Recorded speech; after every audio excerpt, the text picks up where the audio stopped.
Today we invite you to immerse yourself in the enchanting world of The Seven Sleuths Club by Carol Norton.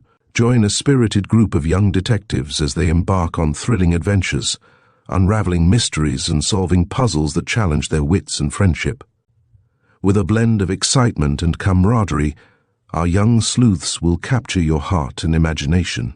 Get ready for a delightful journey filled with intrigue, laughter, and the joys of teamwork. Let the adventure begin. Chapter 1. Enter the SSC.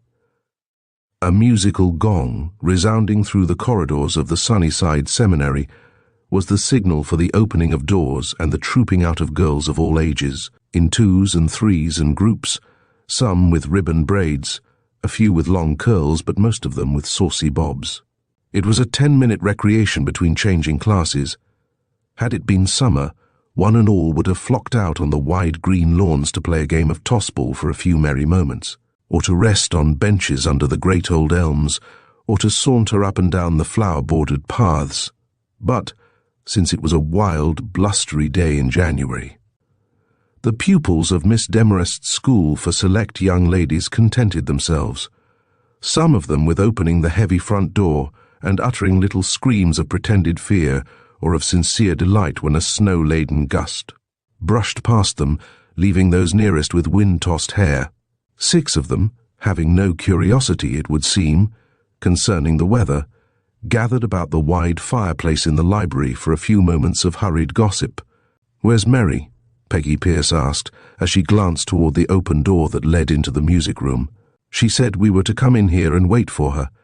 She's made a wild and wonderful discovery, she told me in class. If Miss Preens didn't have eyes in the back of her head, Mary would have told me what it was. But just as she was starting, around whirled that living skeleton and pointed an accusing bony finger at us as she moaned in that deep, uncanny voice of hers, 'Miss Marion Lee, 1 demerit for whispering. Miss Peggy Pierce, 1 demerit for listening.' Say, can you beat that? I don't think she's human," Rosamond Wright declared, her iris blue eyes round and serious. "Honest, true, I think she has demoniacal powers." "That's too much for me," laughed little Betty Bird. "Where do you learn such long words, Rose? I'm still using monosyllables." "Sounds like it," Bertha Angel commented. To return to the subject under discussion, where do you suppose the president of the SSC is? Peggy Pierce glanced at her wristwatch, but as usual, it had stopped running. "Time, Peg?" "According to my old reliable, there's just 5 minutes more of recess and—" Doris Dreel broke off to exclaim gleefully, "Here she comes! Here's Mary." Then to the girl who, laughing and tousled, appeared in the doorway leading from the corridor, Rosamond cried, "What's the big idea, Mary? Didn't you call a fireplace meeting for the very minute after the gong rang? And now it's time for the next gong and we haven't heard what you have to tell us." But Mary, although she tried to look repentant, was laughing so hard that still another moment was wasted while she made an effort to compose herself. Down on a comfortably upholstered chair she sank, thrusting her feet out toward the blaze. She had laughed herself limp. "What, pray tell, is the joke? I suppose you are aware of the fact that this is January the 10th and not April the 1st. Peggy could be quite sarcastic at times. "Oh, I say, Peg, have a heart. I did mean to be here, but just as I was leaving class, the living skeleton laid a bony hand on my shoulder and told me to remain in my seat through the recess and think of my sins. And of course I had to. But all I could think of was the peach of a news item which I have to impart, and so the very minute she left the room, I broke through that mob out in the corridor, and here I am." Then, twinkling-eyed, she looked up at the others who were standing about her. "In 1,000 years, not one of you could guess what I've found out. Heavens, Mary. Don't start that old gag of yours trying to keep us in suspense. Out with it, or the gong will—" Peg's conclusion was not heard, for the gong, evidently hearing its cue, pealed out 6 malevolent strokes. Tragic fate. The culprit was too mischievous-looking to seem sincerely repentant. "Terribly sorry, girls, but I'd hate to spoil the thrill you'll all get when you hear my news by rattling it off in such a short time. Well then, after school." "What say?" Betty Bird asked, but the gold-brown bobbed curls were being shaken. Can't be done, my love. I've got to practice with Professor Longlocks. Hadn't opened my music book since last week, and say, but didn't he lay down the law? If I won't practice by myself, says he, then I shall practice in his presence. She drew a long face. Heaven pity me. Then hurriedly, as they joined the throng in the corridors, she whispered to Rose, who was next to her, tomorrow will be Saturday. If I live till then, round up the crowd and come over to my house after lunch, and be prepared to hear some news. Mary Lee, are you whispering again? Yes'm, Miss Miss Preens, but it was awful important. Please excuse me this time, and I will try not to again offend. Such penitence was in the brown eyes that glanced beseechingly up at the spindlingly tall monitress that for the moment Miss Preens was almost inclined to accept the apology. Herding 40 girls to the study hall and being sure that none of them whispered was rather of a task, and, right at that very moment, she was sure that she saw 2 heads near the front suspiciously close together. And so she pushed through the ranks, at least a head and a half taller than any girl in the school. What a wife she'd make for an ogre. Mary turned, laughing eyes, toward the girl following her. It happened to be one of the seniors, and a blue ribbon one at that. And so the humorous suggestion was not met with appreciation. Mary's mental comment was, when I get to be a senior, at least I'll be human. Just as they were entering the study hall for a brief moment, Betty Bird was close. I just can't wait till tomorrow, the youngest member of the SSC whispered. Mary put a warning finger on her lips. Betty glanced up and saw the sharp eyes of Miss Preen turning in their direction. Poor Miss Preen, Mary thought as she sank into her seat and drew a French book from her desk preparing to study. I wouldn't be her, not for a million. Chapter 2. Snow Maidens. The picturesque village of Sunnyside had one main road, wide, elm-shaded, which began at a beautiful hill-encircled lake, and which from there climbed gently up through the business part of town to the residential, past the orphanage, the fine old seminary for girls and the even older academy for boys, and then led through wide open spaces, fertile farms, other scattered villages, and on to Dorchester, a large, thriving city 40 miles away. Mary Lee's father was a builder and contractor whose offices were in Dorchester, but whose home was a comfortable old colonial house on the main thoroughfare in the village of Sunnyside. The large square library of the Lee home was warm and cheerful on that blustery, blizzardy Saturday afternoon. A log was snapping and crackling on the hearth, and a big slate-coloured Persian cat on the rug was purring loudly its content. A long lad, half reclining on a window seat, was reading a detective story and making notes surreptitiously now and then. At a wide front window, Mary Lee stood drumming her fingers on the pane and peering out at the whirling snow. A chiming clock announced that the hour was 3, and I told the crowd to be there by 2:30 at the latest. Although the girl had not really been addressing him, the boy glanced up to remark, Might as well give up, sis. Girls wouldn't venture out in a storm like this. They are like cats. They like to stay in where it's warm and comfy. Hey, Muff? The puss, upon hearing its name, opened one sleepy blue eye, looked at the boy lazily, and then dozed again. Suddenly there was a peal of merry laughter. Oh, Jack, his sister exclaimed gaily, do look out of the window. Did you ever before see such a funny procession? Jack looked and beheld coming in at the front gate 5 maidens so covered with snow that it was impossible to tell which was which. Mary whirled to defy her brother. Now, sir, you see girls aren't afraid of a little blizzardly weather. I'm certainly glad they came. I'd burst if I had to keep my secret any longer. Secret? Jack's voice held a rising inflection, and he looked up with interest, but Mary was on her way to open the front door that Katie, the maid, need not be summoned by the bell. A gust of wind and a flurry of flakes first entered. Then what a stamping as there was outside on the storm porch. Hail, hail, the gang's all here. Mary sang out, but quickly added, Oh, don't mind about the snow. Come on in. Katie put matting over the carpet. Then as she looked from one ruddy, laughing face to another, the hostess exclaimed, But you aren't all here. What's the matter with Rose? Why didn't she come? Then before anyone could reply, Mary guessed, Oh, I suppose her lady mother was afraid her precious darling would melt or be blown away. I don't see how Rose ever gets to school in the winter. Her mother coddles her so. Drives, my dear, as you know perfectly well, but it seems that today the snowplough hasn't been along Willowben Lane, and her mother won't hear to having the horses taken out. Rose tried to call you up, but your phone is on the blink, so she called me. Peg paused for breath, then went on. She's simply heartbroken. She said she'd give us all the chocolates we could eat, and a nice hot drink if we'd beg, borrow, or steal a sleigh somewhere, and hold our meeting out there at her house. Mary's face brightened. Say, that's a keen idea. I was wondering how I could divulge my secret with Jack hanging around in the library, and I couldn't turn him out very well, being as it's about the only warm spot in the house except the kitchen. What's more, I'm crazy to go for a tramp in this snowstorm. Wait till I get on my leggings and overshoes. They had not long to wait, for in less than 5 minutes Mary reappeared from the cloakroom under the wide, winding stairway, a fur cap hiding her short curls, a fur cloak reaching to her knees and her legs warmly ensconced in leggings of the same soft grey. She opened the door to the library and called to her brother, who was again deeply engrossed in his book. The cats are about to leave.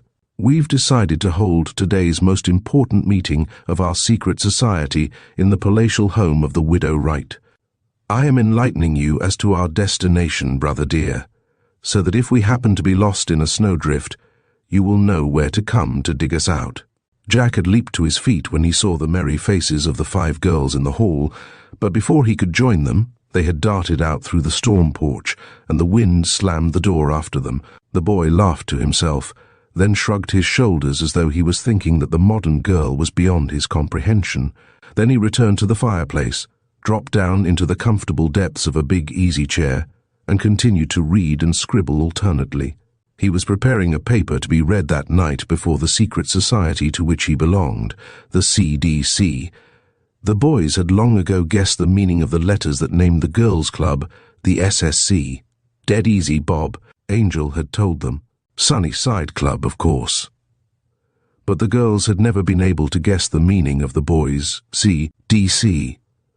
Nor did they know where the secret meetings were held. These meetings were always at night, and although Sunnyside girls were modern as far as their conversation went, due to their parents' antiquated ideas perhaps, they were not considered old enough to roam about the dark streets of the town at night, unless accompanied by their brothers or someone older. And of course, they couldn't find out the secret meeting place of the boys when the members were along, and so up to that particular date, January 11th, 1928, the Sevens SC girls had not even a suspicion of where the boys' clubrooms were located. They had vowed that they would ferret it out if it took a lifetime. Chapter 3. A Merry Adventure. The snowplough had been along on the wide street and sidewalks of the main thoroughfares of the town, and the girls had no trouble at all in making headway through the residential and business parts of Sunnyside. But when they turned toward the hills, on the west side of the village, they found that the snowploughs had not been so accommodating. Willowben Lane was covered with deep, soft snow, and when Bertha Angel, who chanced to be in the lead, tried to stand on it, she sank down to her knees. Wading was out of the question. Willowben Lane was on the outskirts of town, and it was fully a mile back to the main road. They looked ahead of them across the unbroken snow to where, on a low hill, stood the big brownstone turreted house, in which lived the wealthy Mrs. Irving Earl Wright and her daughter, Rosamond. "I wish we'd brought along some snowshoes," Mary remarked. "I hate to let a storm stump me.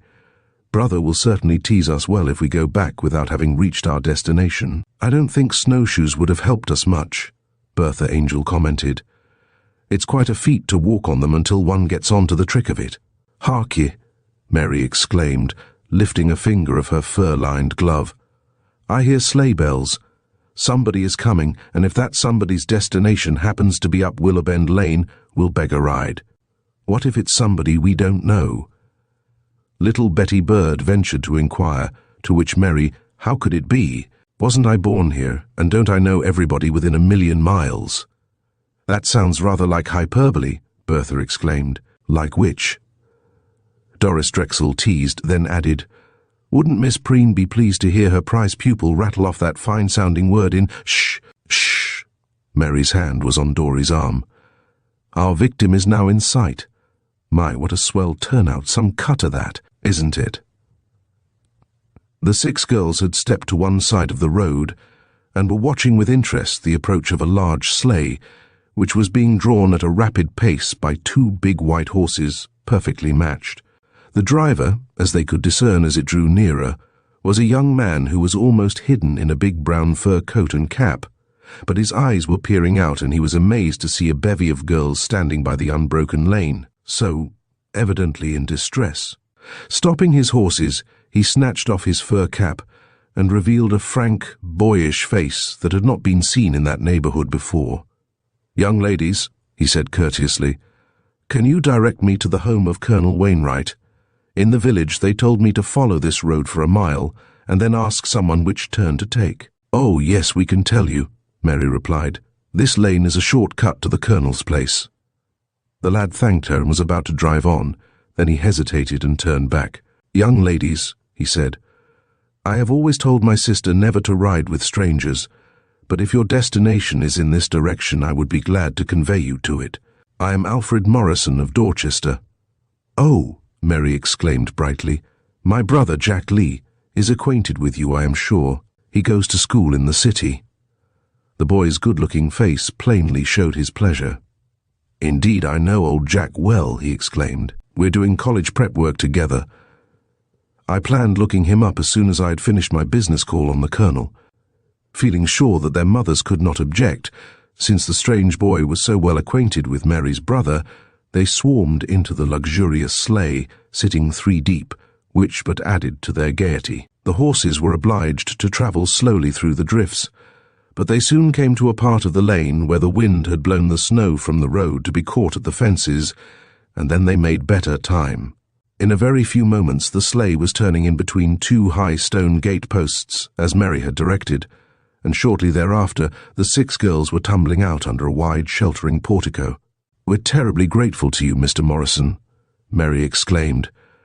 "Maybe we'll be able to pick you up sometime when you're stranded somewhere." The boy laughed good-naturedly. "I hope I won't have that long to wait before I can see you all again." He included the group in his smiling glance.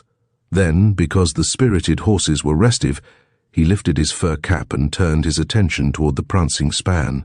Laughingly, the girls climbed up the stone steps and were about to ring the bell when the door was thrown open, and their prettiest member, as Rose was often called, welcomed them effusively. "Say, but you missed the time of your young life," Peggy Pierce informed her, as the girls removed their overshoes and leggings in the storm vestibule. "Such a handsome boy as we had to drive us up the lane." "Oh, you don't have to tell me," Rose laughingly replied. "I was standing in the drawing-room window, watching you from the time you appeared at the foot of the lane. If you had turned back, I should have been simply heartbroken. Mother thinks that I have a cold, and she wouldn't let Tony drive me to town. And of course, I can't use my runabout in weather like this." Then, when cloaks and caps had been removed, and they were gathered about the wide fireplace in Rose's very own sitting room, that maiden passed around a 5-pound box of chocolates to keep the first part of her promise. Then she demanded, "Mary Lee, you haven't told the others your exciting news yet, have you?" Bertha Angel answered for their president. "Nary an inkling of it. Truth to tell, we didn't even ask her. I guess we all thought we'd rather wait until the meeting was called." "Oh, I say, let's cut out formality for once, can't we?" Peggy Pierce implored. "Why read the minutes of the last meeting when all we did was entertain the little orphans with a big Christmas tree?" "All?" Gertrude West lifted her eyebrows questioningly. "I believe, if you left it to the orphans, they would tell you that we did a whole lot to add to their Christmas cheer." "Sure thing we did, I'll acknowledge that, but—" "Come to order, if you please." The president tapped on the arm of her chair, which was upholstered in rose-colored brocade, as were the other chairs, and the gilt-framed sofa piled high with silken pillows. "We'll omit reading the minutes, because we really mustn't stay long. It gets dark so early this month, and we'll have to wade back through the lane. And we won't call the roll, because, of course, we know that we're all here, so, since I believe you are properly curious, I will now tell my news item." I, Marion Margaret Lee, have discovered the meaning of the letters CDC, and what is mere, I now know what the boys do at their secret meetings. Mary, do you really? However did you find out? I've asked Bob over and over to tell me, but he has always refused, and has actually declared that we girls never would know. Well, their president said, we do know, at least in part. I hate eavesdropping just as much as anyone, but when Jack himself shut me in the stuffy little room off the library where we store our old magazines and books, and where I had gone to hunt up an article I needed for a composition, how could I help hearing? 2 or 3 of their CDC club had come over for a special session, I guess. I was just about to burst out when I heard Jack say, yes, we're alone, all right. Sis went to the library, I think, to do some reference work. Then, before I really could do anything, I was so wedged in among piles of magazines. Jack had announced, say, fellows, but I've got the keenest Conan Doyle book, best ever. I call it. Mary paused and looked around the group, her eyes sparkling triumph. For a moment there was silence. Then, with a wild Indianish whoop, Peggy, her dark face glowing, cried gleefully, I tumble. After glancing about at the others, who were looking rather more puzzled than intelligent, Peg demanded, don't any of you get what Mary is driving at? Bertha, you surely know what the boys mean by their CDC. Of course. How beautifully stupid we are, Bertha acknowledged. The Conan Doyle Club. Oh, wouldn't the boys rage and tear their hair if they knew we had guessed even that much? But it was quite plain to the group that Mary had still more to divulge. Who is Conan Doyle, anyway? Their youngest asked. What kind of books did he write? My child, Bertha said condescendingly, has never heard of Sherlock Holmes, the great detective. Oh, of course I have, Betty Bird replied. Then the boys have a detective club. Is that it, Mary? The girl addressed finished eating an especially big oozy chocolate before she noddingly replied, that's it, all right.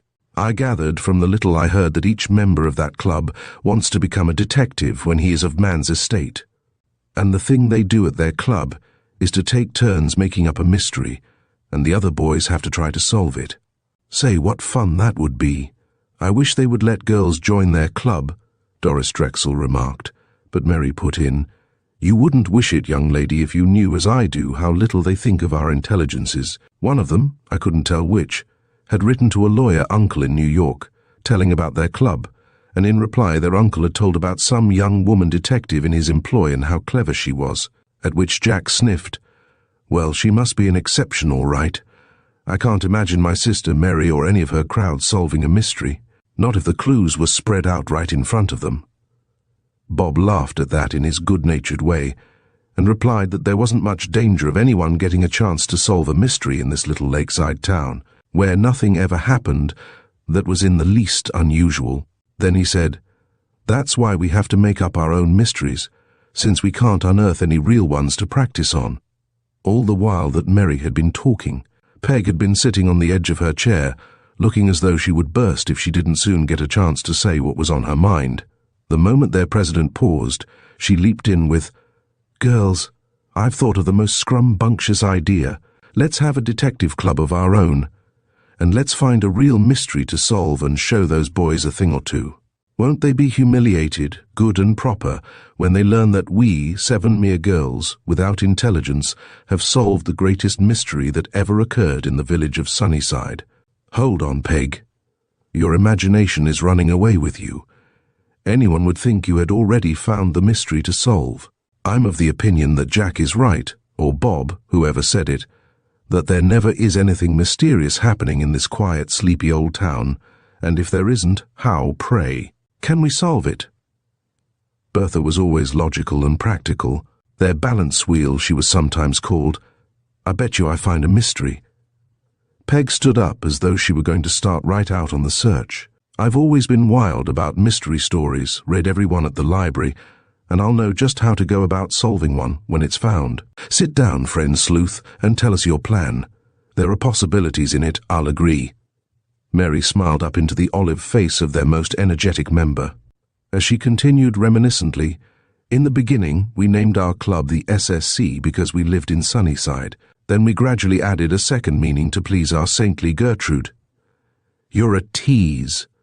The sweet-faced girl, their minister's daughter, smiled lovingly at the speaker, who continued as though unconscious of the interruption, which was Spread Sunshine Club. We proceeded to sew for missionary barrels, though heaven help the heathen who had to wear the clothes I made, if they care anything about a stylish fit. A burst of merry laughter proved that her listeners were recalling some garment made by their president that had not come up to specifications. Then we decided to center our spreading sunshine efforts on our home orphanage. Shh! Don't say anything, Trudy. I know we've done nobly and all that.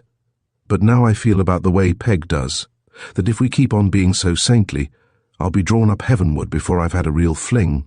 So what I am going to suggest is that we add a third meaning to our club letters, which shall be, "Oh, Madam President, may I say what?"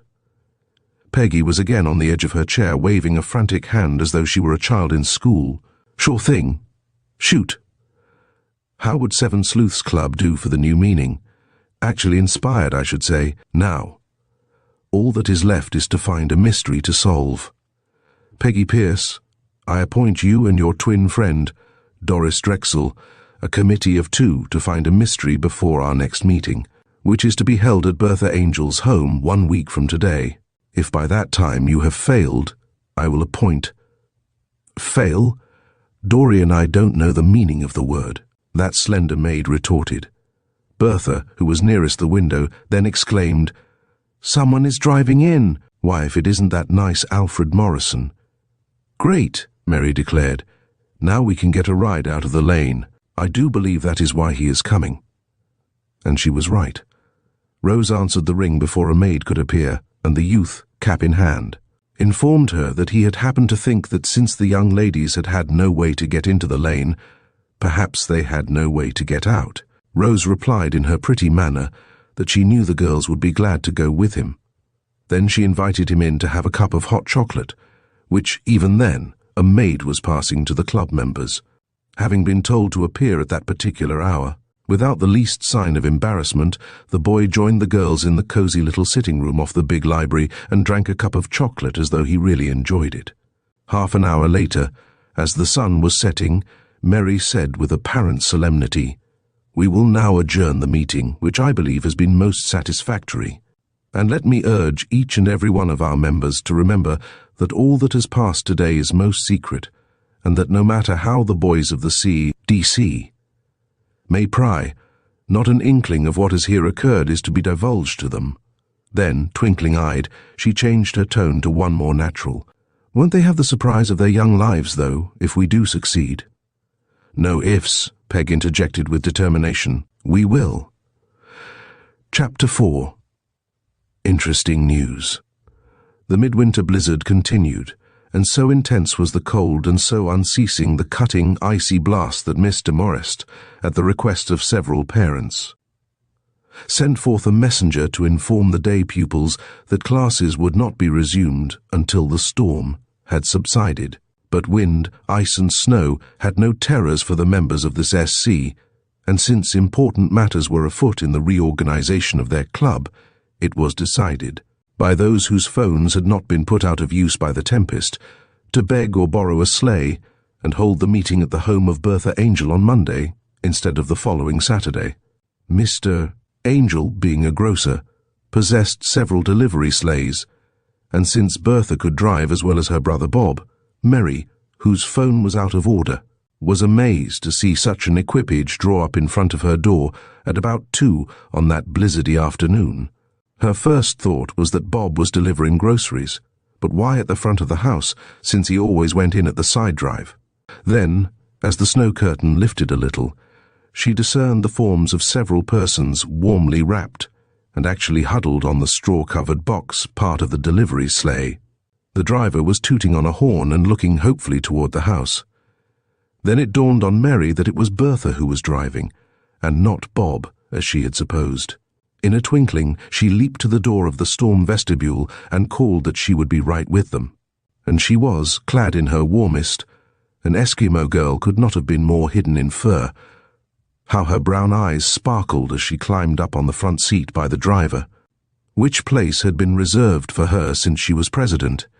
Of all the grand and glorious surprises, she exclaimed, glancing back at the laughing huddle as Bertha drove out of the gate. "Why, I declare to it, you've even got our Rosebud." "How did you manage that?"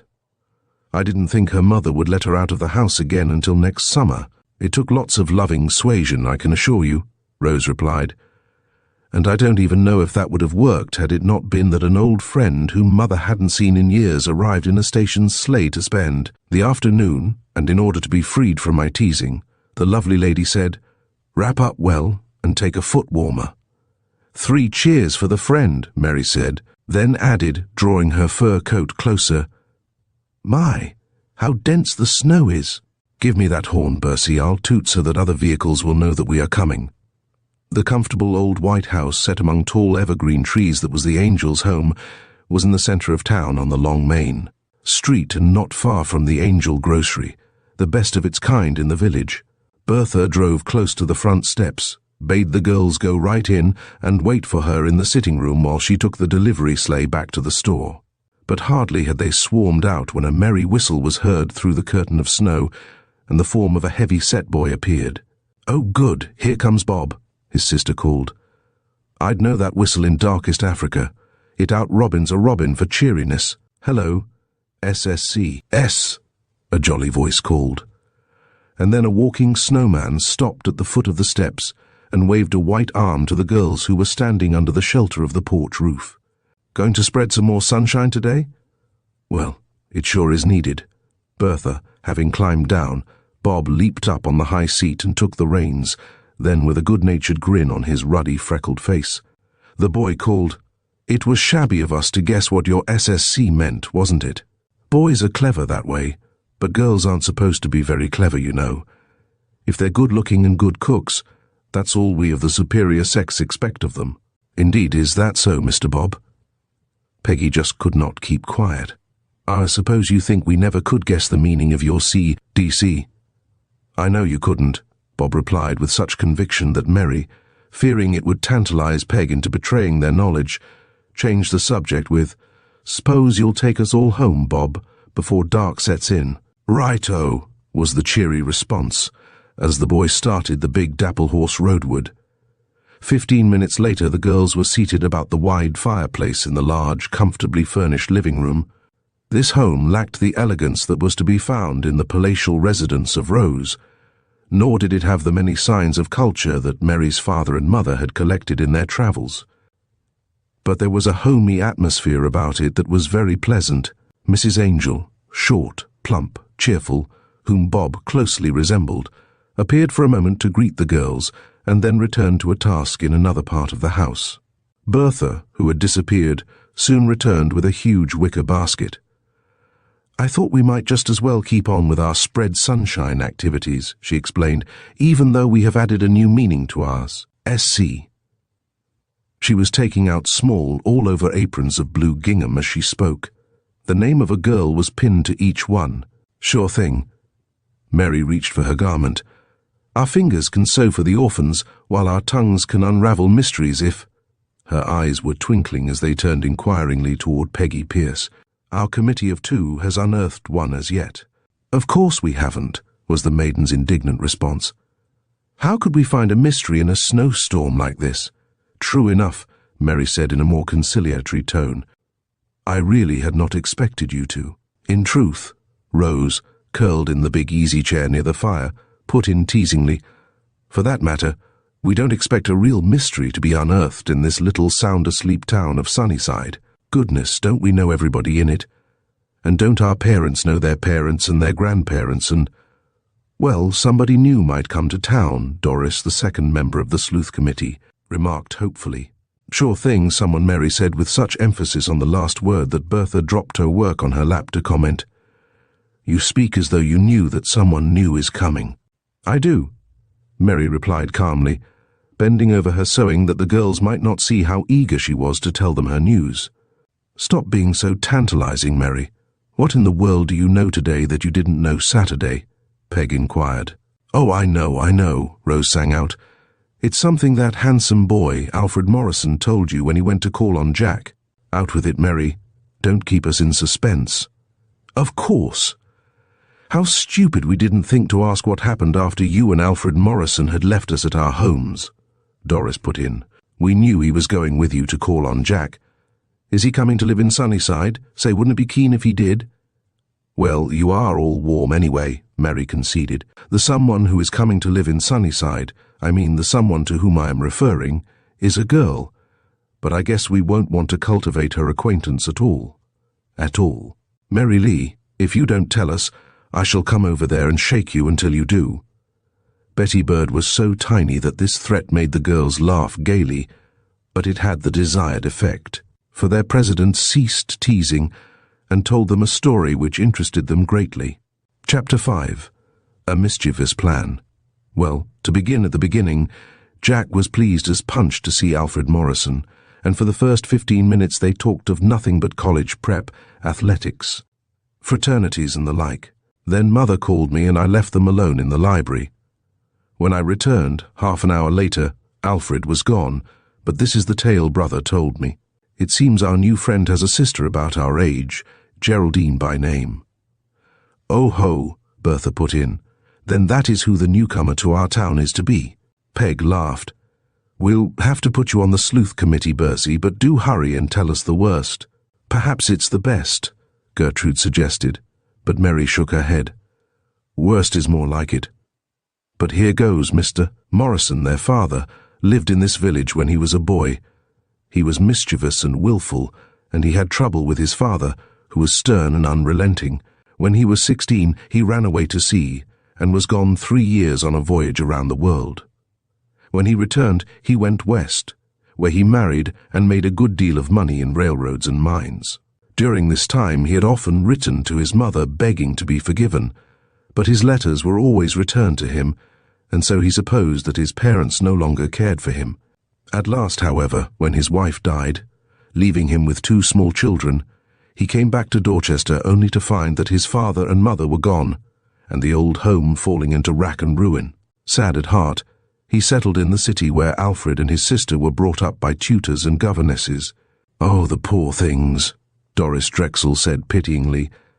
"My heart aches for any boy or girl brought up without knowing the tenderness of a mother's love." "That brings the story up to the present," Mary continued.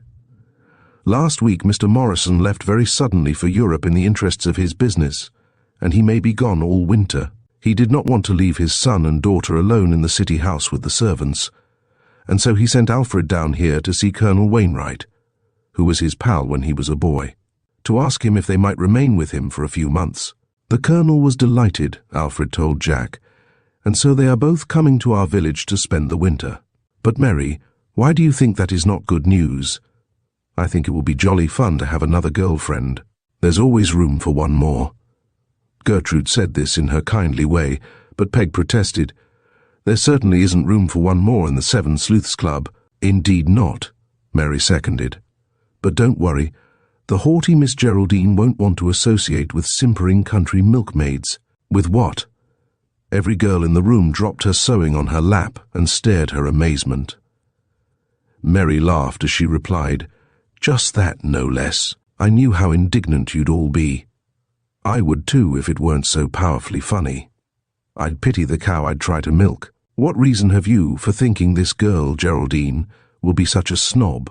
Gertrude asked, as she resumed her sewing. "Reason enough," Mary told them.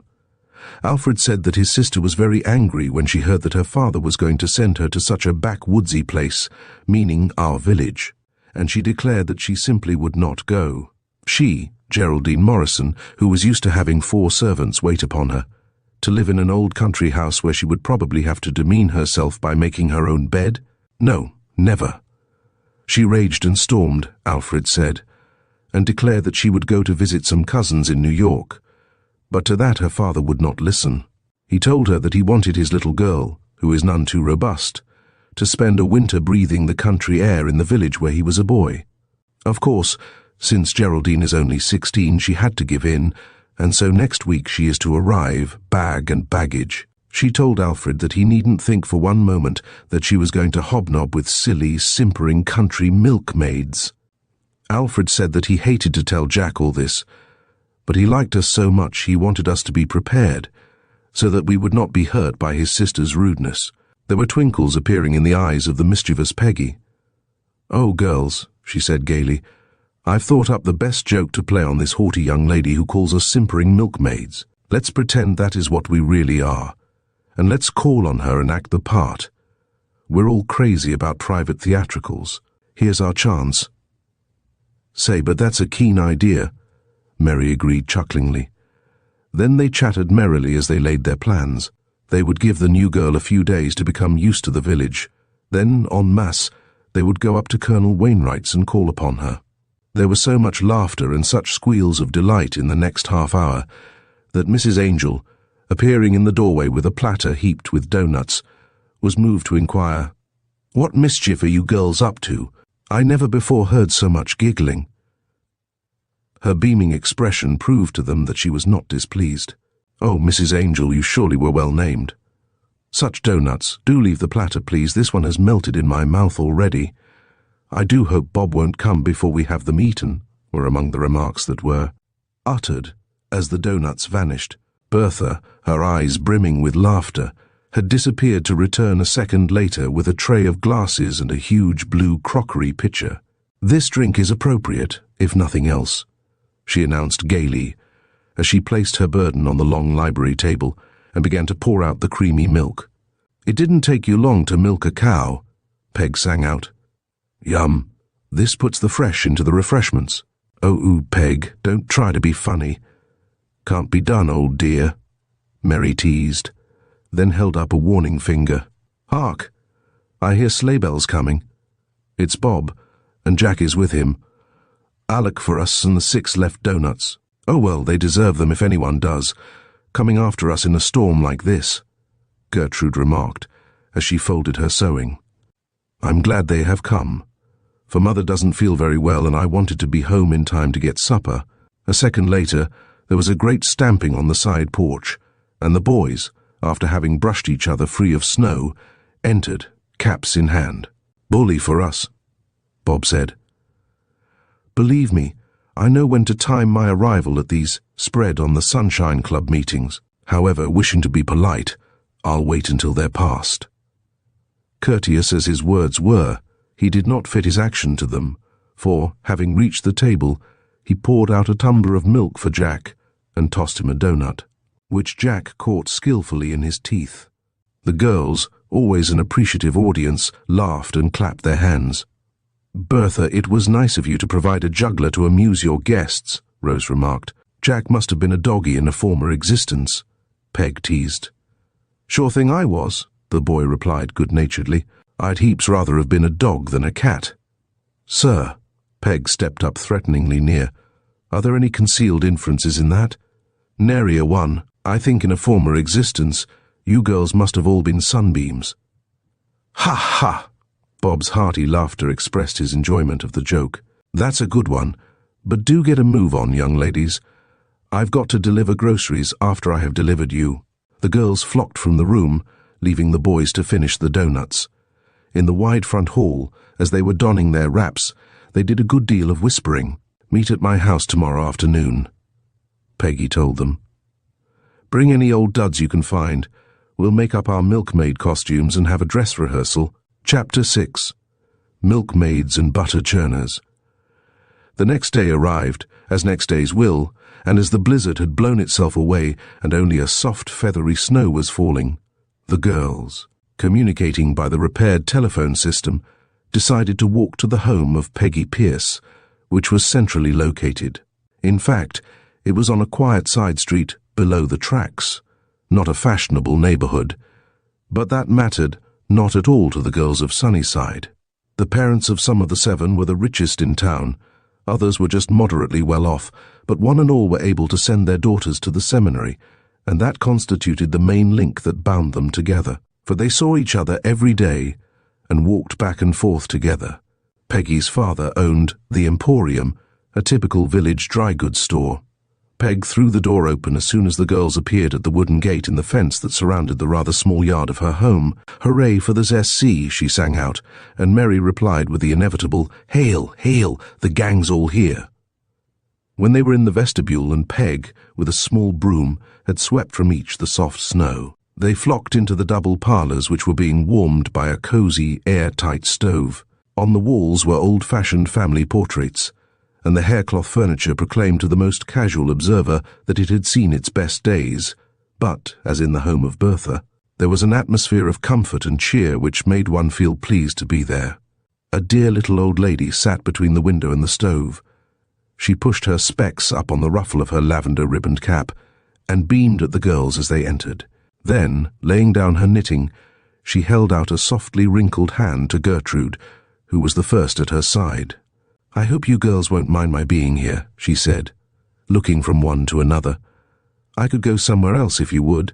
"Well, Grandmother Dorcas, I'll say you'll not go anywhere else," Peggy declared at once. "For one thing, there isn't another real warm room in this house except the kitchen, and secondly, we all want you to help us plan this prank." The old lady, who had partly risen, sank back as she looked lovingly at her grandchild. To the others she said, "It's mighty nice of Peggy to want me to share her good times. Some young folks don't do that. They think grandparents are too old to enjoy things, I guess. But I feel just as young inside as I did when I was your age. And that was a good many years ago. Now go right ahead, just like I wasn't here." The dear old lady took up her knitting, replaced her glasses, and began to make the needles fly dexterously. "Did you all find suitable costumes?" the hostess asked. "I didn't," Betty Bird declared.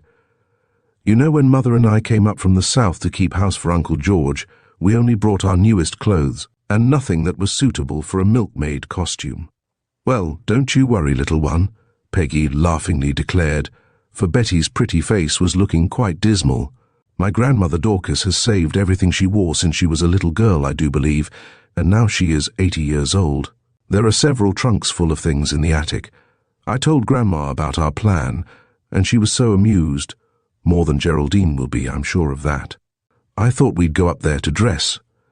It's real warm, for Mother has been baking all the morning, and the kitchen chimney goes right through the storeroom, and it's cozy as can be."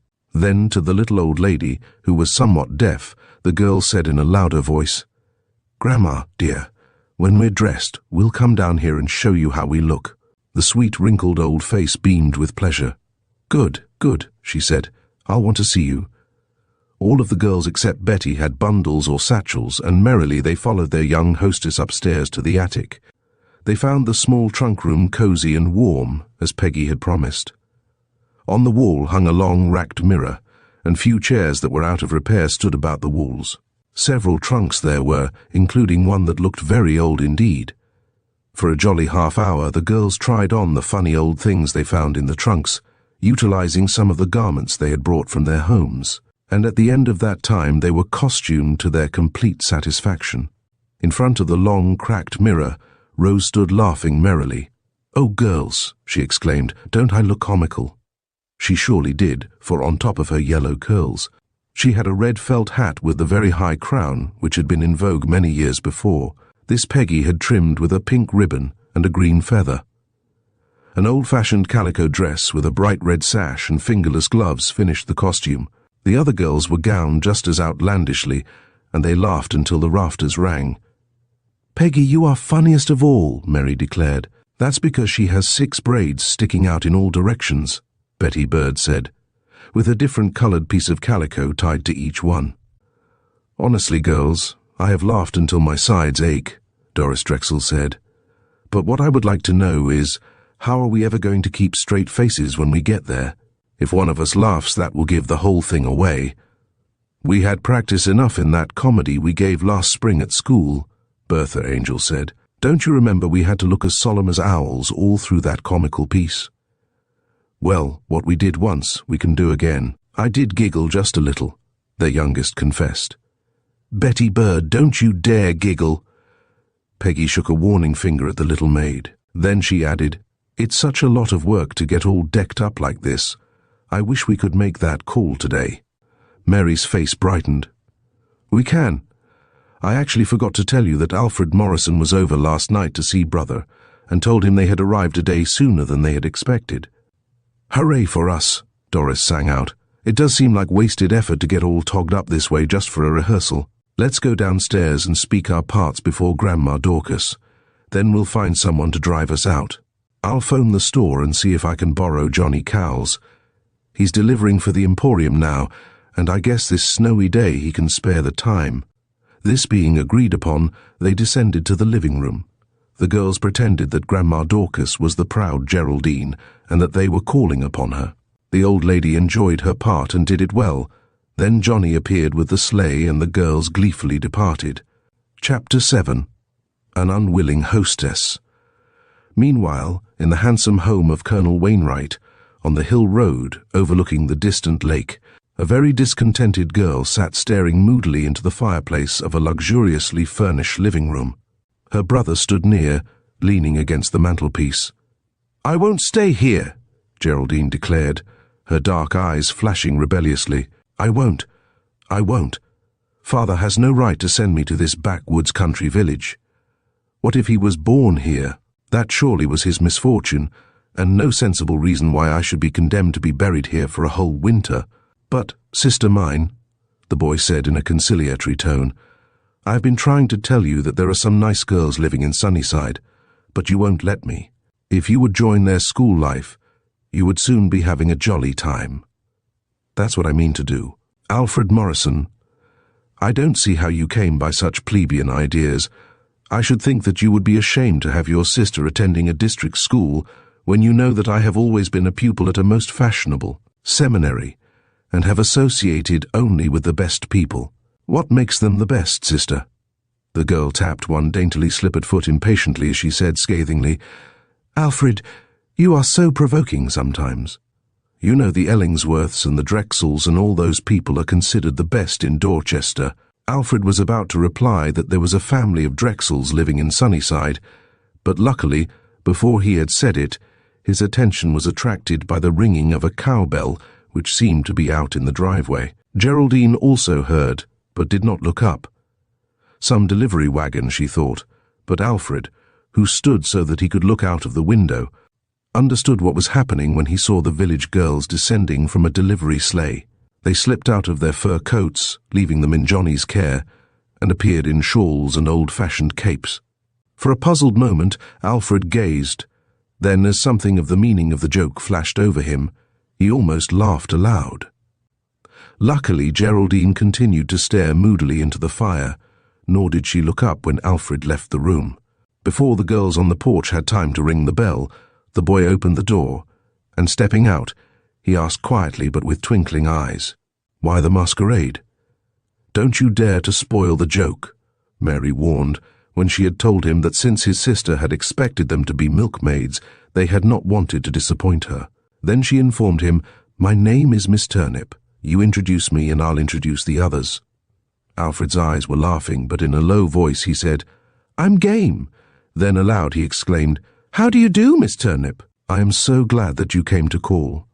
Bring your friends right in. My sister will be pleased to meet you.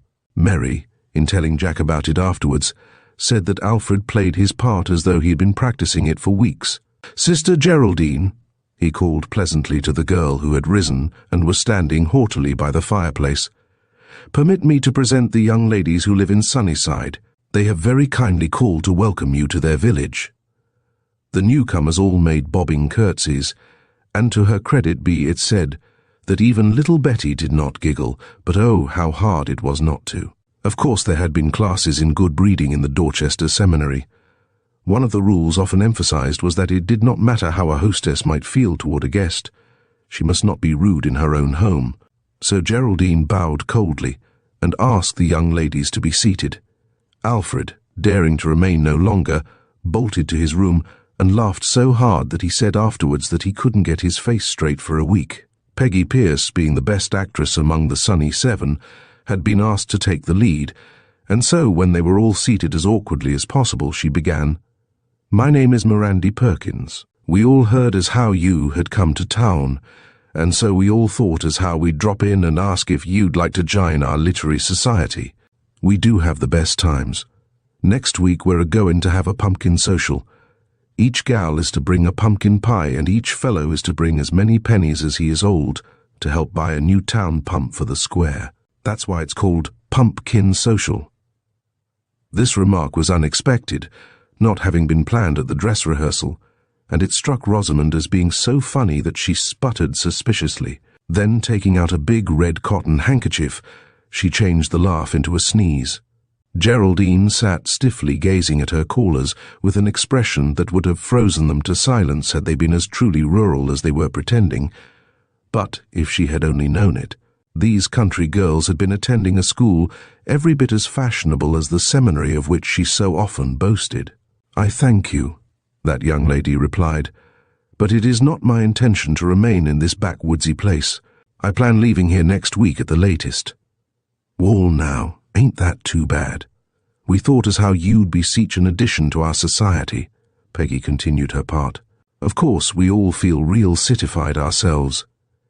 We get the latest styles right from Dorchester for our toggins." "Toggins?" Geraldine repeated icily. "Just what are they?" There surely was a titter somewhere, but Peggy, pretending to be surprised, remarked, "Why, toggins are hats and things like Jerushies here." She nodded at the caricature of a red hat with green and pink trimmings which was perched on Rosamond's head. Mary returned to the rehearsal lines from which they had sidetracked. "You'd enjoy our literary society, I'm sure," she said, "being as you have a literary sort of a look. We meet onct a week around at different houses. We sew on things for the missionary barrel, and then one of us reads aloud out of the Farmer's Weekly." Just then the clock on the mantelpiece chimed the hour of 4, and Peggy sprang up. "Crickets!" she exclaimed.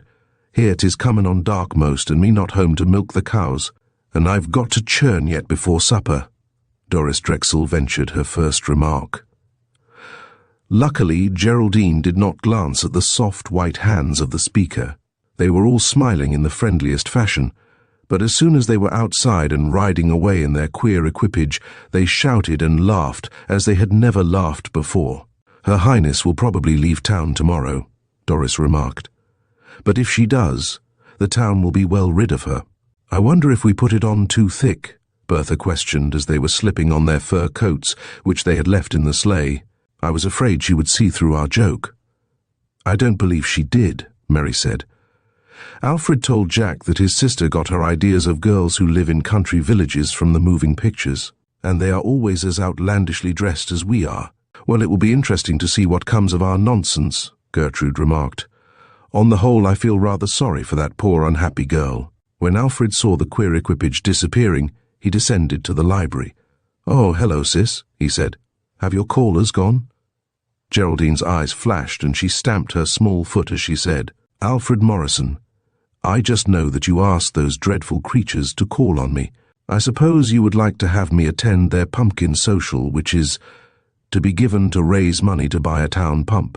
This was too much for Alfred, and he laughed heartily. "Well," he said at last, when he could speak, "I take off my hat to the young ladies of Sunnyside. They are the cleverest damsels that I ever met." So saying, he disappeared, fearing that he would break his promise to Mary, and reveal that it was all a joke if he remained any longer with his indignant sister. Geraldine would probably have packed her trunk that very night, and departed the next day if she had had sufficient money with which to buy a ticket, but for some reason her monthly allowance from her father had been delayed. Chapter 8. 3 Letters. The following morning Colonel Wainwright called the girl into his study, and laying his hand on her shoulder he said, "Little lassie, why don't you try to please your daddy and go to school in the village here, at least until the spring vacation? Then, as you know, you will be able to return to Mrs. Potter's seminary if you wish." "If I wish, Colonel Wainwright," the maiden exclaimed. "Why, of course I wish to go back there this very minute, where I can associate with girls who are my equals. I am sorry to seem ungrateful to you, Colonel, but I simply must leave this horrid village. I wish you could have seen the outlandish girls who called on me yesterday. What would Adelaine Drexel or Muriel Ellingworth think if they knew I was associating with milkmaids and butter churners?" Alfred had told the older man about the joke which had been played on poor Geraldine, and he had been much amused. Before he could reply, however, the doorbell rang. "The postman, I expect," the colonel said as he went into the hall. "Good," Geraldine exclaimed. "I do hope he has a letter for me from Papa." It is long past time for my allowance, and I simply must have it. There were 2 letters for the girl, but neither bore the desired postmark. "Oh dear, it is so provoking," she declared, and then she climbed the stairs to her room. Colonel Wainwright did not tell her that one of his envelopes bore her father's handwriting. Again in his study, he opened and read the letter. "Dear old pal, your report of my little girl is discouraging, but we must remember that she was brought up without a mother and has undoubtedly received false ideas of life from her associates, a few of whom I do not approve. Geraldine had, while in Dorchester, 2 intimate friends who were very unlike. Adelaide Drexel is a very nice, wholesome girl whose ancestors have been gentry for generations, but my chief reason for sending my daughter to Sunnyside was to separate her from her chosen companion, Muriel Ellingworth. Alfred has been much concerned about this friendship. He has often told me that Muriel, who is pretty in doll fashion, makes secret engagements with boys of whom her mother would not approve. And she invites my little girl to join them. Now I want Geraldine to have boyfriends in a frank, open way. But of this sub-rosa business, my son and I heartily disapprove. And since my daughter hasn't a mother to guide her, I decided that nothing would do her as much good as a winter spent in the wholesome atmosphere of Sunnyside, where the rich and poor play together in a happy, healthy way. Geraldine will feel terribly about it at first, but I am hoping that she is intrinsically too much like her splendid mother to remain a snob when she is convinced that among that class she will not find the worthwhile people. It was mighty good of you, old pal, to help me out in this matter, but if you find the task a troublesome one, pack her up and send her to a good boarding school until I return. I am enclosing a check. Do not give my little girl much at a time, just sufficient for her needs. Some day I will do something for you. Yours, Al." The colonel reread the letter, and then, leaning over the fireplace, he carefully burned it. The check he placed in his long pocketbook. "Poor girl," he mused, as he watched the last bit of white paper charring among the coals. "How disappointed she will be just at first. She has many hard lessons to learn, but her father was wise to send her here, where the girls are all so wholesome and still children at heart." Then his pleasant face wrinkled into a smile as he thought of the prank which those same wholesome girls had played only the day before upon the poor, unsuspecting city maiden. "I wonder if she will ever forgive them when she finds out that it was all a joke. She'll probably be very indignant at first. Well," he added, as he turned away and put on his great coat, preparing to take his daily constitutional into town, "this winter's experience will prove of what fibre the girl is really made, and somehow, in spite of her present snobbishness and vanity, I have faith in her." Meanwhile, Geraldine, up in her pleasant room, was seated in an easy chair close to the fire on the hearth. She was reading the letters, which were from her 2 best girlfriends. Out of the first letter that Geraldine opened there fluttered a Kodak picture. A pretty yet weak face smiled out at her. It was Muriel Ellingworth, and it had been taken at the public baths. Tom Blakely was also in the picture, and, as Geraldine well knew, Muriel's mother had forbidden her daughter to go either with that boy or to the public bathing pool. In a languid scrawl, the letter assured her dearest friend that she was just terribly missed, and suggested that Geraldine run away. "I do wish I had some money to send to you, poor dear, but I haven't. I spent the last penny of my allowance buying a pair of silk stockings. They are simply adorable. They've open work edged with gold thread, and of course I had to buy the slippers to match, and they have gold buckles. You remember Mother said positively that I must not have them, and so I keep them over at Kitty Beverley's, and when I go out with Tom, I stop there and put them on. As usual, I was asked what I had done with my allowance, but I was expecting it and had an answer ready. I said that I had given it to the poor baby's milk fund." Geraldine dropped the letter in her lap and gazed at the fire. Lying was repugnant to her. She had always told the truth fearlessly and had taken the consequences. Then she continued reading the indolent scrawl. "Oh, Jerry dear, I have another piece of news to tell you. Adelaide Drexel took it upon herself to preach to me the other day after school. She told me that if I continued to meet boys and go to public baths and places like that, she feared that I would be asked to leave the seminary. And then, if you please, The minx told me that she hoped the advice would be taken as kindly as it was given. I told her in my best French to mind her own business, and I haven't spoken to her since. And if you are my friend, you will snub her too. She is expecting a letter from you, but if I hear that you have written her, I shall know that you have taken her side against your devoted ducky Muriel. Again Geraldine gazed in the fire. All these dishonourable things look so different in cold black and white. When Muriel herself was telling them in her vivacious, chattery manner, they didn't seem half so, well, yes, dishonest was the word, and Geraldine had inherited her father's scorn for dishonesty. With a sigh she opened the other letter and read the pretty, evenly written words. Dear little neighbour who is so far away. You can't think how lonely it seems to have the big house next door closed up so tight. Every morning I go to the window hoping to wave you a greeting in the old way, but all I see is a drawn curtain and a snow-piled ledge. How suddenly everything happened. Truly, Geraldine, I do envy you. One can have such a nice time in a village, and I have the dearest cousin living in Sunnyside. You have often heard me speak of Doris Drexel, but you were away last year when she visited me. I'll write a little note of introduction, and I do wish that you would take it today and call upon my dear cousin Doris. Tell her that you are the friend I love most, and that we have been chums ever since our doll days, though truly my doll days aren't over yet. I have the tenderest feeling for Peggotty Ann, and I tell her all my secrets. You will be sorry to hear that Muriel and I are not on speaking terms. I did not mean to hurt her, but she thinks I did. Now, dear little neighbour, do write real soon to your loving, lonesome friend, Adelaine. And so she had to choose between them. How different the two girls were, she mused. Both 16, but one was vain and pretty, thinking only of clothes and boys, while the other, still a little girl at heart, told secrets to her doll.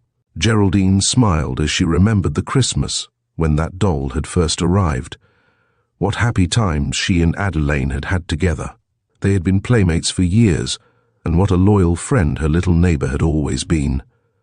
Springing up from her chair, she opened her desk as she thought, I'll write to Adelaine this very moment, and tell her that I am just as lonely for her as she is for me. For the next half hour, the only sound in the room was the crackling of the fire and the scratching of the pen. Geraldine had made her choice. When the letter was finished, the girl arose and slipped on her beautiful blue velvet coat, with its deep squirrel fur collar and cuffs, and a jaunty blue velvet cap. Then, going down the hall, she tapped on a closed door. Who's there? The voice sounded as though it came from the depths of many cushions, as indeed it did, for Alfred, buried among them on his lounge, was reading an absorbing story. Brother, I wish you would drive me into the village. I have a letter that I would like to mail today. The door was flung open, and the lad exclaimed, I'll tell you what, sis, let's walk to town. It's glorious weather, and Dad told me especially that he wanted us to tramp about the way he did when he was a boy. Geraldine pouted. Oh, Alfred, she said, you know I don't like to walk, and certainly you wouldn't expect me to wade through snowdrifts like a country girl. I do wish I had stayed in the city. When I wanted to go anywhere, all I had to do was ring for Peters and he brought around the car.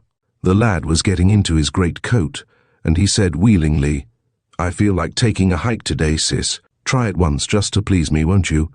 Be a good pal. Geraldine hesitated. Well, just this once, she said. Then Alfred, happening to look down at her daintily shod feet, laughed gaily. But my dear girl, he exclaimed, you certainly couldn't walk through snowdrifts with those slipper things on. Trot along and put on the hiking shoes that Dad bought for you, and I'll see if I can unearth some leggings. But those shoes are so heavy, Geraldine protested, and I'm sure I don't know where you could get leggings, whatever they are. Never you mind, sis, you do as little Alfred asks this once. I'll be back in a jiffy. True to his word, the lad reappeared as soon as the strong hiking shoes were on, and triumphantly he held aloft a pair of warm, knitted leggings. Alfred Morrison, cried the horrified girl, do you expect me to wear those ugly things? Why, I'd be the laughing-stock of Dorchester if I appeared in thick woolen stockings like those. But, sister mine, geographically speaking, Dorchester and Sunnyside are so far apart that your exclusive friends are not likely to see you today." At last, Geraldine stood arrayed in the first pair of heavy shoes and leggings she had ever worn. As they were walking along the sparkling highway, the boy asked, "Who have you been writing to? Dad?" "No, to Adelaine Drexel. I had a letter from her this morning, and, oh, Buddy, I forgot to tell you, Adelaine writes that she has a first cousin living in this town. I am so thankful to find that after all there is at least one girl of my own set in this dreadful place.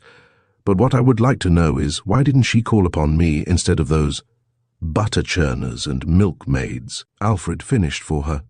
Geraldine, who had been carefully picking her way through a snowdrift, trying to step just where her brother did, happened to look up suddenly and saw the shoulders of the boy ahead shaking with silent laughter. Before she could ask the cause of this, sleigh bells were heard back of them, and a merry voice called, "Ho there, Alfred Morrison, through stage for Sunnyside. Any passengers wish to ride?" Jack Lee and Bob Angel were beaming down from the high seat of a delivery sleigh belonging to the father of the latter boy.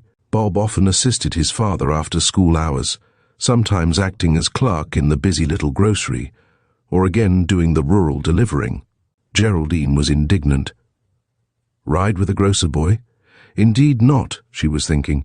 Probably a brother to one of the milkmaids. She flushed angrily when she saw Alfred turn back and answer the salutation with a hearty, "Hullo there, boys. Sure thing, I'd like to ride. Would you, Geraldine?" The girl drew herself up haughtily as she said in a low tone, "A Morrison ride in a delivery cart? Never." Bob, not having heard a word of the conversation, stopped the horse, and Jack, leaping down from the high seat, snatched off his hat and acknowledged the introduction to Geraldine with as much courtesy as a city boy would have done. And what was more, the girl's eyes, even though they were disdainful, quickly perceived that Jack was unusually good-looking. So too was the beaming face of the driver, who called pleasantly, "Miss Morrison, please pardon me for not getting out, but my steed is restless today. Our conveyance is not a fashionable one, I know, but if you will honour us, we will gladly take you to your destination." Geraldine hardly knew how to reply. This boy seemed nice, but of course he belonged to the tradespeople, and Bob was again speaking. "Why don't you let me drive you over to our house? The girls are having a sewing bee, I think they call it. Doris Drexel and all the rest of them are there." Geraldine looked up brightly. "Thank you," she said. "I would like to go." If the 7 girls seated around the fireplace in the Pleasant Angel Library had known that the haughty Geraldine was unconsciously about to return their call, they would have been filled with consternation, for fear the joke they played upon her would be found out. Chapter 9. A Returned Call. 15 minutes later, as the delivery sleigh turned into the drive of the unpretentious Angel home, Betty Bird, who sat near the window, declared, "Here come the boys." Then she uttered an exclamation of surprise. "What is it, Betty?" the others asked, springing up and crowding about her. "Girls," Doris exclaimed tragically, "something terrible is just about to happen. Alfred Morrison and his sister Geraldine are in the sleigh. What shall we do?" "Of course she will recognize us, and more than likely she will be mad as a hornet, and we can't much blame her if she is." The girls were filled with consternation, but before they could form a plan, the front door opened, and Bob's cheery voice called, "Ho, sis, where are you?" So of course Bertha had to go into the hall, and he introduced her to the haughty young damsel. Luckily, Geraldine could not see very clearly, having just come in from the dazzling sunlight. After laying aside her fur-lined coat, the unexpected guest was led into the library, where 6 anxious maidens stood about the fireplace. Peggy declared afterwards that she didn't see how Bertha ever got through the introduction so calmly. She was just sure that she would have called someone Matilda Jane Turnip. Of course, Geraldine greeted Doris with utmost warmth and sat beside her as she exclaimed, "Oh, Miss Drexel, I had a letter from your cousin Adelaine this morning, and she was so eager to have me meet you. We are next-door neighbours, and have been the best of friends for years. I wonder why I never met you before. Probably because my mother is an invalid, and we have been in California and Florida so much of the time. I am ever so glad to know a friend of Adelaine's. She is the dearest girl, isn't she?" The two were seated apart by themselves, and Doris dreaded the moment when their visitor should recognize them as the seven who had called upon her in milkmaid garb the day before. Once she did look very steadily at Peggy, and Doris, noticing this, hurriedly asked some question about her city cousin, hoping to keep the guests' thoughts in safe channels. At last Alfred arose, saying, "Well, sister, if we are to visit the post office and then walk home before dark, we would better be going." "Wait just one moment," Bertha urged. "Bob has gone out to hitch up our two-seated sleigh. Oh, here he comes now." A comfortable, roomy sleigh appeared, and Jack said, "Miss Geraldine, may I accompany you? Alfred and Bob may have the driver's seat." The girl smilingly consented, and then bade each of the maidens a gracious farewell. When the sleigh with its jingling bells and prancing horses was out of sight, the girls sank down on their chairs, and one and all uttered some exclamation. Then Mary Lee said, "The question before the house is, did she recognize us?" "I don't see how she could help recognizing Rose," Peggy said to tease. "She looks very much as she did as Jersey." That pretty maiden took the teasing good-naturedly, then tongues and needles flew, until half an hour later when the boys returned. They were laughing merrily when they entered the room and bent over the burning log to warm their hands. The girls looked up from their sewing, and Peggy asked eagerly, "Tell us the worst. Did Geraldine recognize us?" "Yes, she did," Bob declared. She told Jack that she knew Peggy at once. She decided, however, that it had been a good lesson for her, and she wished Jack to thank you all for having taught her that people may live in the country and not be backwoodsy or rubes. "Well, I'm glad she forgives us," Bertha declared. Then when the boys had again departed, she added, "But now, to return to the subject we were discussing when we were interrupted. Peggy, have you and Doris found a mystery yet for the Seven Sleuths to unravel?" "Nary a mystery," Doris confessed, "but it isn't Saturday yet. You remember we were to have a week." "There might be some kind of a mystery connected with that old Wellesley house out on the lake road. If ever a place looked haunted, that one surely does." "Righto, my dear little Betty, but ghosts and mysteries are two different things. Some unhappy old man shot himself in that dismal farmhouse, and nobody ever wanted to live there after that, and so it has just fallen to pieces. But everybody knew the old man and just why he was so sad and discouraged, and so there isn't any mystery to it at all. At all. Where did the boys go?" Bertha looked up suspiciously. "Heavens, I hope they aren't anywhere around. They might overhear us talking about mysteries, and then our new name wouldn't be secret anymore." "They drove out of the yard, I saw them," Betty, still near the window, remarked. Jack had a book, probably that one of Conan Doyle. Perhaps they're going to return it. Suddenly Bertha dropped her sewing, and her eyes were bright. "Say, girls, we've wondered a million times where the boys hold their secret meetings, but never once did we even suspect that it might be in that dreadful old Wellesley place. Bertha Angel, I believe you're right. No one would ever interrupt them." Peg shuddered. "And what better meeting place for a boys' detective club than an old ruin haunted by a ghost that had committed suicide?" Doris commented.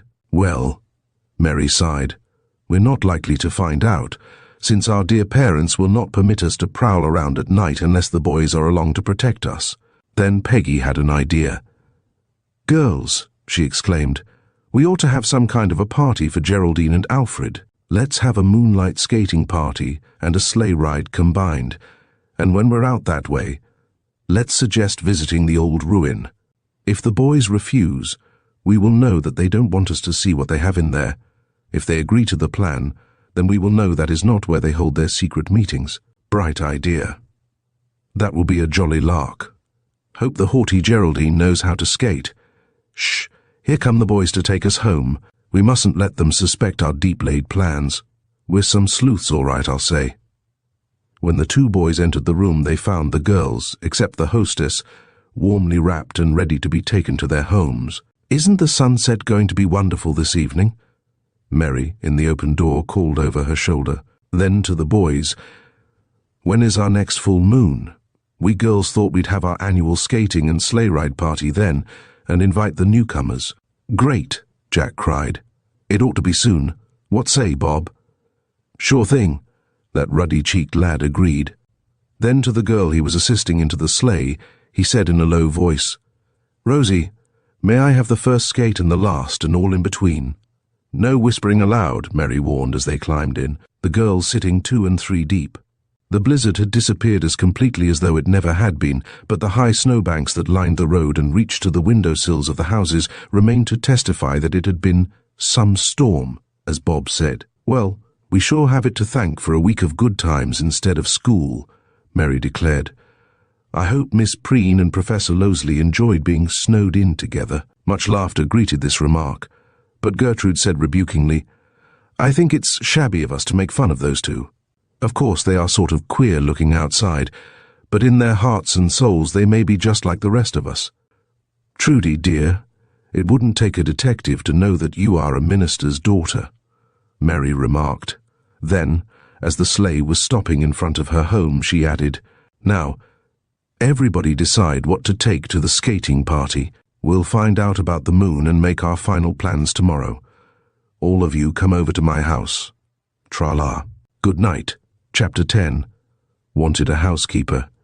Meanwhile, Colonel Wainwright was facing a new problem. While living alone, he had needed very little waiting on. A faithful Chinese cook had provided his meals, and the wife of his hired man had come in daily from their quarters over the stables to clean the house. But the O'Haras had decided to return to Ireland. Geraldine, of course, was absolutely helpless, and the Colonel decided that what he needed was a refined and somewhat elderly housekeeper, one who would be a good influence in the home. Just where to find such a person he could not think at first, but he happened to recall his old friend Mrs. Thompson, who had transformed her fine house on Hickory Lane, not far from the girls' seminary, into a home for old ladies. It wasn't a charitable plan exactly. It was a home for homeless old ladies of some means whose last days would be made far happier there than they could be elsewhere. Mrs. Thompson herself retained a large front room overlooking the beautiful grounds, and spent her summers there. Winters she lived, either in Europe or with her son in New York.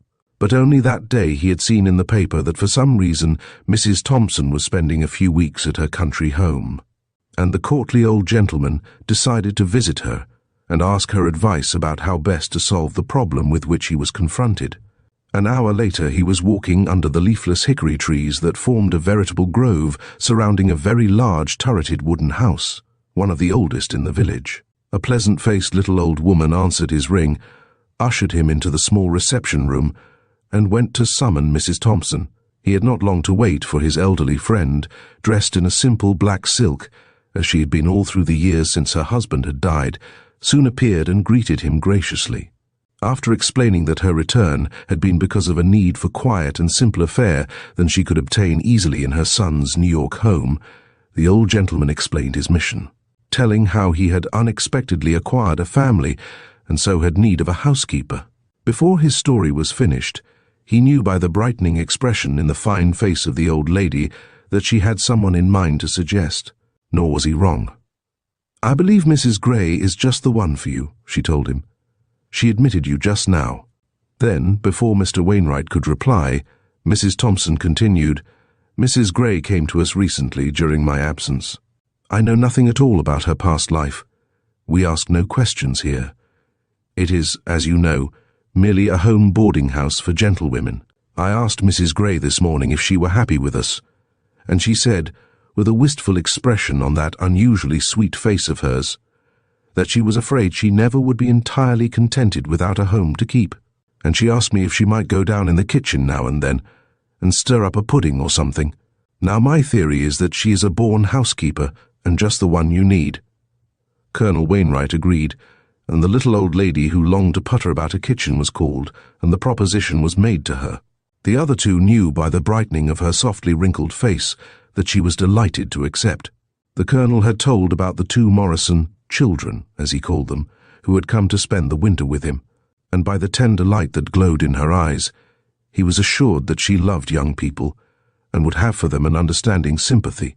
"Mrs. Gray," he said, when the arrangements had been completed, "there is about you a haunting suggestion of someone whom I once knew.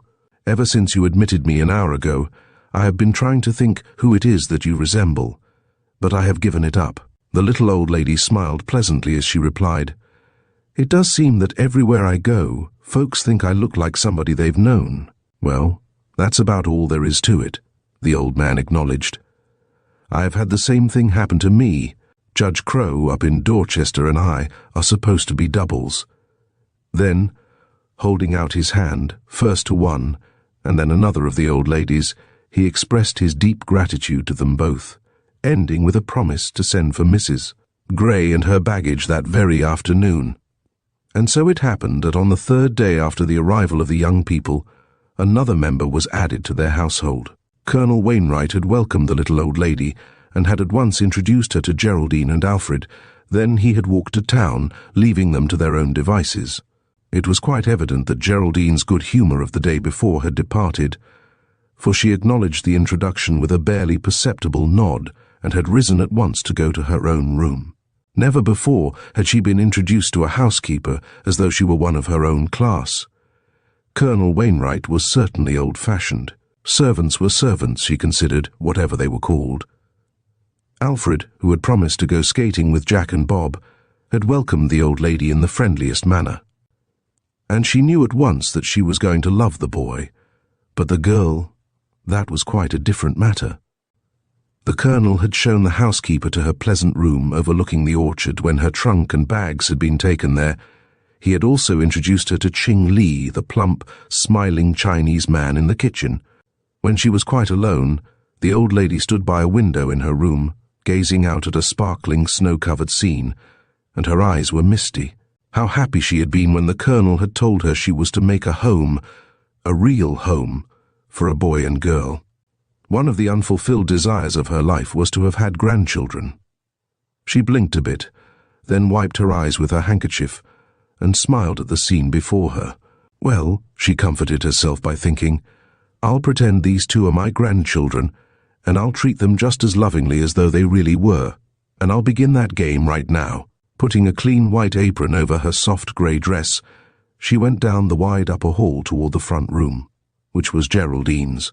Meanwhile, that rebellious girl was unpacking her trunk in a manner which showed that it was a most distasteful task.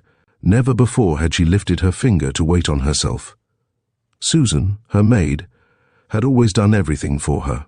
She had asked her father to permit her to bring Susan to Sunnyside with her, but he had said that he could not ask his old friend to take 3 people into his home. As she thought of this injustice, her anger mounted higher and higher, and she took things from her trunk and actually threw them over the bed, chairs and lounge. Every conceivable spot was littered when there came a tap on the door. "Come in," the girl said sullenly, supposing that it was her brother who wished to speak with her.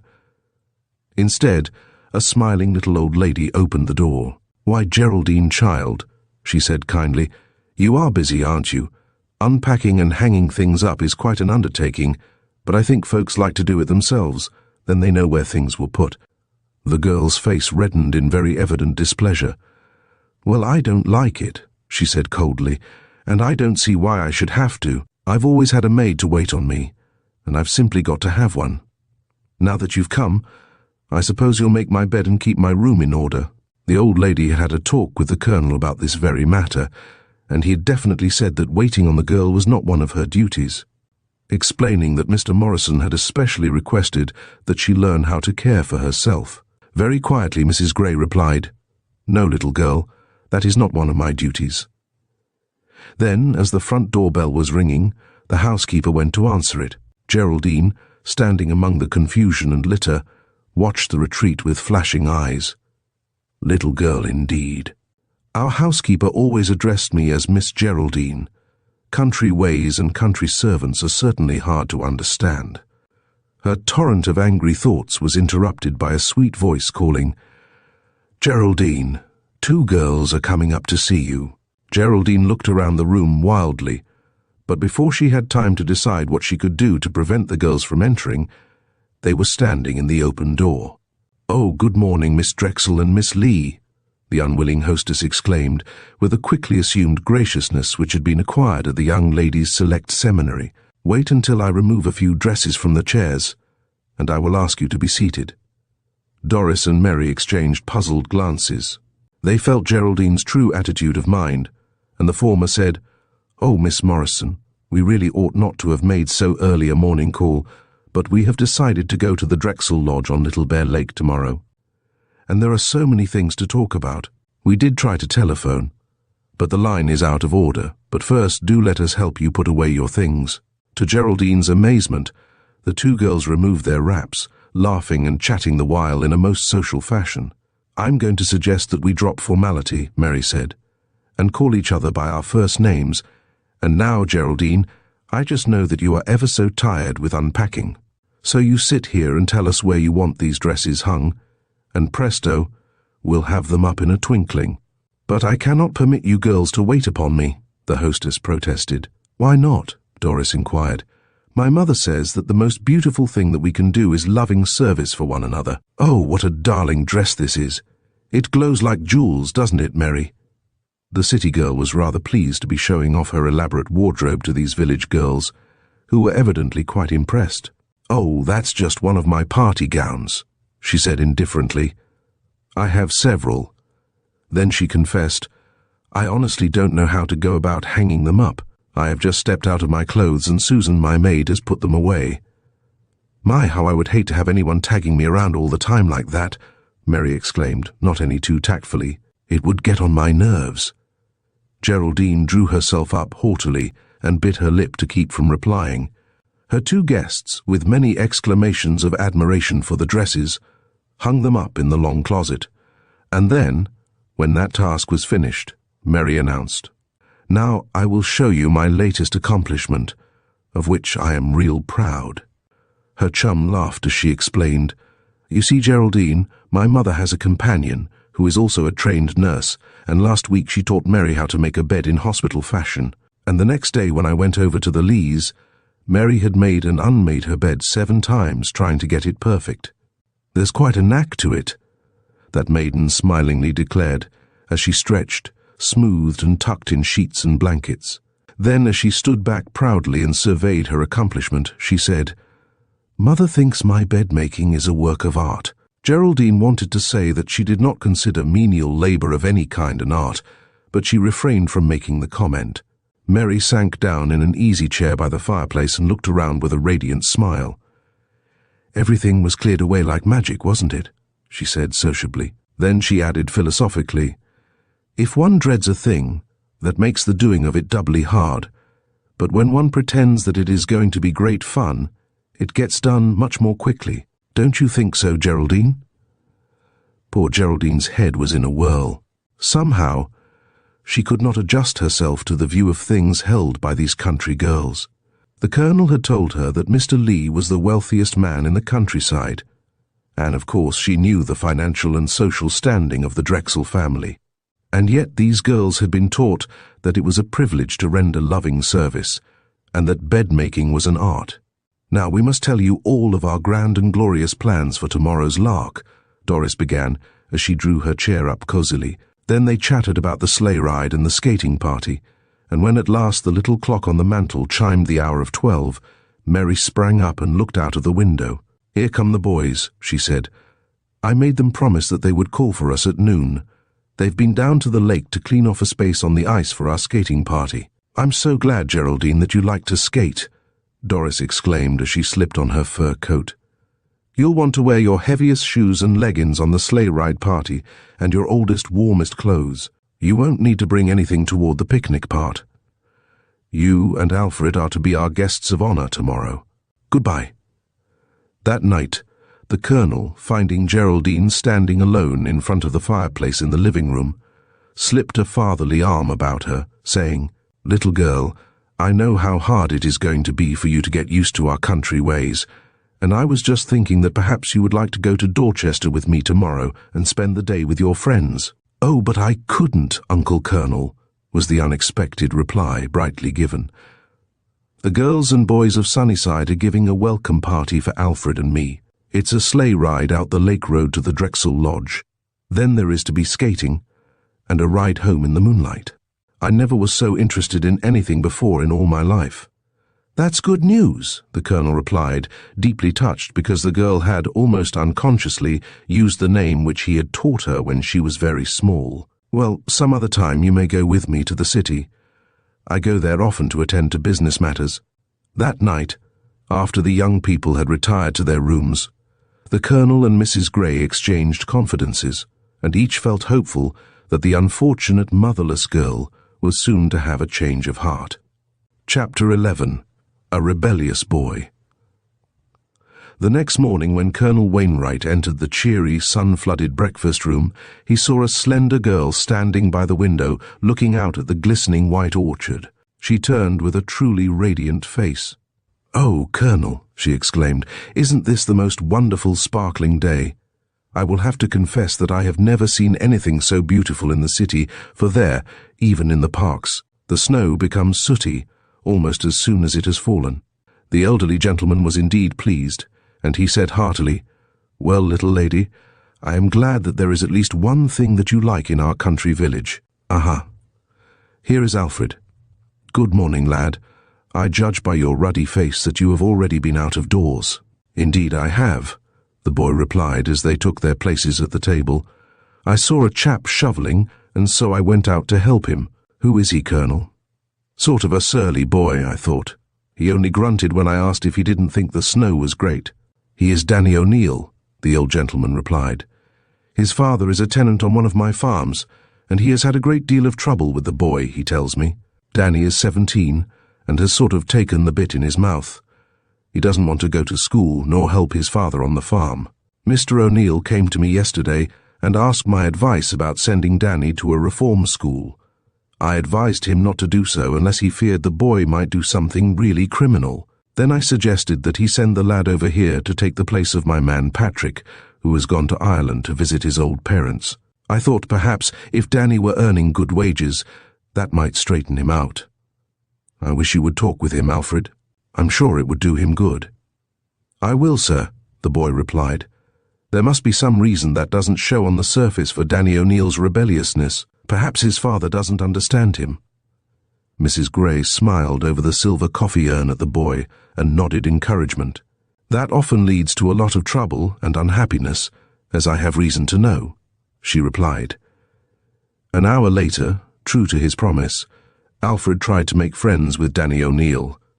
Having procured another wooden shovel from the tool shed, he was tossing snow from the front walk, which had not been entirely cleaned off since the blizzard. He did not wish his efforts to become acquainted with Danny to seem too pointed, and so he had taken this way to make them appear natural, but the other boy was taciturn, giving no information about himself or his plans. Answering all direct questions with monosyllables, discouraged, Alfred was about to give up when he heard the jolly jingling of sleigh bells, and to his surprise saw a two-seated cutter, drawn by a familiar big dapple mare and driven by Bob. Rose sat at his side, while Doris and Jack were on the back seat. They sang out merry greetings as they approached and came to a halt near where the two boys were working. Jack leaped out, and after a wave of his hand toward the Morrison boy, he turned to the other with, "Hello, old Dan, how are you? I haven't laid eyes on you in 20 moons. Why don't you ever come around?" Adding by way of explanation to Alfred, "Danny O'Neill and I were champion snowballers when we were kids. I always chose him to be on my side when I was captain of the brick school gang." Then to the still sullen-looking boy who kept on shoveling, "I haven't seen a thing of you since you stopped going to school. You made a mistake to drop out, Dan." Fearing that he was embarrassing the still silent boy, Jack turned to explain their early visit. "We four are a committee on arrangement. Stopped by to tell you and your sister to be ready along about 2. We'll call for you." Doris, seeing Geraldine in the doorway, skipped up the front steps for a few words, and on her return, seeing that Danny was alone, she stopped and spoke to him in a low voice. "Danny O'Neill," she said, "I've often wished I could see you to tell you how my heart aches for you since your mother died. Every week, when I drove out to your little farm to get fresh eggs for my mother, Mrs. O'Neill was so cheerful and brave, although we know now that she must have been suffering for a long time. She was always telling me that her one desire was to save enough money to send you up to the Dorchester Art School. She showed me things you drew, Danny. I'm sure you have talent. I hope you'll carry out her wishes. Won't you try, Danny, for her sake?" The boy for a moment seemed to find it hard to speak. Then he said in a tone gruff with emotion, "If I can get hold of any money, I will. It's all that's left, now Ma's gone." "But Dan, if you're working for the Colonel, "You can save that money, can't you?" "Not much I can't. The old man gets it paid to him. That's how much I'll get it." His voice expressed bitterness and hatred. Rose was calling, and so, with a pitying expression in her eyes, Doris said, "Goodbye, Danny," and skipped away. After they were gone, Alfred tried once more to be friendly, but found the surly lad even less inclined to talk than before, and so he went indoors to prepare for the afternoon frolic. Chapter 12. A Sleigh Ride Party. Promptly at 2, Geraldine and Alfred, well bundled in furs, were waiting in the hall when a joyous shouting, ringing of bells and blowing of horns announced that the merry sleigh ride party was coming up the drive. Alfred threw open the door and gave an answering halloo. Then, turning, he assisted Geraldine down the icy steps. "I wonder where Danny O'Neill is," the Colonel exclaimed.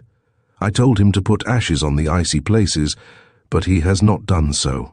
The girls graciously welcomed Geraldine and made room for her on the deep, blanket-covered straw between Doris and Mary. "This is for you to blow upon," the former maiden said, producing from her coat pocket a small tasselled horn. For one moment, Geraldine hesitated. Then, as the 2 big white horses raced along the snowy road with bells jingling, she soon caught the spirit of merriment and found herself tooting upon a horn as gaily as the rest of them.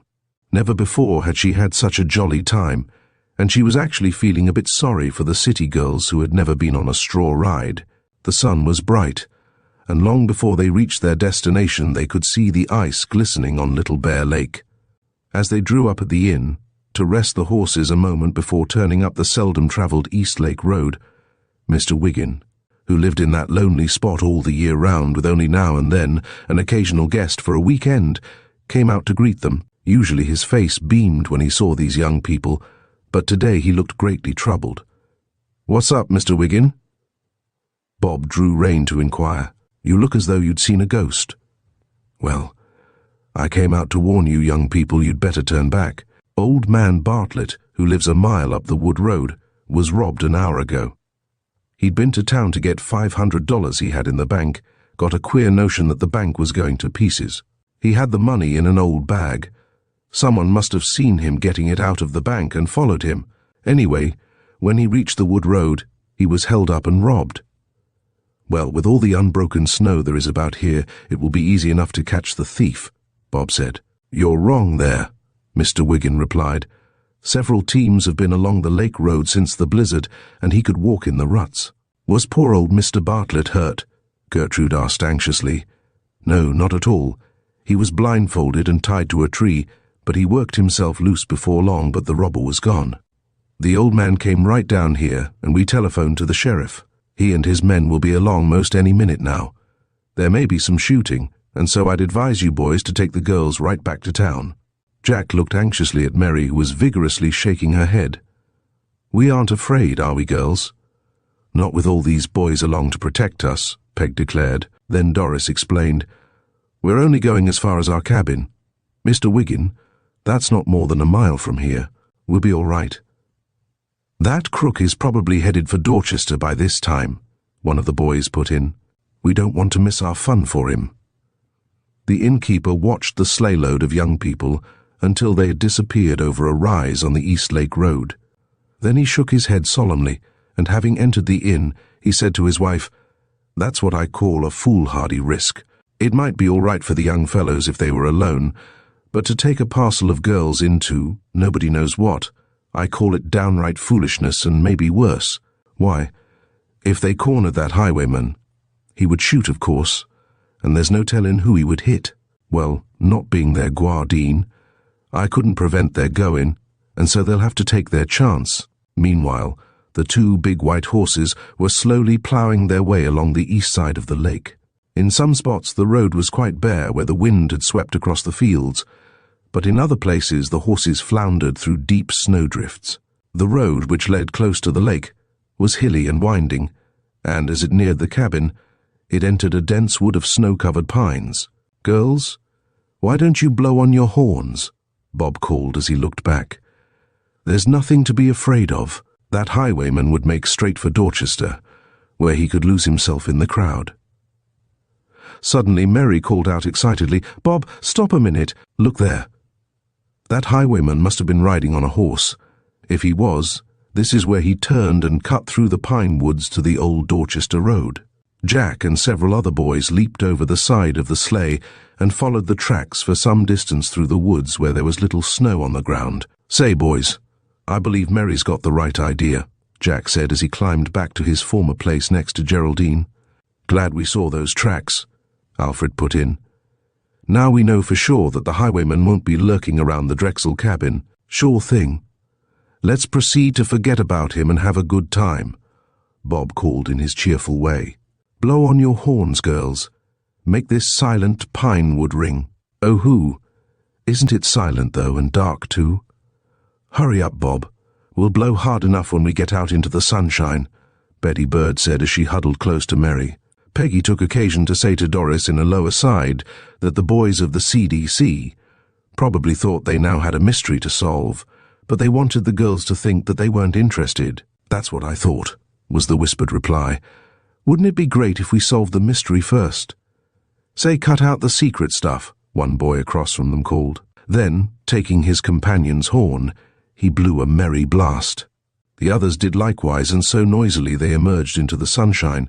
But some of the girls glanced back at the silent, somber woods, as though fearing that the robber had been there all of the time. Just in front of them, and built close to the lake, was a picturesque log cabin. "Hooray for the Drexel Lodge," someone called. "You girls stay in the sleigh," Bob said, "while we boys see if the robber is hiding in the cabin." 5 minutes later the lads reappeared. "He certainly isn't here," Jack declared. "The heavy wooden doors and blinds are all padlocked just as they were left last fall, and there is no other way of entering. So let's forget the highwayman and have the good time we planned."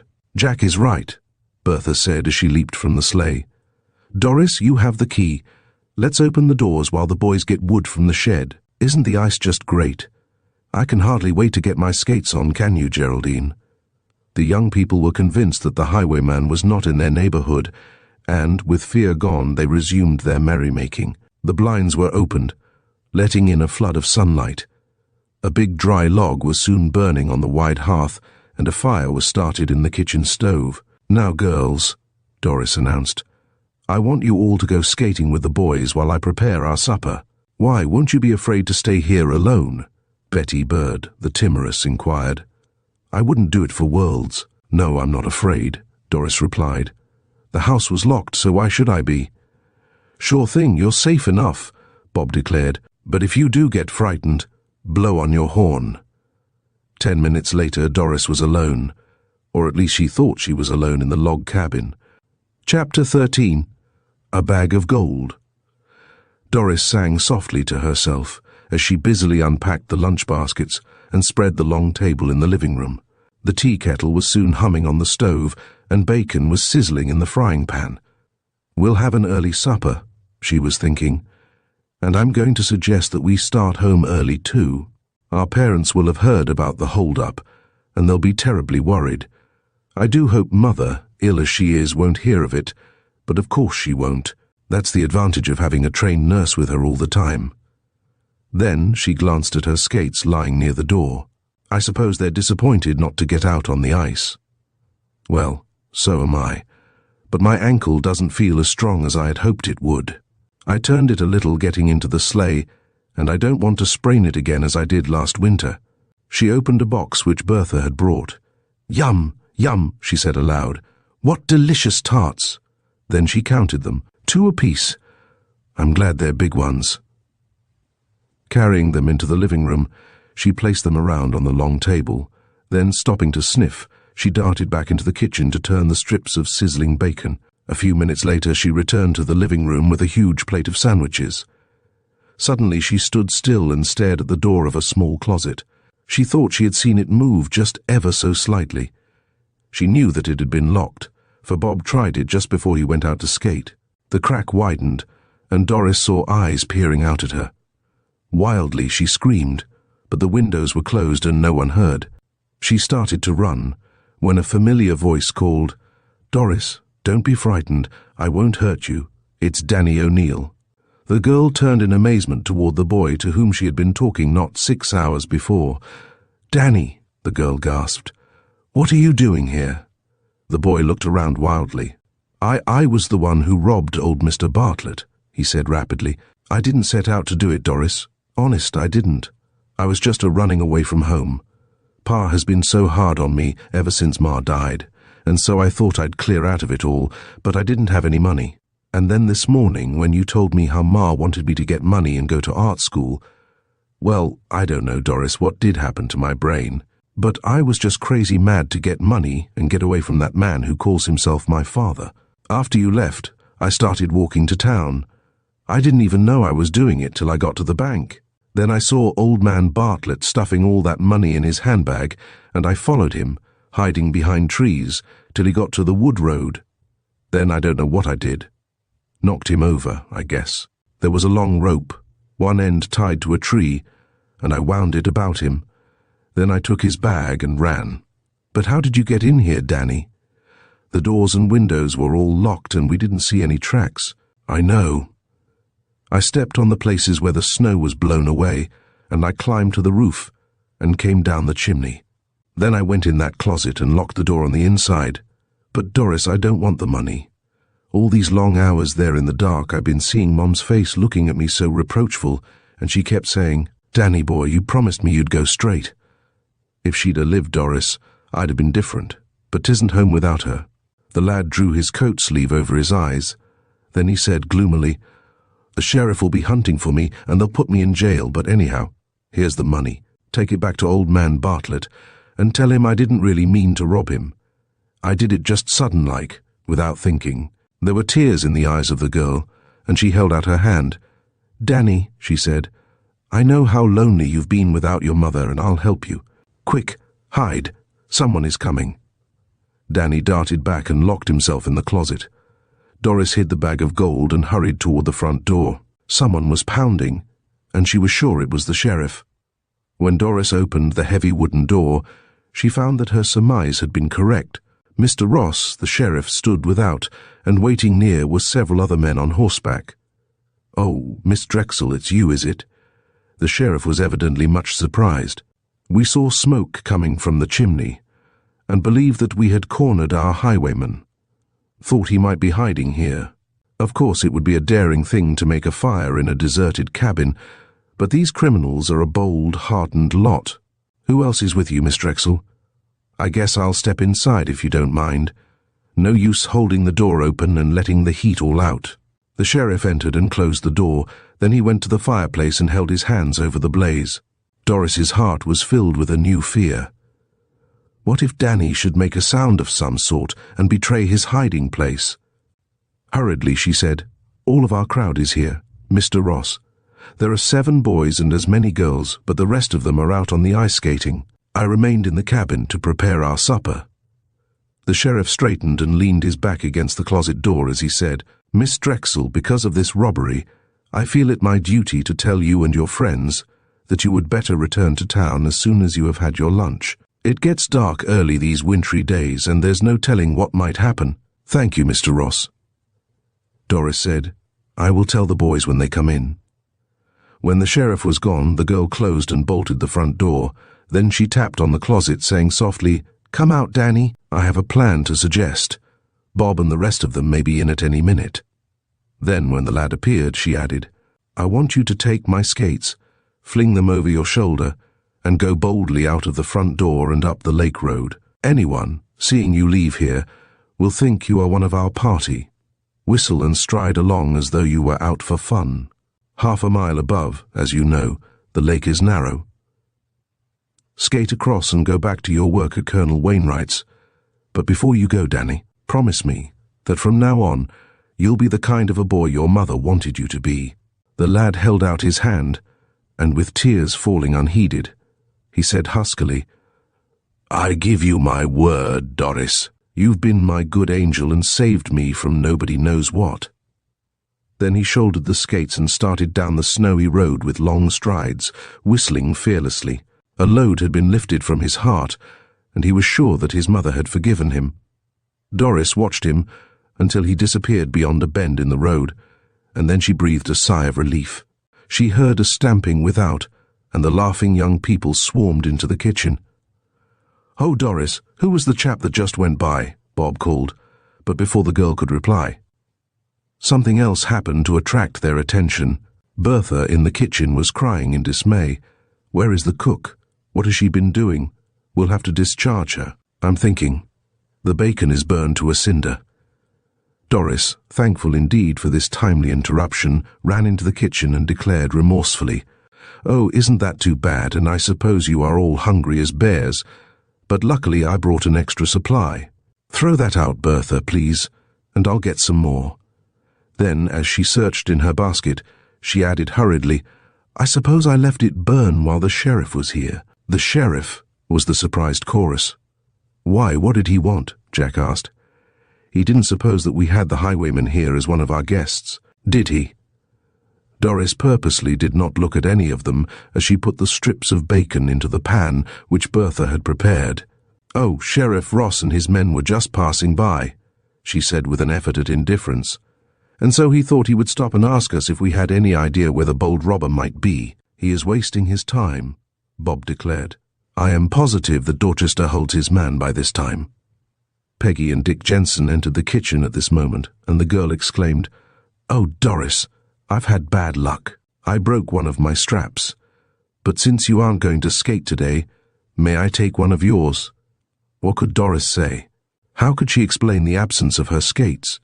She was busy at the stove, and she pretended that she had not heard. But before the other girl could repeat her question, Bob called, "Here's one for you, Peg. I always carry an extra strap in my pocket." Doris again breathed a sigh of relief, but it was a short one, for a second later she thought of something which set her heart to throbbing wildly: the bag of gold. She had hidden it under a cushion on one of the chairs when the sheriff was knocking. The 7 boys were now in the living room, and she heard Bob teasingly say, "Jack, you're the oldest. Sit down in this grandfather's chair and see what you're coming to." That old-fashioned armchair was the very one where the bag of gold was hidden. In another moment, Jack would be sitting on it. "Here, Bertha," Doris called wildly. "Please turn the bacon. I must sit down for a moment. I feel faint." Rushing into the living room, the girl sank into the grandfather's chair just as Jack was about to occupy it. "Why, Doris," Dick exclaimed, "you look as white as a sheet. Are you ill?" "I guess it must have been the heat from the stove or something," was the vague reply. Doris was thinking wildly. How could she get the money from beneath the chair cushion with 13 boys and girls bringing her water and watching her every move with troubled solicitude? The skating party, which had started out so merrily, seemed destined to be a succession of troubled events. The boys and girls, gazing anxiously at the pale face of their friend, had not the slightest suspicion of the real facts, supposing only that Doris was suddenly faint. "Perhaps it is caused by the wrench that you gave your ankle this morning," Bertha said, then added self-rebukingly, "I had completely forgotten it, Doris, or I would not have permitted you to stand for the past hour and prepare our supper." The object of their solicitation, believing that for the time being the gold was safe, smiled up at them as she exclaimed brightly, "Oh, I'm just lots better now. Please, all of you sit down and eat your lunch, or the bacon will be cold instead of burned. I'll just sit here and watch you." "Why, yes, thank you, Bob. I would like a cup of cocoa," she added to the lad who offered to bring it. While Doris was slowly sipping the hot drink, she closely watched the others as they sat about the table and began to pass the tempting viands. When she believed that no one was observing her, she slipped a hand down under the cushion of the chair and grasped the bag of gold. Then, hiding it under her apron, she arose to carry her cup to the kitchen. Bob sprang to assist her, but Doris laughingly waved him back. "I'm as good as new, Bobby," she said. "I'll be right back, so save me some food." Upon reaching the kitchen, she looked around hastily to see where she could again hide the money. A drawer being partly open, she thrust the bag to a far corner, and, with a sigh of relief, she went into the living room and sank down on the part of the long bench which had been reserved for her. Bob looked at her curiously. It seemed strange to him that after a fainting spell one could suddenly be so ravenously hungry, but he said nothing and tried with his usual witty nonsense to make the meal a merry one. It was just as they were rising from the table that Bob saw something that caused him to stare in amazement. Luckily, no one noticed him, as the girls were good-naturedly disputing about the matter of dishwashing, and the boys were donning their great coats and caps preparing to return to the ice. What Bob saw was the door of the closet standing ajar, and well he knew that when they had first arrived, the door had not only been locked, but the key had been nowhere in evidence. What could it mean, he wondered, and again he glanced curiously at Doris. Then he said with assumed gaiety, "Girls, stop squabbling and get into your things and go skating with the boys. I'll remain in the cabin and help Doris repack the baskets. Since she cannot skate, I'll stay and be her brave and bold protector." When they were alone, the lad turned to the girl, whom he had known since her baby days, and he said kindly, "Now, Doris, tell me what is troubling you. What has happened?" Chapter 14. Two Conspirators. Doris, knowing that she could trust Bob, made him promise eternal secrecy, and then she told him the whole story, withholding only the name of the highwayman. The lad was indeed surprised at this sudden turn of affairs, and he said at once, "You don't need to tell me who it is, Doris. I know it was Tom Duffy. He was expelled from High last week, and he said he was going to skip the town." Doris wondered if she ought to deny this, but, desiring to shield Danny, she said nothing at the time. Bringing forth the bag of gold, she gave it to the boy.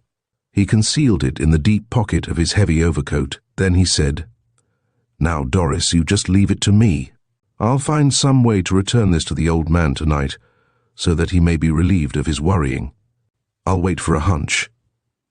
Then, as the work of tidying the kitchen was finished, Bob exclaimed, "Now bundle up, Doris. I'll draw you on the sled while I skate.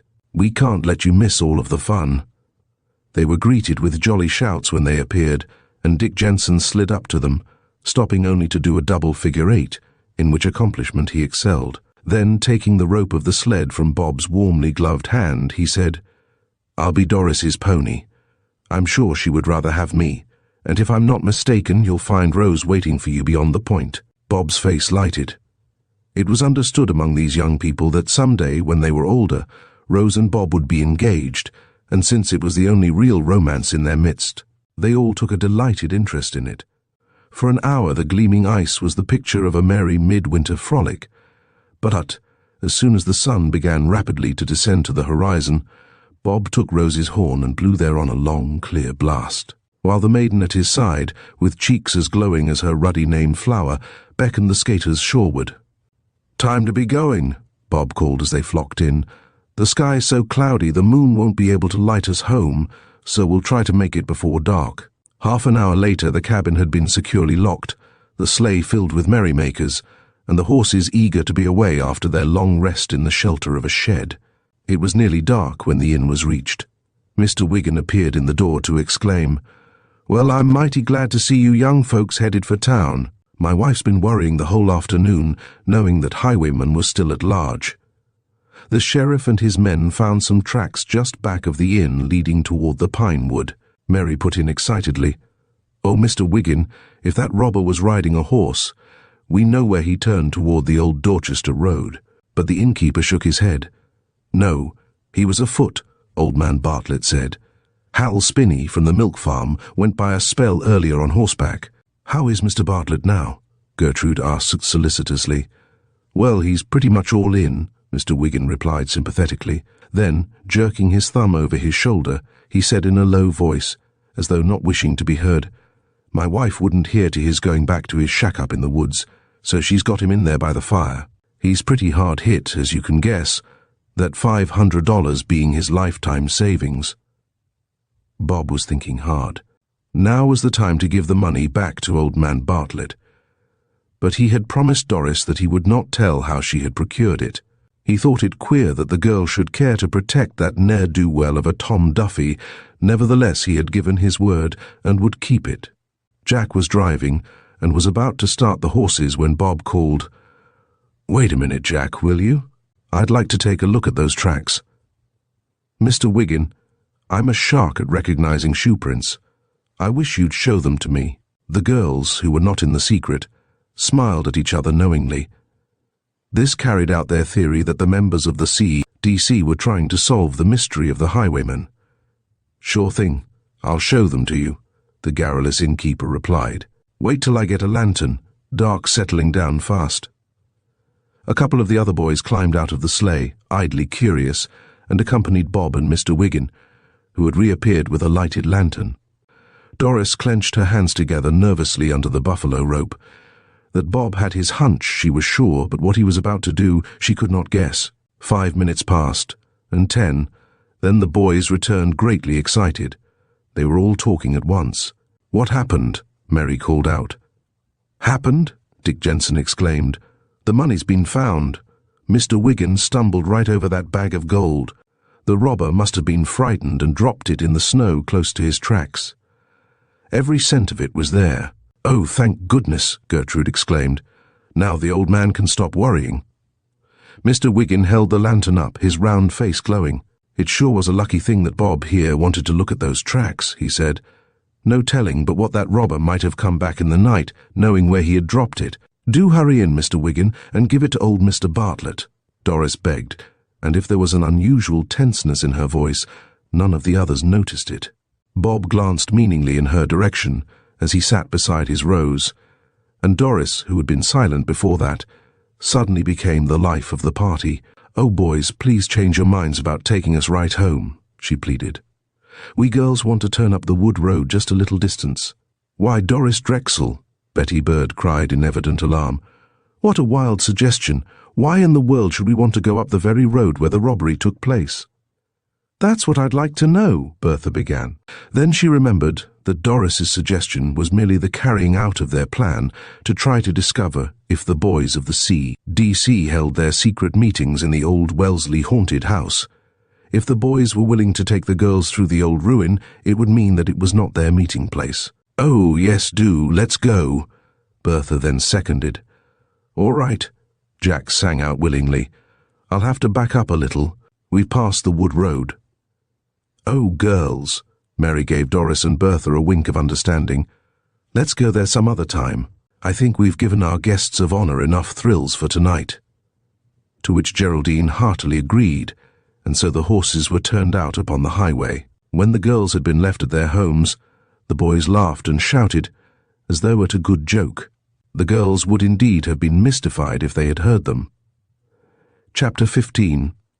A Boy's Repentance. Danny O'Neill, meanwhile, having skated across the lake, had returned to his work, as he had promised Doris that he would. The colonel was away, and the lad hurriedly did the tasks expected of him. When these were finished, he went to his barren room over the garage, and throwing himself down on his bed, he sobbed and sobbed. "Oh, Mom," he said aloud, "I don't know how I'm going to get on without you. There's nobody now that cares, but I promised you I'd be brave and go straight, and I'll try, Mom, but it's hard. Hard!" There was a light tap on the door, and the boy sat up and hurriedly drew his coat sleeve over his eyes. Then he rose and opened it. There stood the dearest little old lady dressed in grey. She was smiling at him in a most loving way, and she said, "Danny, I'm the Colonel's new housekeeper. I want to look after everyone living on the place, and so I came out to see what I can do for you." The lad wondered if this little woman had heard what he, believing himself to be alone, had said but a moment before. Mrs. Gray had indeed heard, and she longed to take the lonely, motherless boy in her arms and try to comfort him. But since she could not do this, she hurriedly planned to try in some measure to fill the place of the dear one the lad had so recently lost. Mrs. Gray took the colonel into her confidence, and that kindly man said, "Well, well, I might have known how lonely the boy would be without his mother. I remember how proud she was of him. And come to think of it, she asked me at one time if there wasn't some school where he could go without much expense and study drawing. She said he was always making pictures on his books or on anything that was handy, and it caused a good deal of trouble between the boy and his father, because Mr. O'Neill declared that only a shiftless, no account would idle his time away making pictures. I'm glad you spoke to me about the lad, Mrs. Gray. I'll send for him this evening, perhaps, and have a talk with him. In the meantime, do anything you wish to make his quarters more comfortable." That very morning, at the housekeeper's request, the colonel sent Danny on an errand which would necessitate his being away for several hours. During that time, 2 easy chairs that were not needed in the big house were taken to the boy's room in the garage. Curtains made of colored prints were hung at the windows, and another piece covered the bureau on which stood a picture of the mother who had so loved her son. Mrs. Gray, with the Colonel's permission, looked through his library and found several books that a boy would enjoy: Ivanhoe, The Last of the Mohicans, and a complete set of the writings of Mark Twain. These, with a few pictures, gave the room, formerly so barren, a pleasant, home-like appearance. The little woman was busily renovating the lad's bed when Danny returned. "Mrs. Gray," he said, and there was a catch in his voice, "have you been doing all this just for me?" "Why, of course, Danny boy," that little woman replied brightly. "What is a housekeeper for, if not to make things cheerful and tidy?" Then she hurried on to say, "The Colonel would like you to come to his study tonight at 8. When the boy was alone, he stood gazing out at the snowy fields, although he did not see them. He was wondering if by any chance the Colonel had heard of the highway robbery and was going to rebuke him, perhaps discharge him. Half an hour later he was called to the house by Mrs. Gray. "You're wanted at the phone," she said. "It's a lassie with a sweet voice as is asking for you," she added. The boy was sure that it must be Doris who wished to speak to him, and he was right. "Danny, come over to my house tonight at 8 o'clock promptly. I have something important to tell you." The lad turned away. Perhaps Doris knew that the sheriff was again on his trail and wanted to warn him. What should he do? And how could he explain his absence to the Colonel? As Danny was leaving the telephone, he met the housekeeper, who smiled at him pleasantly. "Mrs. Gray," the boy said, "a friend has just called up and asked me to be in town tonight at 8. Do you think the Colonel would be willing to see me at another hour?" "I'm sure of it," the little old lady replied. "He is alone in his study now. Wait here. Danny and I will ask him." A moment later she returned and told the boy that the Colonel would see him. Almost fearfully the lad entered the pleasant room, where the walls, lined with books, statues and paintings, told the artistic and literary taste of the gentleman who spent there many quiet hours each day. The kindly welcome that Danny received banished his fear, and when he left the study half an hour later, in his heart there was a new hope and a strengthened resolve. He whistled as he tramped into town that evening, and when Doris opened the door at his ring, his radiant face was so unlike the one she had last seen in the cabin, she marveled at the change. "Do tell me what has happened," she said, as soon as they were seated. "It's almost too wonderful to believe," the boy exclaimed. "It seems that last year my mother asked the Colonel's advice about sending me to some inexpensive art school, and today he told me that if I still desired to go, he would help me accomplish that end. I'm to prove that I can stick at a thing by working for him faithfully all winter, and then, in the spring, he will permit me to go to the Dorchester Art Institute. The days will be long, and I can be up with the birds and work in the garage and garden before I go to the city, and again when I return. I want to do commercial drawing of some sort." Then the boy paused, and a deep flush mounted his face. "Good angel," he said. "I forgot that you probably think of me as a criminal and a highwayman." "Indeed I do not," Doris protested. "I'm so happy for you, and I just know that you will make good. But Danny, you haven't asked me about the gold. I want you to know that it has been returned." The boy's sensitive face expressed his great relief.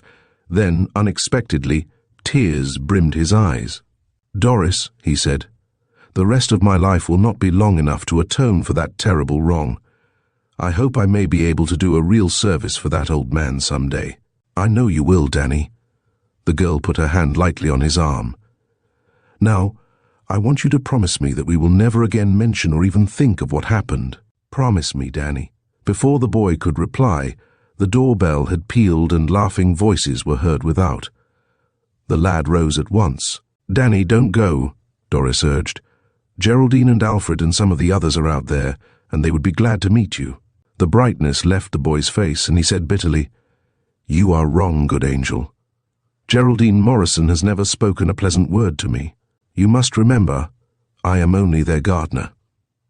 The bell was ringing insistently, and so Doris swung open the door. A laughing crowd of girls and boys trooped into the hall. Danny tried to leave, but Bob stopped him. "Hello, Dan," he said good-naturedly. "Don't hurry away on our account. The more the merrier, you know. Have you met Miss Morrison? He asked, then quickly added, Of course you have. I forgot at the minute that you both live at the Colonel's. Geraldine, pretending not to have heard her name, was talking to Doris, and her back was toward the boys. Bob noticed this, and then he realized that the proud city girl might consider Danny's position in the Wainwright home a menial one. Sorry you are going, Dan. Alfred now came forward. Why don't you wait and ride home with Sis and me? Thanks, the other replied as he reached for his greatcoat. I think I would better be going now. Suddenly there was a crashing noise in their midst, and a loosely wrapped bundle containing a pair of skates fell to the floor from beneath Danny's coat. Why, Doris, Peggy exclaimed in astonishment. Those are your skates, aren't they? This morning when I asked if I might borrow them, you said you weren't able to find them. Bob hurried to the rescue. Guess you must have left them in the sleigh. Good thing Danny found them for you. Well, so long, old man, if you must go. See you again. When the Irish boy had gone, Doris glanced at Bob, wondering if he had surmised that Danny O'Neill was the real highwayman. But that boy said nothing to confirm her suspicion that evening, nor ever after. However, Bob did know, and he determined that he would do all he could to help Danny O'Neill. Take off your things and stay a while, Doris urged, but Mary shook her head. No, we just came to get you. We're so noisy when we're all together. I know we would disturb your mother. Mums and Dad have gone to a concert, and good old Katie doesn't mind how much noise we make, so put on your duds and let's go through the hedge. Jack shoveled a path today from your door to ours, one of his daily good deeds. The Drexels and Lees were next-door neighbours with a pine hedge between them, but of course there was a gate in it. 15 minutes later they were in the big comfortable Lee library, with the Victrola turned on. Jack at once asked Geraldine to dance with him, and since she thought him nicest of all the boys, she was pleased to accept. After a time, he led her to the settee in front of the fireplace, on which a log was burning. I'd rather talk a while, he said, but instead of talking, he sat looking into the fire. Geraldine, glancing at him, thought how good-looking he was. At last she asked lightly, Are your thoughts worth a penny? Then she added, I don't believe that you even know that you are here. The boy laughed as he replied, I will have to confess that my thoughts had taken me far away. I was travelling years into the future when you recalled me to the present. Then, because of the girl's very evident interest, the lad continued. Dad and I had a heart-to-heart talk this morning. He thinks that if I plan taking up his business of building and contracting, I would better begin to specialize along those lines. But I told him that first of all, I want to go west and try cattle ranching. Oh, Jack, what a dreadful thing to do, the girl protested. The boy's face was radiant as he replied, You are mistaken. It's great out there. But it was quite evident that his companion did not agree with him. A man who goes out to live on a desert ranch must expect to be a bachelor all his life, Geraldine ventured, for no girl of our class would want to live in such a desolate place. The boy looked up brightly. Wrong again, Geraldine, he said. The girl I would want to marry would love it out there. Then he laughingly added, You see, I never intend to marry until I find someone who will be as fine a little homemaker as my mother is. Mom could be a rich man's wife or a poor man's wife, and shine in either position. She can make her own dresses and hats if need be, and enjoy doing it. And, as for cooking, Kate can't compare with her. Of course I wouldn't expect my wife to be a drudge, but I do want her to know how to do all of the things that make home a place of solid comfort. None of these pretty, dolled-up society girls for me. The lad was not looking at his listener, and so he did not know that the rose in her cheeks had deepened, or that she was biting her lips angrily. Although she had no real reason for thinking so, she was convinced Jack was expressing his very poor opinion of her, Geraldine Morrison. She rose and said coldly, It is late. Alfred and I must be going. That night she cried for a long time, though she could not have told why, and she decided that the very next morning she would ask the Colonel to permit her to return to the city where the boys admired and understood her. Chapter 16. The Heart of a Snob. The Colonel glanced anxiously at his young guest the next morning. She had been so bright and animated for days that the good man was beginning to hope that the city girl was becoming acclimated, but again she was looking pale and disinterested. When she had finished her breakfast and had retired to her room, the Colonel called Mrs. Gray into his study, and together they had a long talk about Geraldine. "Poor little girl," the kind old lady said. "She has never known a mother's love, and I would be glad to help her, but I can't reach her heart. She treats me courteously, but her attitude says as plainly as words, 'Mrs. Gray, you are only an upper servant from whom I wish no familiarity. I have tried ever since I came to find something which would be the open sesame of this stone barrier which the little girl has raised between us. But I am beginning to think that there is none. Try just once more," the Colonel said anxiously, "and then, if you do not succeed, I will comply with her father's suggestion and send her away to a boarding school if she is unhappy here." The little old lady went directly to Geraldine's room and tapped on the door. There was no reply, and so she softly entered. The girl had thrown herself down on the window seat, and her shoulders were shaken with sobs. Strangely enough, in one hand she held a stocking, which she had evidently been attempting to darn. Truly touched, the kind old lady went toward her and said with infinite tenderness, "Dear, dear little girl, won't you tell me why you are unhappy?" She sat beside Geraldine and smoothed her hair. "Oh, why didn't my mother live?" was the sobbing reply. "She would have taught me the things that other girls know how to do, and then no one could have called me a pretty dolled-up butterfly." Mrs. Gray realized that someone had deeply hurt Geraldine's pride, but perhaps this was the very cleft in the stone wall for which she had been seeking.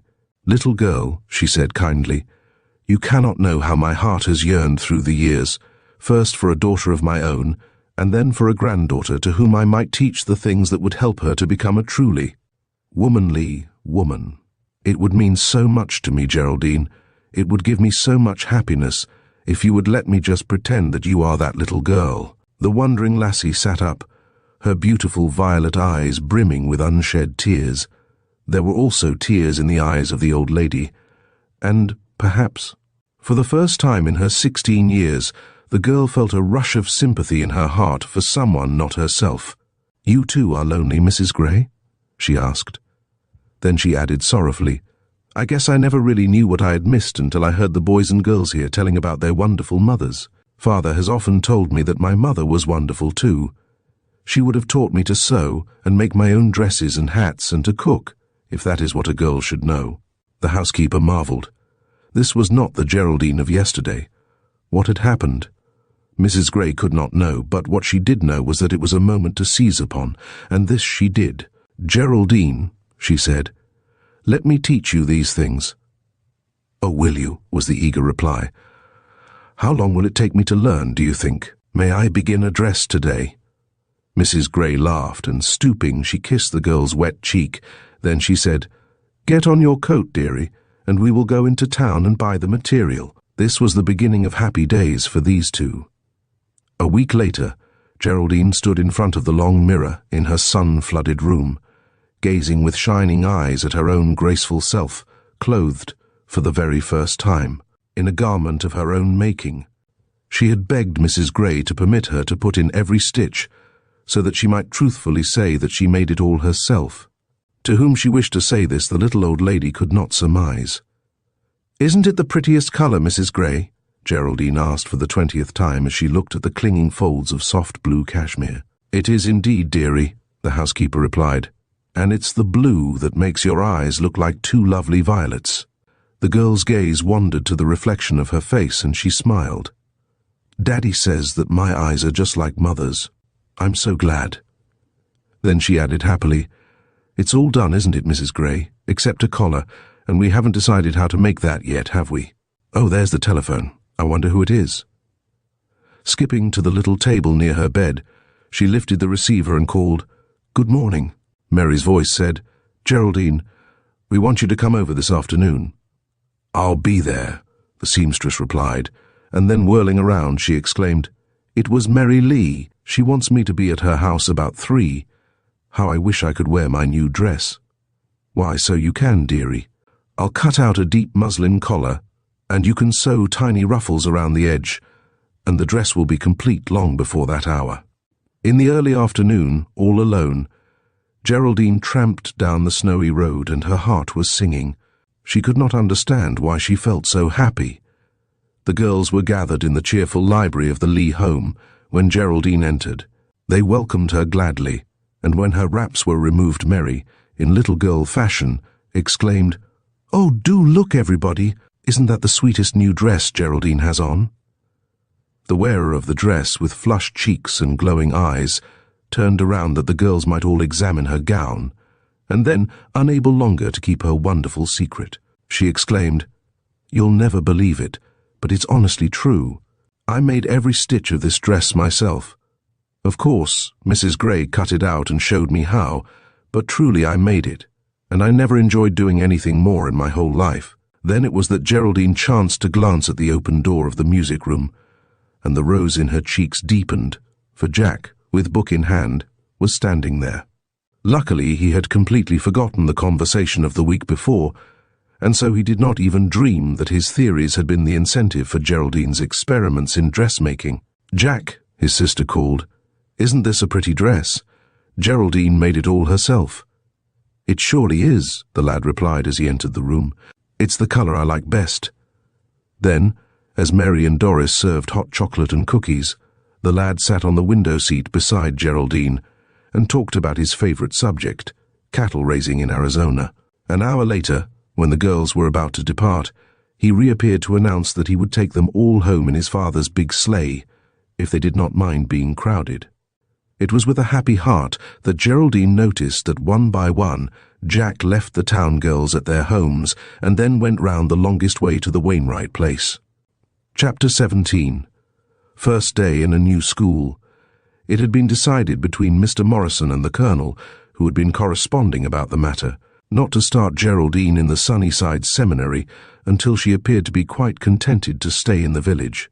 But on the Monday morning following the making of her dress, Geraldine herself appeared in the breakfast room unusually early, and asked her Uncle Colonel if he would not take her out to the seminary and introduce her to Miss Demarest. How the old gentleman's face brightened as he asked, "And so you are really content to stay and be the sunshine of my home?"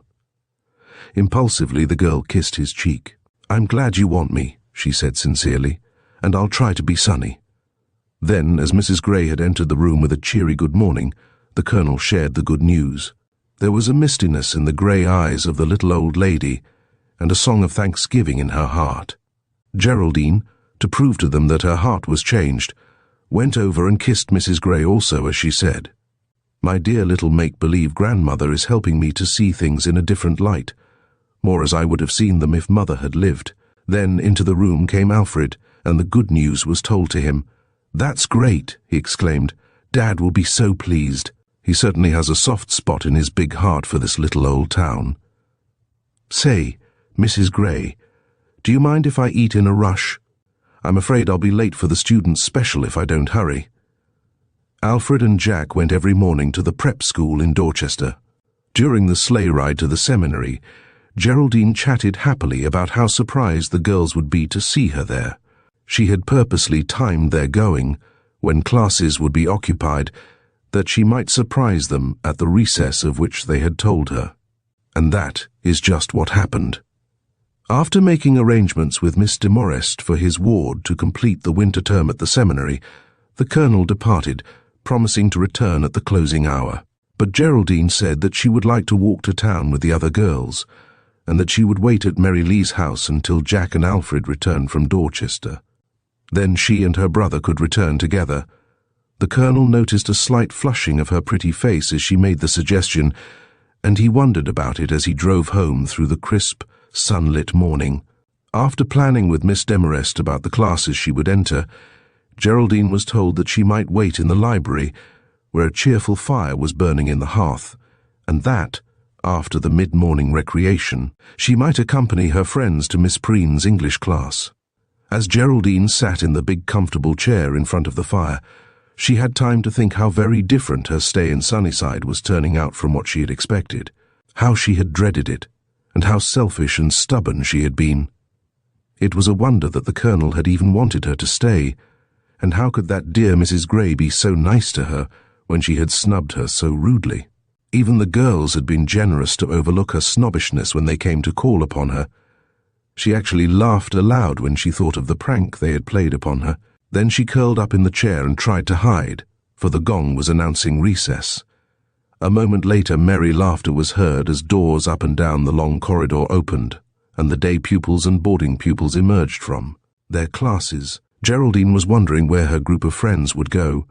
She had hoped they would flock to the library, nor was she disappointed. Although she could not see them, she knew their voices.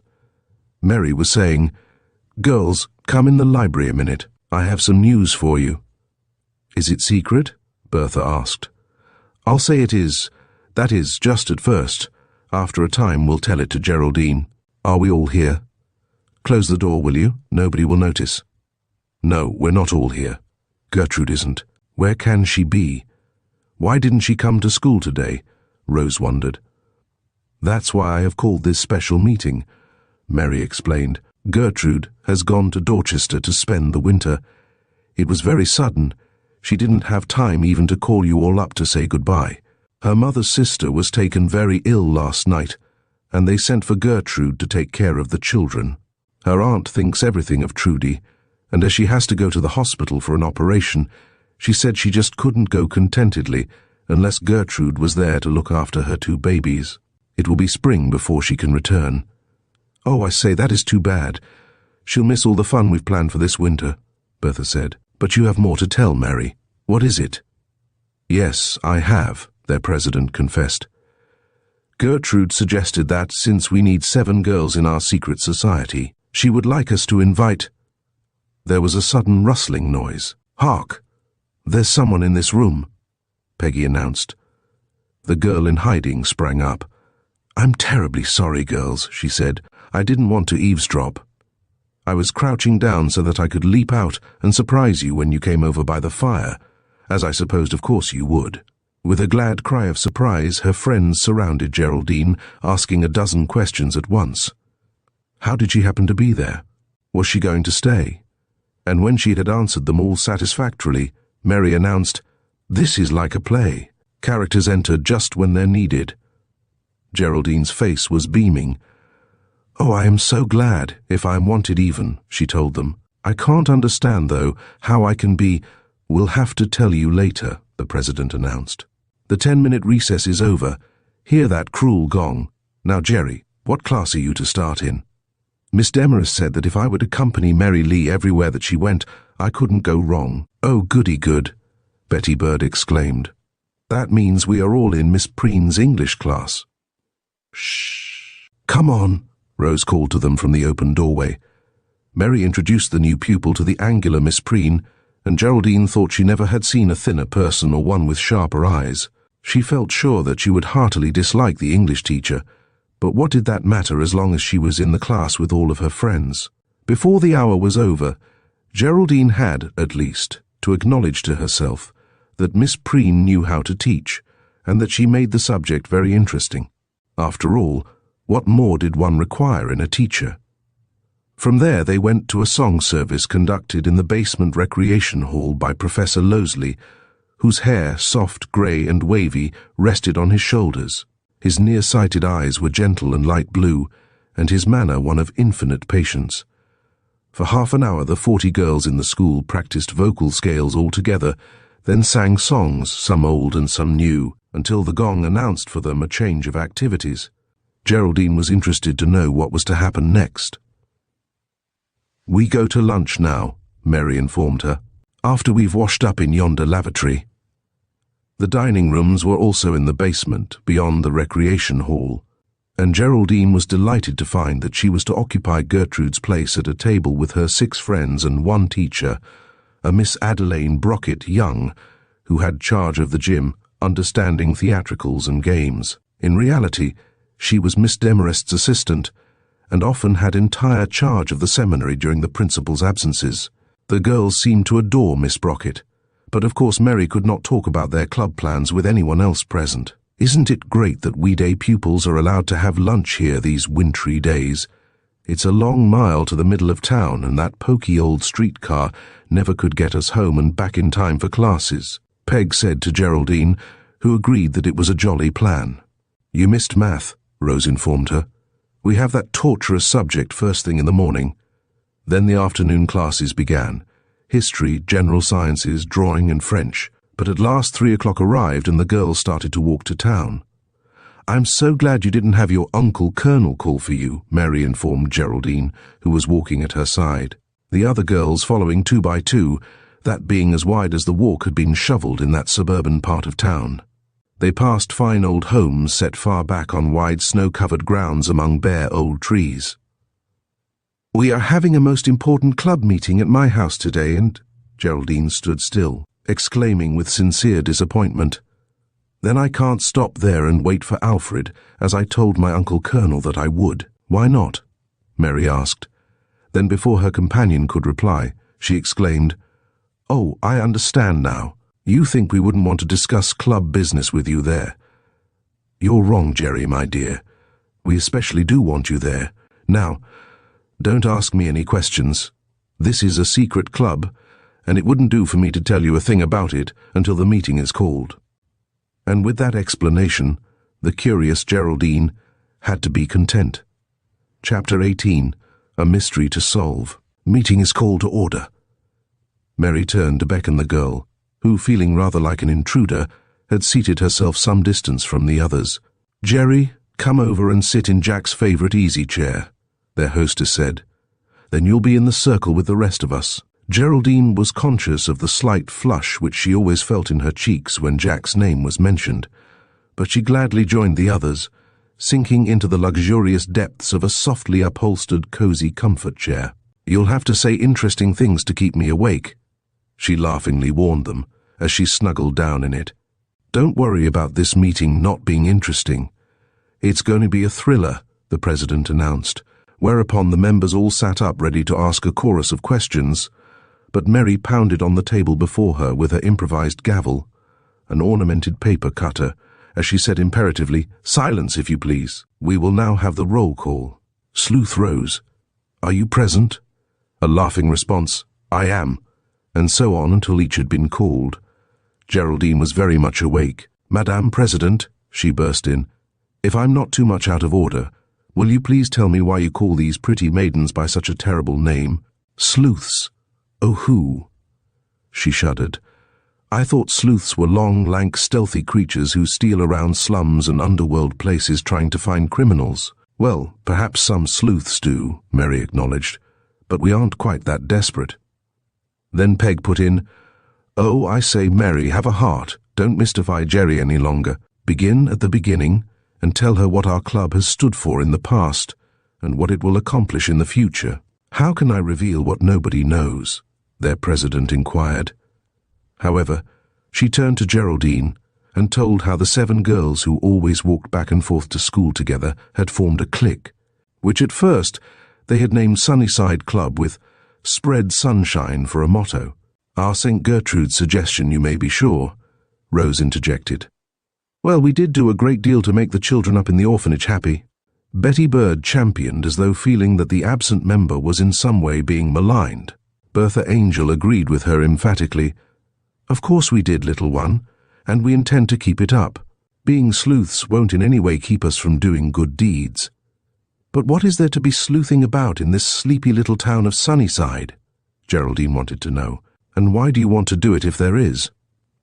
"Oh, we don't really," Rose told her. "It's sort of like taking a dare. The boys have a club which they call CDC, and they're terribly secret about it. They have a mysterious meeting place, and since we girls aren't allowed to roam about nights unless our brothers are along to protect us, we never can find out where they meet. We sort of thought it might be in the old Wolseley ruin on the East Lake Road. That's why we asked them to take us there Saturday after that robbery. We thought if that was their secret meeting place, they would have it fitted up like a clubroom some way, and then of course they wouldn't want us to visit it. But when they said sure thing, they'd take us if we wanted to go, why then we were convinced that's not where they hold their secret meetings." Peggy interrupted with, "Maybe you were convinced, old dear, but I was not. You say we can't go up the East Lake Road at night when the boys hold their meetings. Of course we can't, but what's to hinder us from going up there alone sometime in the daylight?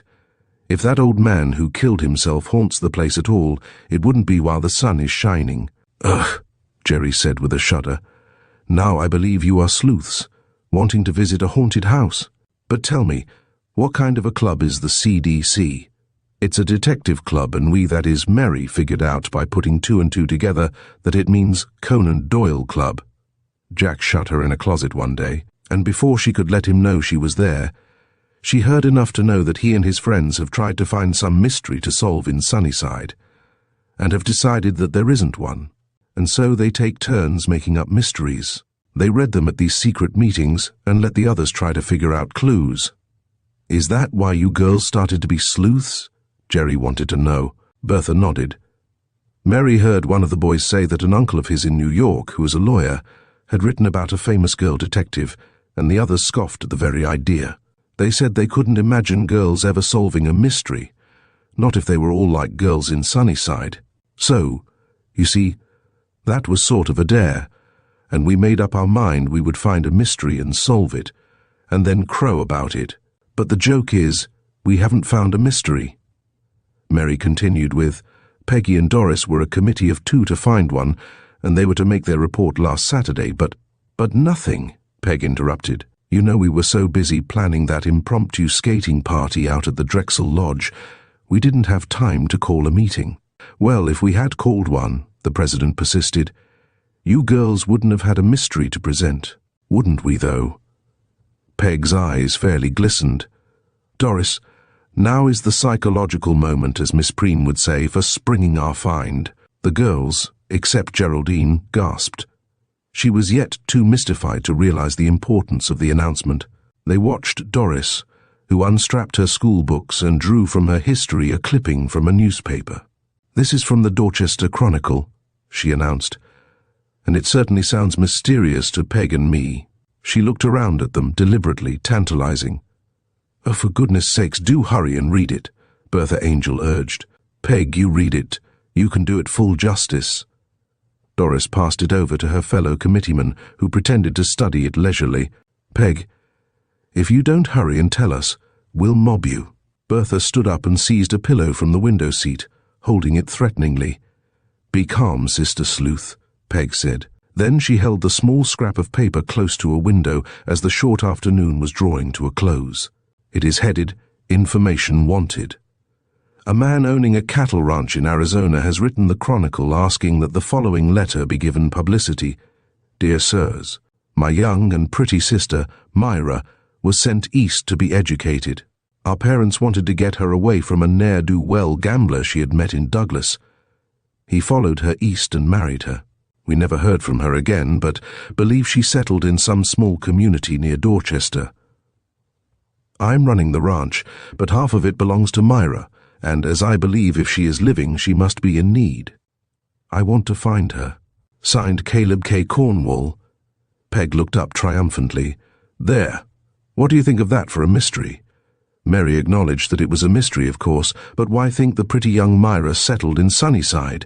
There are at least 6 small villages within a radius of 40 miles, she reminded them. Oh, of course, maybe it isn't our town, but also maybe it is. Peg was not going to let them lose sight of whatever value there was in the find she and Doris had made. Oh, how provoking. Here come Jack and Alfred. Now we'll have to adjourn just when the meeting is most interesting. Shh. Don't let them hear us talking about it. Let's meet here again tomorrow afternoon, Mary said hurriedly. But you won't want me to come, will you? Geraldine asked, very much hoping that they would say that they did want her. Nor was she disappointed. Why, of course we do, Jerry. Then Mary exclaimed self-rebukingly, How stupid of me. I started to tell in school that Gertrude wanted us to invite you to take her place in the SC for the rest of the winter while she is away, but I remember now, the gong rang. Then I forgot, and sort of thought I had told you. Then Peg asked, You'd like to be Sleuth Jerry, wouldn't you? How the older girl's eyes were glowing. I'd like it more than anything that has ever happened in my life, she answered them. Then Mary put a finger on her lips and nodded toward the hall door. Doris, taking the hint, exclaimed, And those dear little orphans will be simply delighted to have a Valentine party. We can fix things up so prettily. I do think. The door had opened and Jack sang out, Our Sunnyside spreaders, I observe, are holding one of their most commendable meetings. Unlike the CDC's, they have no secrets to hide. He winked at Alfred, who laughed so understandingly that the observers were led to believe that Geraldine's brother had also been admitted to the boys' club. Nor were they wrong. "How did you like your first day in our country school?" Jack asked Jerry as he crossed to where she sat by the fire and stooped over the blaze to warm his hands. "Oh, I loved it." That maiden frankly confessed, then acknowledged, "It's really nicer in lots of ways than the Dorchester Seminary." Then she rose. "We'd better be going, brother," she began when the telephone whirred. Mary turned from it to say that the colonel was in town and would call for them in 5 minutes. "Well, we'll be over tomorrow to plan that Valentine party for the orphans," Peg called as the girls trooped away. Then the colonel's sleigh bells were heard coming up the drive. Just before she left, Geraldine drew Mary to one side to say in a low voice, "Tell the girls how very grateful I am to them for having taken me in after I'd been so unforgivably horrid." Mary gave her friend's hand a loving squeeze. "I think we are the ones to ask forgiveness for the prank we played," she said, then impulsively added, "Let's be sister friends, shall we?" Jerry felt the telltale flush in her cheeks, but Alfred was calling, "Do hurry, sister, this isn't goodbye forever," and so laughingly they parted. Chapter 19. Searching for Clues. The next afternoon the girls found Bob waiting near the seminary with a delivery sleigh. Geraldine, for half a moment, was amazed to hear the squeals of delight uttered by her companions as they swarmed up into the straw-covered box part of the cutter. "This is great," Mary exclaimed. "How did you happen to do it, Bobby, dear?" The boy nodded toward his sister, who replied for him. "Bob said he would be returning from Dorchester about this hour, and I asked him to pick us up, like an angel child, so that we could have a longer meeting. It gets dark so early, and it takes a full half-hour to walk the mile to Mary's." "Sort of a ruddy-looking angel child," Rose at the boy's side teased him. The round, pleasant face of the boy was always ruddy, but today it was unusually so, partly because of the long drive he had had in the frosty air, and partly because of his pleasure at having Rose with him. Down the wide, snow-covered road they sped, and Geraldine could not but compare this ride with those that were being taken by the pupils of the Dorchester Seminary, where most fashionable turnouts each day awaited the closing hours. But she had to honestly confess that she was having much more fun than she ever had before. Mary smiled across at her, and Jerry smiled back, happily recalling the whispered request of the evening before, "Let us be sister friends, shall we?" "All out for Merrydale," Bob was soon calling as he drew rein in front of the Lee house. Then to the girl at his side he said in a low voice, "I'll be through at the store at 5. May I drive you home?" "Yes, indeed, and stay to supper," Rose said brightly, adding as an afterthought, "Jerry and Alfred can go with us, can't they? Then the colonel won't have to come after them." "Sure thing," the good-natured boy replied. "So long." "There now," Mary announced when they were sitting about the fire 5 minutes later. "We have a good 2 hours, if nobody interrupts us, and we ought to be able to delve deeply into our mystery. Peg, will you or Doris review the facts in the case?" "Shouldn't we call them clues?" Bertha inquired. "Oh, I don't know. I haven't been a sleuth long enough to be sure about anything," the president smilingly admitted. Then Doris reminded them that it was a ranchman in Arizona named Caleb K. Cornwall, who was searching for a young and pretty sister named Myra, who had married a ne'er-do-well and supposedly had settled in some small community near Dorchester in New York State. "Well, Sleuth Bertha, you look wise. What would you suggest that we do first?" Mary had turned toward the tall maiden, whose expression was habitually serious and thoughtful. "I was just wondering if there is any woman in town named Myra. Our mothers might know, for I suppose this lost person is about their age." "How come?" Peg asked. "There is no mention of age in the letter, merely that she was a young, pretty girl when she was sent east to school. That might have been 10 years ago, or 20, 30, or any number," Rose reminded them. "True enough," Mary conceded. "Wait a moment. Mother is in her sewing room, I think. I'll ask her if she ever heard of a woman in Sunnyside named Myra. Won't she wonder at your asking?" Peg was fearful lest their secret would be divulged. "No, indeed," Mary shook her head. "Mums isn't even remotely curious about what our club is doing. She knows we are holding a meeting, but that's all. In less than 10 minutes she was back again with 2 names written on a magazine cover. "I don't think these will help us much," she informed the girls, whose alert attitudes proved their eager interest. "One is Myra Cumley. She lives below the tracks and takes in washing. Mother thinks she may be about 40. The other is Myra Ingersoll. She lives out on the old Dorchester Road. Mother doesn't just know where, but it's a farm that makes a specialty of chickens and eggs. The woman makes jelly and sells it too. That's really all Mother knows about her. The name is on each jar, Mum says. Myra Ingersoll's jams, like that. We get them from the grocery. You ought to know about them, Bertha." "I do," that maiden replied. "And what's more, I know the woman. I've been in the store when she brought in her wares. I've been trying to picture her, Mary, while you were talking, as having ever been young and pretty, but I just can't. She's a big-boned, awkward person with red-grey hair drawn back as though it had a weight on it, and sharp blue eyes." The girl shook her head. "I'm convinced she is not the Myra Mr. Cornwall wants to find. How old is the jam person?" Jerry contributed her first inquiry. "Oh, close to 60 perhaps, although she may be younger. She's had a hard life, I judge." "We might call them up on the telephone and ask them if they ever lived in Arizona," Betty Bird naively suggested. How the others laughed. "Little one," Bertha remonstrated, "don't you know that if they ran away from Arizona and are in hiding, so to speak, they would of course refuse to tell that it had once been their home? I mean in answer to such an abrupt question as would have to be asked over the phone. My suggestion is that we make some legitimate excuse for calling at the homes of the 2 Myras and finding, if we can, some clues without arousing their suspicion." "Hats off to Sleuth Bertha," Peg sang out. "When and how shall we make the first call?" Doris leaped up in her eagerness. "If one of the Myras is a washwoman, let's drive over there tomorrow with the Drexel Weekly Laundry. Mother said yesterday that the Palace new method injures the clothes, and she wants to find someone to do it by hand. Say, boy, but we're in luck." The slangy member exulted. "And as for the other Myra," Rose said, "we might chip together and buy a chicken or 2, and that would give us an excuse to visit her farm." "Bravo, keen idea. Hooray for our Rosebud," were the exclamations, which proved that the suggestion met with general approval. "But what would we do with 2 chickens?" Round-eyed, the youngest member inquired. "Eat 'em, little one," Peg began. "Not till they're cooked, I hope," Jerry laughingly put in. "Say, fellow sleuths, I have a peachy idea," Peg announced. "Let's get up a Valentine dinner and invite the boys. Saturday's the 14th, and we can make quite a spread of it and kill 2 birds with 1 stone, so to speak." "2 hens, do you mean?"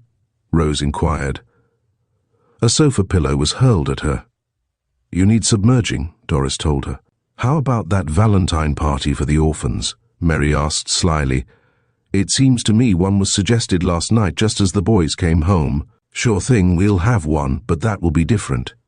Now, this Valentine party—" Peg could say no more, for the door had opened, and 2 laughing boys stood there. Mary rose and confronted her brother. "Jack Lee, how long have you been out there in the hall listening to our club doings?" "Not a fraction of a second, have we, Alf?"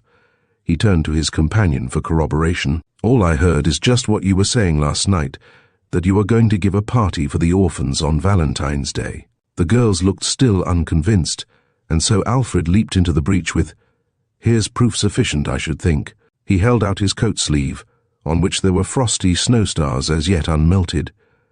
"If we'd been long in the house, they would be dewdrops. Is it not so?" "Verily." Peg seemed relieved, as did the others, but when the boys had gone into Jack's study, which adjoined the library, the girls were puzzled to hear laughter that the boys were evidently trying to muffle. Mary put a warning finger on her lips, which meant that they would postpone further discussion until another day. Chapter 20. The Sleuths Sleuthing. "Isn't it keen that we have this whole Friday afternoon off?"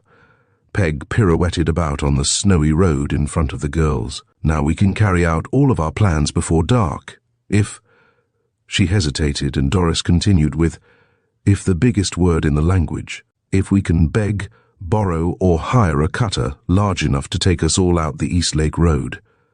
Bertha, you'll have to drive, being our expert horsewoman. The girls had lunched at the school and were trooping townwards, having been excused for the afternoon, as none of them happened to be in a play which was to be rehearsed from 2 to 4. "Here's another if," Rose put in. "If the snow wasn't so deep on the lake road, we might all pile in my runabout. I can drive it as skillfully as Bertha can drive her father's horses." "But there is snow on the roads as soon as you leave town," Geraldine contributed. "The snowplow hasn't even reached as far as the Wainwright home." "Well, let's go to the Angel grocery first and see if a delivery sleigh can be borrowed, and if not, why then maybe I can inveigle my papa dear to loan me one of his," Peg suggested. This plan was followed, and 15 minutes later the girls were seated on the bottom of a box sleigh with Bertha and Mary up on the driver's seat. "Dad needs this fashionable turnout by 5 o'clock, Bertha said, as she urged the big dapple-grey horse to its briskest trot. "Now, first we are to stop at the Drexels and get the bundle of laundry, I believe." The driver glanced over her shoulder, and Doris nodded in the affirmative. "It's all done up and waiting." Another 15 minutes and Dapple, having crossed the tracks, turned into a narrow side street where the houses were small, with many evidences of poverty. Mary had found the address in the telephone book, and when the right number was reached, Dapple was brought to a standstill. "This house looks real neat," Betty Bird commented. "Clean white curtains at the windows and a big backyard, and a lot of washing hung out." Doris patted their youngest as she approved. "Observation is surely an excellent trait for a sleuth to develop. Won't our victim think it queer that it takes 7 girls to deliver 1 bundle of wash?" Geraldine paused to inquire as they trooped through the gate. "What care we?" Mary was already up on the step and turned to knock on the door when it was opened by a girl of about their own age. "How do you do, Miss Angel?" she addressed Bertha, whom she knew by sight. "Won't you all come in?" They entered a small but spotlessly clean sitting room, and Doris asked, "Is Mrs. Myra Cumley here?" "No, Mother isn't here just now." "Won't you be seated?" Doris hesitated. "I wanted to ask her a few questions about her methods of laundering." The girl had a pleasant face, and she seemed not at all abashed to have so many of the town's aristocracy calling upon her at once. "Mother is careful to use nothing that could harm the clothes, if that is what you mean," she informed them. "I expect her home directly if you care to wait."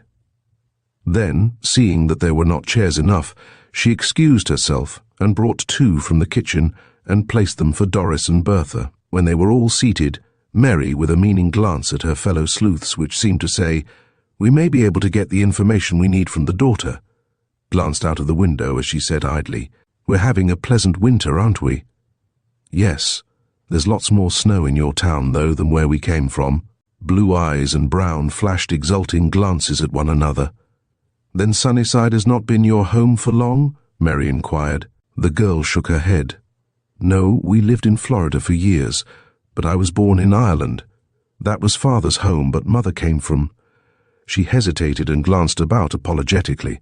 Every eye was upon her, every ear listening, but of their eager interest the girl could not guess. "I chatter on about my folks as though you'd care to hear where we all came from," she said. "Oh, we do care an awful lot," Betty Bird assured her.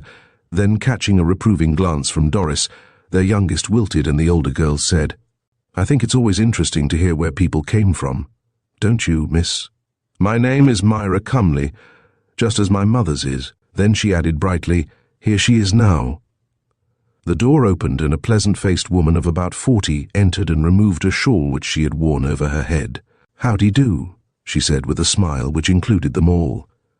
Doris stepped forward and explained that her mother wished to have her laundry done by hand, and so they had brought it to her. Mrs. Cumley thanked her and told about her methods and prices. After that, there was nothing for the girls to do but rise, preparing to go. Mary, in a last desperate effort to obtain the information they desired, turned at the door to say, "Your daughter tells us that you are from Ireland. I have always been so interested in that country and hope to visit there some day." The woman smiled. "I liked Ireland," she said. "I was about your age or a little older when I left the States as a bride for that faraway island. It was cold out and the door was open. What could the girls do to obtain the needed information? Peg plunged in with, "Which state did you come from, Mrs. Cumley?" The girls gasped, but, if the woman thought it a strange question, She made no sign of it. I was born in a little village on the other side of Dorchester. Your laundry will be delivered on Tuesday, Miss Drexel, as the girls were driving away. Peg said, I suppose it was awful of me to come right out with that question, but we just had to know. Oh, probably sleuths have to ask questions sometimes, although it's more clever to get information in a roundabout way, Doris said, then asked, Bertha, how did Myra Cumley happen to know your name? She trades at our store, was the reply. Everyone in town, sooner or later, sees me in there helping Dad. I post his books for him. Geraldine felt somewhat shocked to think that she was associating with a girl who sometimes worked in a grocery. The snob in her was not entirely dead, she feared, but she must kill it. How Jack would scorn her if he knew her thoughts. They were all in the sleigh and the big horse, Dapple, glad to be again on the move, for the air was snappily cold even though the sun was shining, started toward the lake road at his merriest pace. Snowballs flew back at the laughing girls from his heels. It's 3 now. Bertha glanced at her wristwatch. Shall we stop at the old ruin before or after we visit the Ingersoll farm? The opinions being divided, as was their usual custom, they permitted the president to decide, and she said wisely that she thought it more important to visit the farm than it was the ruin, and so they would better go there first. They were glad when they passed the inn that Mr. Wiggin or his wife were not in evidence. Mr. Wiggin was so garrulous that if he saw any of the boys in town, he would ask what the girls had been doing out that way alone. Betty Bird held fast to Doris as they turned into the side wood road, which was a shortcut to the old Dorchester highway. Skeered, little one? The older girl smiled down at her. Well, sort of, the younger girl confessed. This is where that old man was robbed and— Oh, fudge, Peg sang out, forget it. That was the first hold-up that ever occurred around here, and probably will be the last. Where is the Wellesley farm? Geraldine inquired after a time. Beyond that tall pine tree hedge, Mary indicated with a wave of her fur-lined glove. You'll see the crumbling cupola in a second.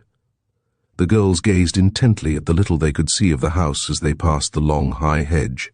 I don't believe the boys come way out here for their meetings, Bertha the sensible remarked when they had turned into the old Dorchester road. In fact, I don't believe they could, much of the time, because of the snowdrifts. I think if we want to find where their clubrooms are, we'll have to look somewhere nearer home. A moment later, Peg called, There it is. See the name on that signboard, the Ingersoll Chicken Farm, and under it, Jams and Jellies, a specialty.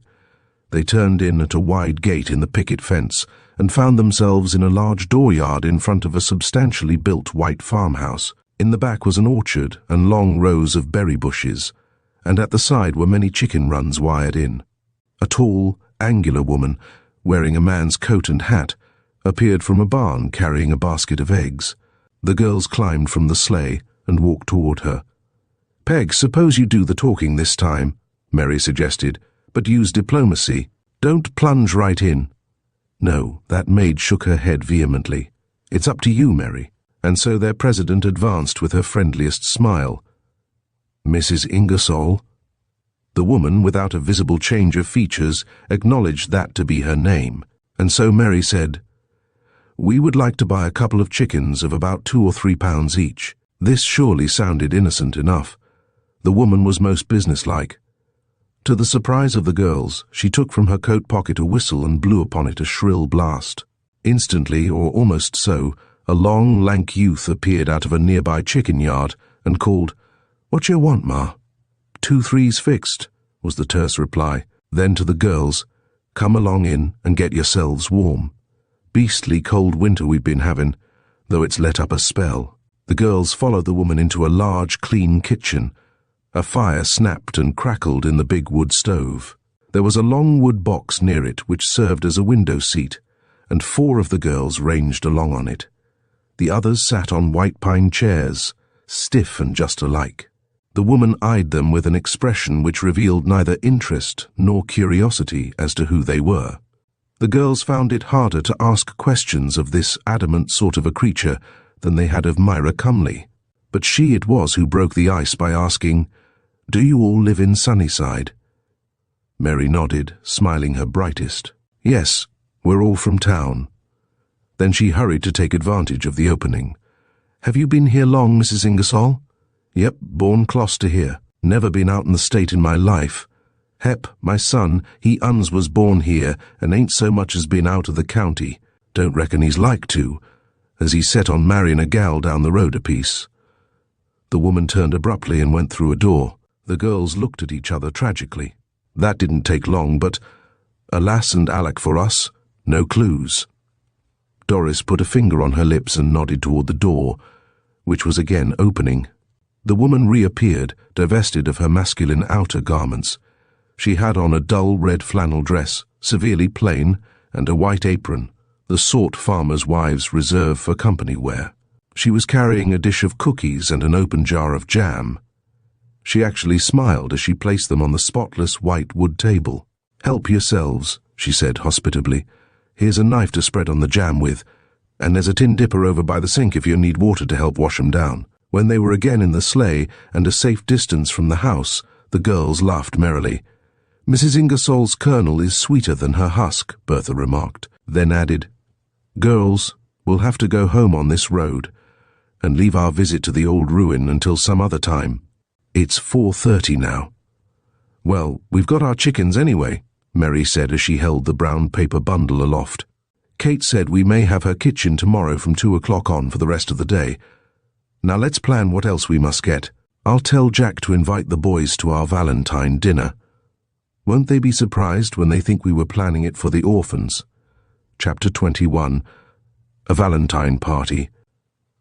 On Saturday afternoon, when Geraldine was leaving Colonel Wainwright's home at about 1:30, she saw Danny O'Neill working at the summer house, where he was replacing some of the lattice work which had broken under the heavy weight of snow. Suddenly she remembered something Doris had said when they'd been planning the Valentine dinner. "I wish Danny O'Neill could be invited, but he probably wouldn't come. He thinks that some of us consider him merely a servant." The city girl could not understand why Doris wanted the boy, and she realized that it was her own attitude that was keeping him away. Then she remembered what Mrs. Gray had told her about his great loneliness for the mother who had so recently died. Geraldine also knew what it was to be motherless. Then, once again, she felt the sweet influence of real sympathy, and turning back, she called, "Danny O'Neill, we girls are giving a surprise Valentine party at Mary Lee's home tonight at 6, and Doris particularly wants you to come with Alfred." Then, before the amazed lad could reply, the girl turned and hurried down the walk to where her brother waited in a cutter to drive her into town. On the way she told Alfred what she had said to Danny, and she asked him to persuade him to accept since Doris so wanted him. "Sure thing I will," the boy replied heartily. "He's a mighty nice chap. Lots of talent too, I should say. I was up in his room last night for a while. He was carving bookends. I thought it mighty clever work." Geraldine, upon reaching the Lee home, found the other girls there before her. The big, cheerful kitchen swarmed with them. They had agreed to wear white dresses with red sashes and red ribbon butterfly bows in their hair, but their aprons were of all colors. Mary was giving orders. "Here, Doris, you crack these walnuts, will you? Bertha is going to make one of her famous nut cakes." Then she interrupted herself to say, "Oh, Jerry, hello. You've arrived just in time to—" She looked around to see what the newcomer could do. "Send her over here to help me pare potatoes," Peg sang out.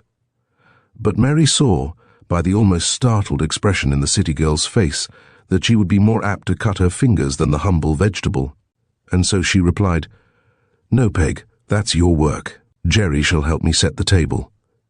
Then she apologized. "I'm sorry to do the pleasantest thing myself, but no one else knows where the dishes and things are." "Oh, it's all pleasant," Bertha commented, "when we're all together. What's our Rosebud doing?" Jerry sauntered across the kitchen to the stove where their prettiest member stood stirring something in a pot. The hour proved how completely the city girl felt that she was one of them. "Making Valentine candy," that maiden replied. "This is a sort of a white fudge. It's ever so creamy when it's whipped, just delicious with chopped nuts in it. We're going to make heart shapes, then dip them in red frosting." For an hour they all worked busily at their appointed tasks. Then Mary and Jerry called the others into the dining room to see the table. Oh, ooh, how pretty. Girls, will you look at the red ribbons running from that heart-shaped box in the middle to each place? What's the idea, Mary? You'll know later, their president laughingly informed them. That's a surprise for everybody, which Jack and I planned last night. Then Geraldine exclaimed, Why, Mary, you have made a mistake, haven't you? There are 16 places instead of 15. Nary a mistake, Doris replied. We have invited that pretty Myra Cumley, and she has accepted. Then, before the astonished Geraldine could say, What? Invited a washwoman's daughter, Doris was hurrying on to explain how it had happened. Myra brought our laundry home this morning, and we had quite a long visit. Mary was over at my house, and we both liked her ever so much, and when she said that she had never been to a party, why, we just invited her to ours. I hope you don't mind. There was a shade of anxiety in the voice of Doris as she glanced at the taller girl, whose expression was hard to read. There was indeed a struggle going on in Geraldine's heart, but good sense won out. She slipped an arm affectionately about her friend as she said, Anyone who is good enough for you to associate with is good enough for me. The other girls had drifted back to the kitchen to resume their tasks, and these two were alone. Doris, dear, Jerry said, I told your friend, Danny O'Neill. I hoped he would come, and I made Alfred promise to bring him. How the pretty face of Doris brightened. That was mighty nice of you, she exclaimed. Now I know he will come. I telephoned him early this morning, but he seemed to think you wouldn't care to associate with him. That is, not socially. Then an imperative voice called from the kitchen. Say, you two ornaments in there, come on out and help with this chicken. At 6 o'clock all was in readiness, and the 7 girls, divested of aprons, waited the ringing of the doorbell with cheeks as rosy as their ribbons. They had the house quite to themselves, as Mrs. Angel had obligingly invited Mary's parents to dinner, and Katie had been only too glad to spend the afternoon and evening with her friends below the tracks. Here comes somebody. Who do you suppose will arrive first? Mary had just said when the front door burst open, and Jack ushered in Myra Cumley. Mary had asked her brother to bring her, but almost before the door had closed, the bell was jingling, and all of the others arrived at once. In the whirl of excitement that followed, with everybody welcoming everybody else, no one noticed that Danny had drawn Doris to one side and was giving her a package. It's a valentine that I made for you. Bookends that I carved, he said in a low voice. Don't open it here. Geraldine glanced in their direction, just as Doris lifted sweet brown eyes and smiled her appreciation at the boy. But before she could puzzle about the meaning of it, Jack had taken her hand and was leading her into the living room, which was festooned with strings of red paper hearts. Jokingly he began, Fair Queen o' Hearts, I'm the Jack o' Hearts. Won't you please tell me where you've hidden the tarts? What a throng of them there was as they swarmed into the brightly lighted living room. Don't sit down, anybody, Mary warned. The party part is going to start right away. But first you have to draw for partners. Then she explained that she would pass a basket to the boys that would contain halves of valentines, and that at the same time Jerry would pass one with the other halves to the girls. You are each to take one, and the two who have the parts of one valentine are to be partners. The girls are to stand still and the boys to do the hunting. For 10 merry minutes boys darted about matching halves of valentines. The result was rather disappointing to several of them, for Rose was not for Bob, and Jack drew Myra Cumley, while Jerry. Of all the queer tricks of fate was Danny O'Neill's partner, but they took it in good part, and when Mary put an appropriate song record on the Victrola, they all marched out to the dining room. The girls felt quite repaid for their efforts when they heard the sincere exclamation of approval which the boys uttered. Then Mary, as hostess-in-chief, explained that each couple was to select seats, and that they should do this thoughtfully, as the ribbons had at the other ends prophecies as to their future. There were tiny bows on the ribbons for girls. Amid much laughter from the fair ones and wise cracks from the boys, places were chosen, and then when they were all seated, one by one the ribbons were pulled, and out of the box heart on the middle of the table a small red paper heart was drawn, and on it, in jolly jingle, was a prophecy for the future. As each was drawn, it was read aloud and was followed by much laughter and teasing, especially when Bob read, A dark brunette shall be your wife, and she will lead you such a life of woe and worry and of strife. Oh, I say, Rose. Bob grinned across the table at the girl who sat opposite him. Are you going to let that dark brunette get me? Read yours, Rosie, Mary called gaily, and so rose Reed. A long, lank spinster you will be. A cat your only company. Your favourite pastime drinking tea. Oh, that's a horrid one.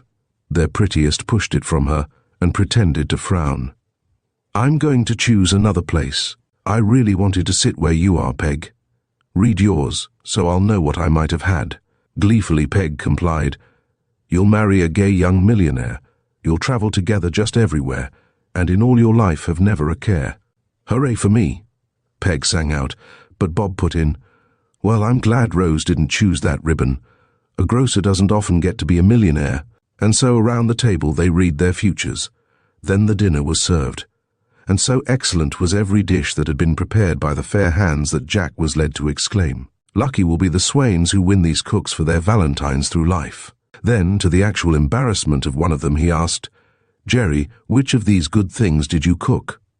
But before the city girl, who knew nothing whatever about cooking, could acknowledge the fact, Mary said gaily, Jerry and I did the decking of the table this time. Some other time we'll show you what we can do as cooks.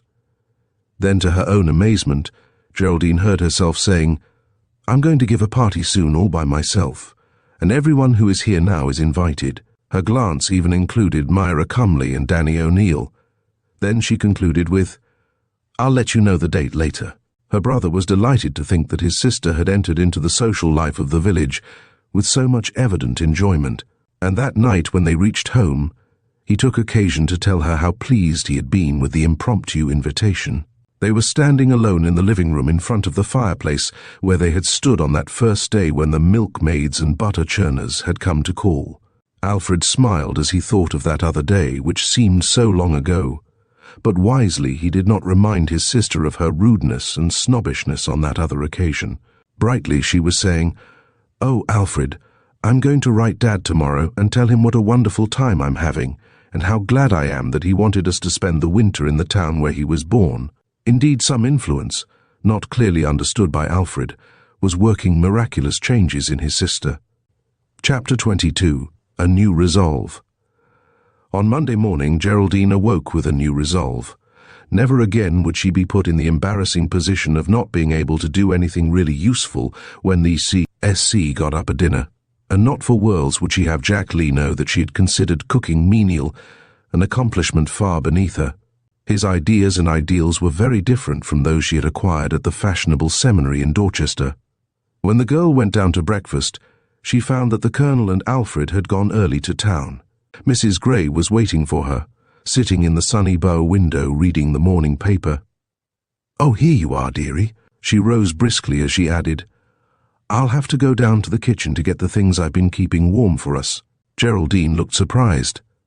But why doesn't Singh send them up on the lift? She asked. Mrs. Gray, at once sober, shook her head as she said, Poor Singh. It seems that he went to Dorchester to the Chinese quarters yesterday to see a sick friend, and while there the place was quarantined for smallpox and he will have to remain away at least 2 weeks. Oh, Mrs. Gray, whatever shall we do? How can you do all the housekeeping? And the cooking as well? The old lady smiled at the girl lovingly. Do you know, Geraldine, she began, I sort of thought that perhaps you would like to help me, now that you can make a bed the way Mary Lee taught you. If you would make the Colonel's and Alfred's.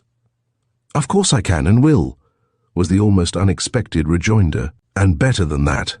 The girl flashed a bright smile at the old lady.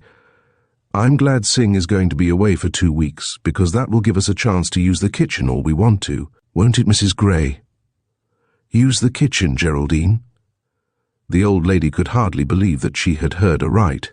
I thought I once heard you say that you hoped you would never have to step inside of a kitchen.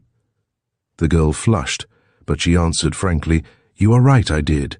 But yesterday, when I saw those girls, all of them from nice families, cooking such a very good meal, I felt sorry. Oh, more than that. I was actually ashamed when Jack Lee asked me which of the dishes I had prepared, and if someone hadn't changed the subject. I would have felt terribly humiliated to have had to confess that I couldn't cook at all. A ray of light was penetrating the darkness for Mrs. Gray. Briskly she replied, I shall enjoy teaching you to cook, dearie, as I would a granddaughter of my own." Then Geraldine further surprised the old lady by leading her to her seat and declaring that she would go down to the kitchen and bring up the breakfast. While they were eating it cosily in the sun-flooded room, with snow sparkling on windowsill and icicle, Geraldine confided that she had impulsively invited all of the girls and boys, who had been at Mary's, to a dinner party which she had said that she would cook. How Mrs. Gray laughed. "Good, good," she said. "I shall enjoy that. When is it to be?" "I thought I would like to have it on Doris Drexel's birthday. That will be in about 2 weeks." That very afternoon the lessons began. No one was in the secret except the Colonel, and every day he drove to the seminary to get Geraldine that she might reach home the sooner for the lesson in dinner preparing. The girls wondered, especially when they were so eager to search for more clues in their Myra mystery, as Peg called it. "What are you up to?" Doris asked her at last. "Why do you rush home every day after school?" "I believe she has a mystery of her own," Betty Bird teased. Geraldine flashed a merry glance in the speaker's direction. "Righto, I have," she confessed. "However, I am going to reveal it to you all at our next meeting of the SC. Where is it to be?" "At Bertha's again. That is the most central place," Mary told her. "We're all going to try to unearth something which will help solve the Myra mystery." When the girls met on the following Saturday afternoon, it was quite evident that at least 2 of them could hardly wait for the formalities to be over before they could reveal something of interest. The president, being aware of this, said as soon as Sleuth Bertha had read the minutes of the last meeting, "Geraldine and Doris look as though they would burst if they didn't tell us something. Have you both unearthed clues in the Myra mystery?" But Jerry shook her head. "Nary a clue," she confessed. "My news item is far less interesting than that." Doris, on the edge of her chair, was waiting to speak, and when the president nodded in her direction, she exclaimed, "Girls, Danny O'Neill's mother's first name began with M. And wouldn't it be wonderful if she should have been that Myra Cornwall? Then Danny would own her share of the ranch. Of course he wouldn't have to go out there to live, but he could have the money it brings in for his art education." The girls, gazing at the flushed, eager face, wondered why Doris was so greatly interested in the boy, but Bertha, the practical, asked, "Why should you think that the initial M would mean Myra? There are ever so many Christian names beginning with that letter." "Oh, of course, I'm just grasping at a straw. I only learned about it this morning. Mother had me go over a box of old receipts and throw out many of them, and I found one from Danny's mother signed merely M. O'Neill." "That would be splendid," Mary commented. "I do wish we could find that Myra, especially if she is someone in need, and then we would be spreading sunshine as well as having a mystery club." "I'm going to see Danny tonight," Doris told them. "Mother was so interested in some carving that he did that she wants to meet him, and so she had me invite him to supper. You call us up as soon as you find out. We'll be wild to know," Mary said, then turned toward Geraldine. "Now, may we hear your news item?" The city girl beamed on them. "I invited you all to a dinner party, you remember, and told you that later I would let you know the date." "Oh, goody." Betty Bird clapped her hands. "I adore parties. When is it to be?" Geraldine told them, and Doris said, "My birthday. I certainly appreciate that." What Jerry did not tell them was that she was to cook every bit of it. She had the menu all planned, except the dessert, and she wanted that very afternoon to find out what Jack Lee liked best. To achieve this, she asked, "What do most boys like for dessert?" She looked at Bertha and then at Rose, but just as she had hoped, Mary was one of the first to reply, "Jack likes whipped cream cake with banana filling best." This information was rapidly followed with other suggestions which Geraldine scarcely heard. The only dessert that she cared to remember was the one that Jack liked, and she could hardly wait for the Colonel to call for her, that she might go home and practice making one for the family's Sunday dinner. That night every member of the SSC received a telephone call, and the voice of Sleuth. Doris regretfully told them that Danny's mother's name was Martha O'Neill, and so the mystery was no nearer a solution than it had been. Chapter 23. A Proud Cook. On the day of the party, Geraldine was up early, and at once donned a pretty blue bungalow apron. Then followed merry hours, each one filled with preparations for the dinner. Alfred offered to help stone dates and crack walnuts, while Danny O'Neill was sent on frequent trips to the village. At 5 o'clock, with the help of both boys, the dining room was prettily decorated. Then Geraldine went to put on the dress she had made. Later, with Alfred, she stood near the fireplace, waiting the coming of the guests. They arrived in a procession of sleighs with ringing of bells and tooting of horns. When Geraldine threw open the door, planning to say, "Happy birthday, Doris," she was met by a laughing throng of young people, but Doris was not among them. "Why, where is our guest of honor?" the amazed hostess exclaimed as the others trooped into the brightly illuminated hall. Mary it was who replied, "Doris told me to tell you that she had company arrive unexpectedly. It was so late that there wasn't time to telephone and ask permission to bring her friend. She knew you would say yes, but she feared it would inconvenience you." The gladness left Geraldine's face. "But Mary," she protested, "we can't have Doris's birthday party without Doris here. It would be like giving the play Hamlet and leaving Hamlet out." Then turning to Alfred, she said, "Brother, please drive down and bring back both Doris and her guest."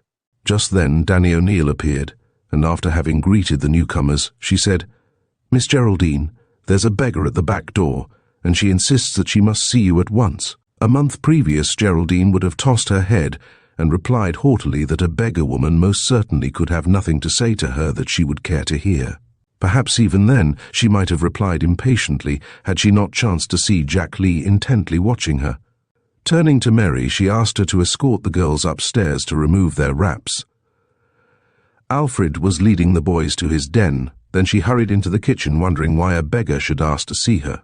In the dimly lighted back entry stood a frail woman, shabbily dressed, who was leaning on a cane. A black bonnet shaded her face, and Geraldine believed that she had never before seen this beggar person.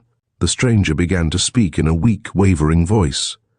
"Miss Geraldine," she said, "I'm a poor widow with 1 child and 7 husbands. Oh, no, I mean 1 husband and 7 children. My husband is sick, my young ones are starving. I heard as how you were going to have a fine party tonight, and I came to beg you to save a few crumbs for my poor babies." Geraldine was puzzled. The woman before her was shabby enough to be a beggar, but her plea did not ring true. "If you will come into the kitchen," the girl replied, "I will pack a basket for you to take to your 7 husbands and 1 child. There was a shout of laughter from the door leading into the dining room, and Geraldine, turning, beheld the boys and girls peering over each other's shoulders, watching the fun. "I just knew it was a prank," Geraldine laughingly exclaimed. Then to the beggar woman she said, "You're Doris, of course." "No, she isn't," a merry voice called from the doorway, and there, among the others, stood the missing Doris. The supposed beggar suddenly removed her bonnet, and the laughing face of Geraldine's dearest friend from the city was revealed. With a cry of joy, the delighted hostess embraced the beggar, rags and all. "Adelaine Drexel," she exclaimed, "this is the most wonderful surprise. Why didn't you write me that you were coming? Or Doris, why didn't you tell me?" Then turning to the smiling housekeeper, the girl exclaimed, "Mrs. Gray, this is my dear little playmate. We have lived next door to each other ever since our doll days. You've heard me speak of Adelaine Drexel just steens of times." Then, slipping her arm about the laughing beggar girl, she led the way up to her room. 10 minutes later they reappeared. Adelaine had shed her shabby costume and looked like a rose fairy in a pretty pink gown. When the young people were seated around the blazing log in the library, the stately Colonel Wainwright appeared and was gladly greeted by all. Then Mrs. Gray called, "Come, children, supper is ready." Geraldine laughed. "I just can't impress Mrs. Gray with my age and dignity. She always will call me little girl." "I think she is the dearest old lady," Adelaine Drexel declared. "She's just my ideal of a grandmother. I am so glad that she is here with you." Geraldine's own ideas about how one should feel toward an upper servant had undergone such a complete change that she now replied with enthusiasm, "I do love Mrs. Gray. She is very superior to her position. She is the Colonel's housekeeper, you know." In the brightly lighted dining room, the young people were standing, while the little old lady designated their places. Geraldine noticed that she was giving up her own seat at one end of the table for the unexpected guest. "Oh, Mrs. Gray," she intervened, "you have forgotten our plan. You are to sit there. I won't need a chair just at first, for I'm going to serve." "And I am going to help," Jack Lee declared. Then, taking the self-appointed waitress by the hand, he led her kitchenward. "That was great of you, Geraldine," he said when they were alone. "Lots of girls would have let the old lady wait on them. Now give me a towel to throw over my arm and a white apron so that I will look like a regular garçon." This added to the fun, and for the first time in her 16 years Geraldine found herself actually serving others in what she would have scornfully called, 2 months before, a manner degrading and menial. Now and then Bob Angel sprang up to lend a hand, and when Jack and Bob tried to be comedians there was always much laughter and playful bantering. The whipped cream cake was praised until the cheeks of the maker thereof glowed with pleasure. Then, when the others had been served, they moved closer and made room for Geraldine and Jack. When they were leaving the table, Doris said softly to the Irish lad, "Danny, I want to see you alone as soon as possible."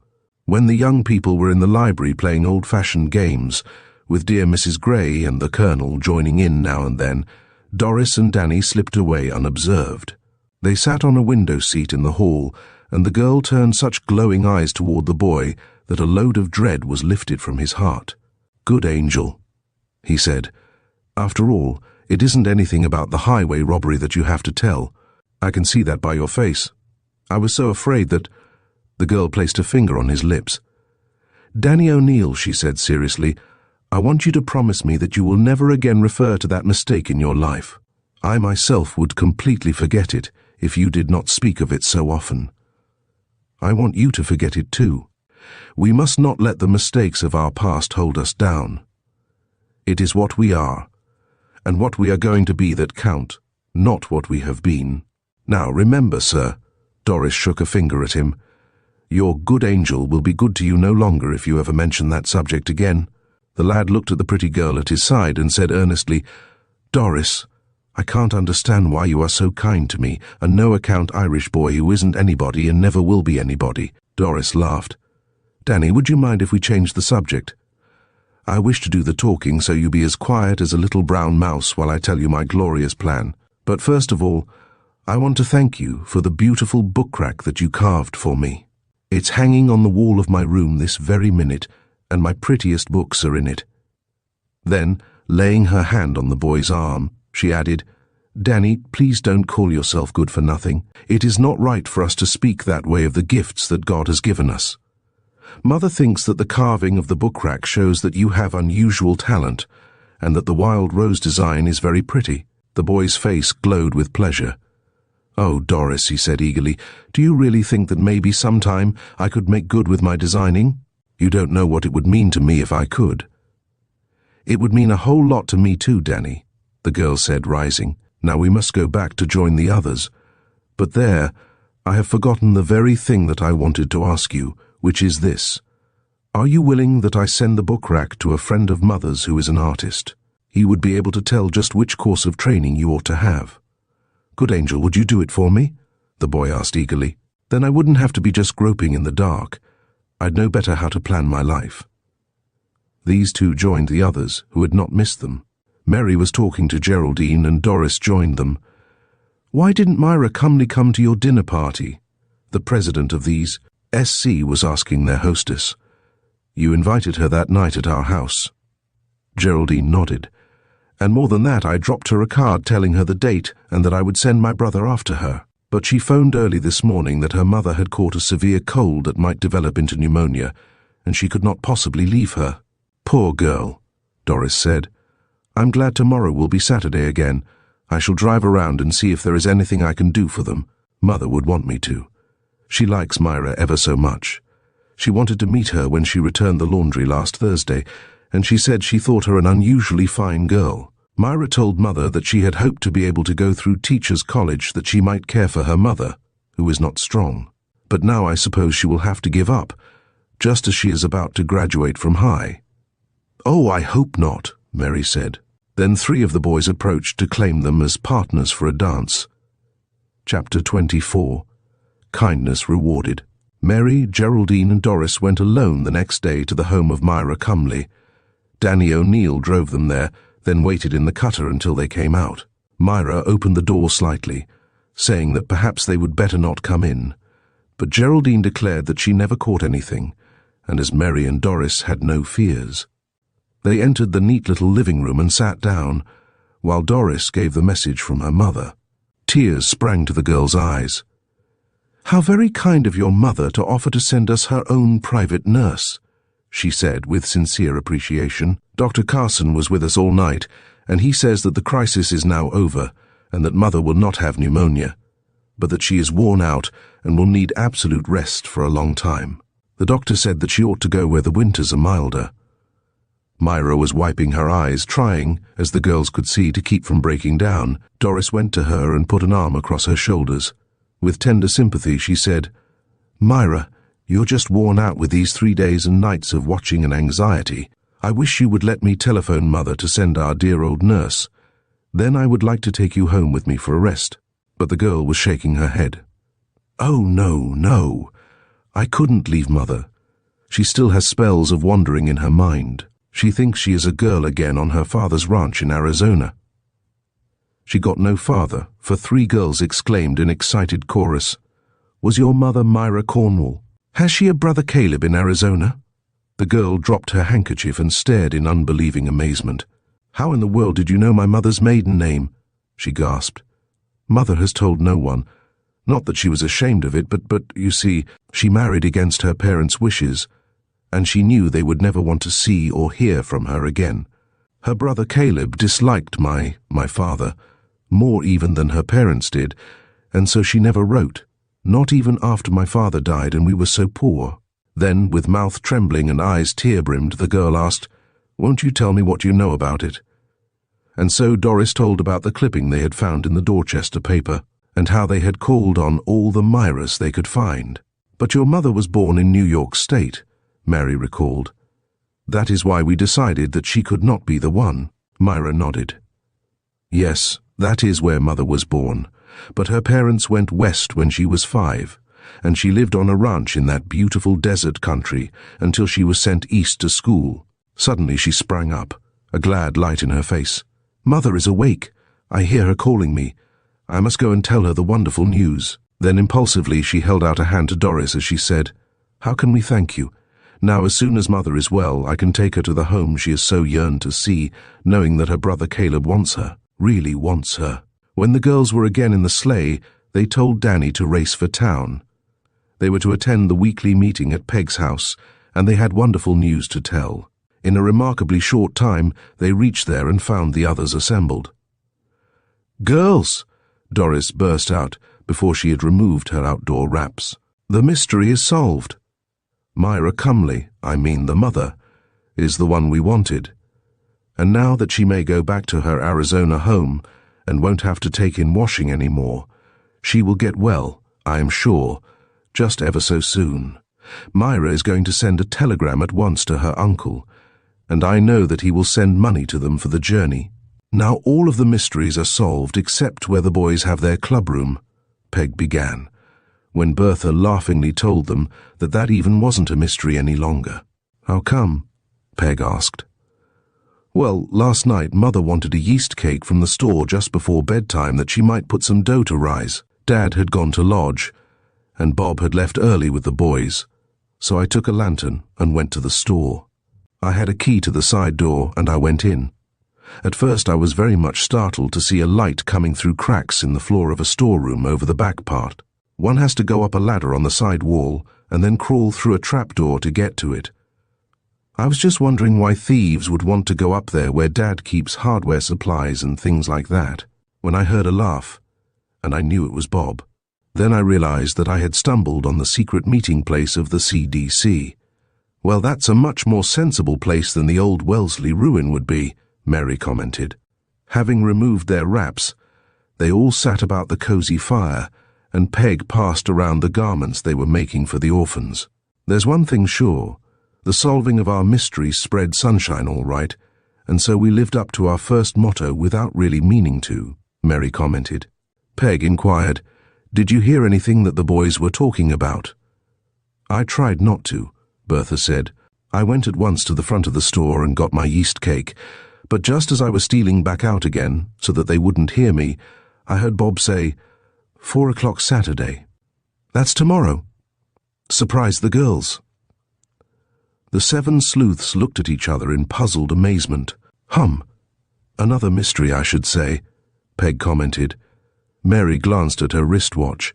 Well, if the boys are planning a surprise for us, since it is 3:30 now, we won't be kept long in suspense. Nor were they, for in a half hour, punctually at 4, the boys arrived and stated that they had received permission from the parents of the girls to take them somewhere on a sleigh ride. Oh, what fun! Mary sprang up, as did the others. Little blue garments were folded, and outdoor wraps were donned upstairs in Peg's room. I know, Peg sang out. You remember that time at the Drexel Lodge when we wanted to stay and ride home by moonlight? We couldn't, and the boys said they would take us for a moonlight ride at some other time. Mary nodded. I believe you're right. Where do you suppose we are going? It was half an hour later, and the village had been left far behind before the answer was revealed to them. Up the East Lake Road, Bertha exclaimed. It was 5:30 and dark when they drew up in front of the inn. Mr. Wiggin, the genial host, popped out to welcome them. Come right in, he called good-naturedly. Everything is piping hot and ready to serve. The girls were delighted. Oh, boys, you're giving us a surprise supper, aren't you? That's jolly fun. Aren't we glad we know them?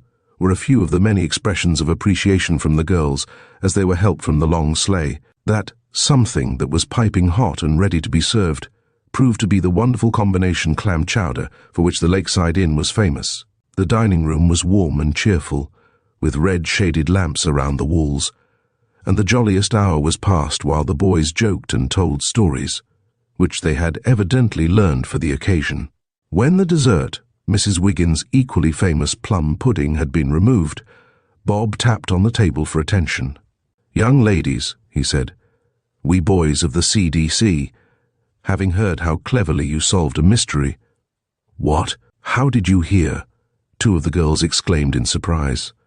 Well, that is an important point to clear up, Bob acknowledged. Jack, here, was in the telegraph station about 3 this afternoon, and Myra Cumley was there sending a message to some uncle of hers in Arizona. She was so excited, she spilled the beans and told Jack all about your mystery club and how you found her mother's brother. He paused to look about at the astonished group. Then, seeming to be satisfied, he continued, We boys are working on a mystery, and since you girls are so clever, no bouquets. Please, he pretended to dodge. We thought we would invite you to be associate members of our club. We hope that you will consider it an honor. Mary sprang up, and lifting her glass of water, she said, Here's to the combined Conan Doyle and 7 Sleuths Clubs. Long may they wave. Ditto! Bob lifted his glass, as did the others. Then they all rose, for Jack had dropped a nickel in the automatic organ, and it was playing dance music which could not be resisted. Chapter 25. A much-loved girl. Geraldine, dearie, why don't you get up? Aren't you feeling well this morning? It was the day after the sleigh ride party. Mrs. Gray had purposely permitted the girl to sleep late, but now it was nearing the hour of noon. Geraldine tossed restlessly and her face was feverish. Oh, Mrs. Gray, she said, I have such a headache. I tried to get up, but I couldn't. Then I tried to call, but you did not hear. The little old lady was truly worried. She placed her cool hand on the hot forehead, and then she hurried from the room, promising to be back in a few moments. She went at once to the Colonel's study, hoping that he had returned from his morning constitutional, but he was not there. Going to the telephone, Mrs. Gray was soon talking to Dr. Carson. I'm so afraid our little girl has been exposed to some contagious disease, she said. Won't you please come over at once? The kindly doctor was at the house 15 minutes later, and with him was the Colonel, whom he had met on the highway. The doctor examined the girl, who was too listless to heed what was going on. Geraldine is very ill, he said seriously. Come to think of it, Myra Cumley told me that 3 of the girls, Geraldine among them, had brought her the wonderful news that she had to tell me about her mother's brother. Mrs. Cumley had been ill for nearly a week with a form of influenza which is often fatal. Then, noting the startled expressions on the faces of his listeners, the doctor added, "Do not be alarmed, however, for we have taken this case in time. I am sure of that." But as days passed, the Colonel and Mrs. Gray were not so sure, for in spite of their constant and loving care, Geraldine grew weaker. The little old lady would permit no one else to nurse the girl, but day and night she was near the bedside, ministering with an unceasing tenderness and devotion. The Colonel procured 2 capable young women to assist in the household. They were Matilda and Susan Rankin, who for years had worked for the Morrisons in Dorchester. Mary Lee and Doris Drexel, having been equally exposed, were kept home from school for a week, but they had evidently been able to resist the contagion and were not ill. Jack Lee called often to inquire about Geraldine, and his heart was heavy when the news was so discouraging. Then, at last came a day when, with hope almost gone, the Colonel, with an aching heart, cabled to Geraldine's father. He was in England still, and he could not reach Sunnyside for 2 weeks, but Geraldine often called faintly for her dad, and the Colonel knew that he must send for him. "I expect the crisis tonight," the doctor said late one afternoon. Jack Lee, hearing of this, sat up with Danny O'Neill in his room over the garage. Alfred had promised to place a lighted candle in a rear window as soon as the doctor believed Geraldine to be out of danger. The long dark hours passed, and it was nearing dawn. Danny had fallen asleep, but Jack, alone in the dark, sat watching for the candle which did not appear. At sunrise, as his friend had not awakened, Jack, unable to stand the suspense longer, went out in the garden, hoping that he might see someone from whom he might make inquiries. As he passed beneath a window, it was softly opened, and Alfred leaned out. His face was drawn and white. "Jack," he called, "please telephone Mary and the other girls, and tell them that Geraldine seems to be asleep. We thought for hours that she would never awaken, but now the doctor reports that her breathing is more normal. He is confident that the worst is over." The listener's face brightened. "Good," he ejaculated. "Is there anything you want from town? I am going to take Danny home with me to breakfast, and he can bring back anything you may need." Alfred disappeared to consult the housekeeper as to what supplies might be required, and Jack, leaping up the garage stairs 2 steps at a time, found Danny awake and wondering what had become of his friend. He too was indeed glad to hear the good news, and a few moments later, when Alfred had dropped a list out to them, they drove away with lighter hearts than they had had in many a day. Great was the rejoicing in the town of Sunnyside as the news was telephoned from one home to another, and a week later, when Geraldine was strong enough to sit up for a few hours in her sunny bow window, the 6 girls, wrapped in furs, stood beneath it waving to her, and smiling and nodding to assure her of their friendship.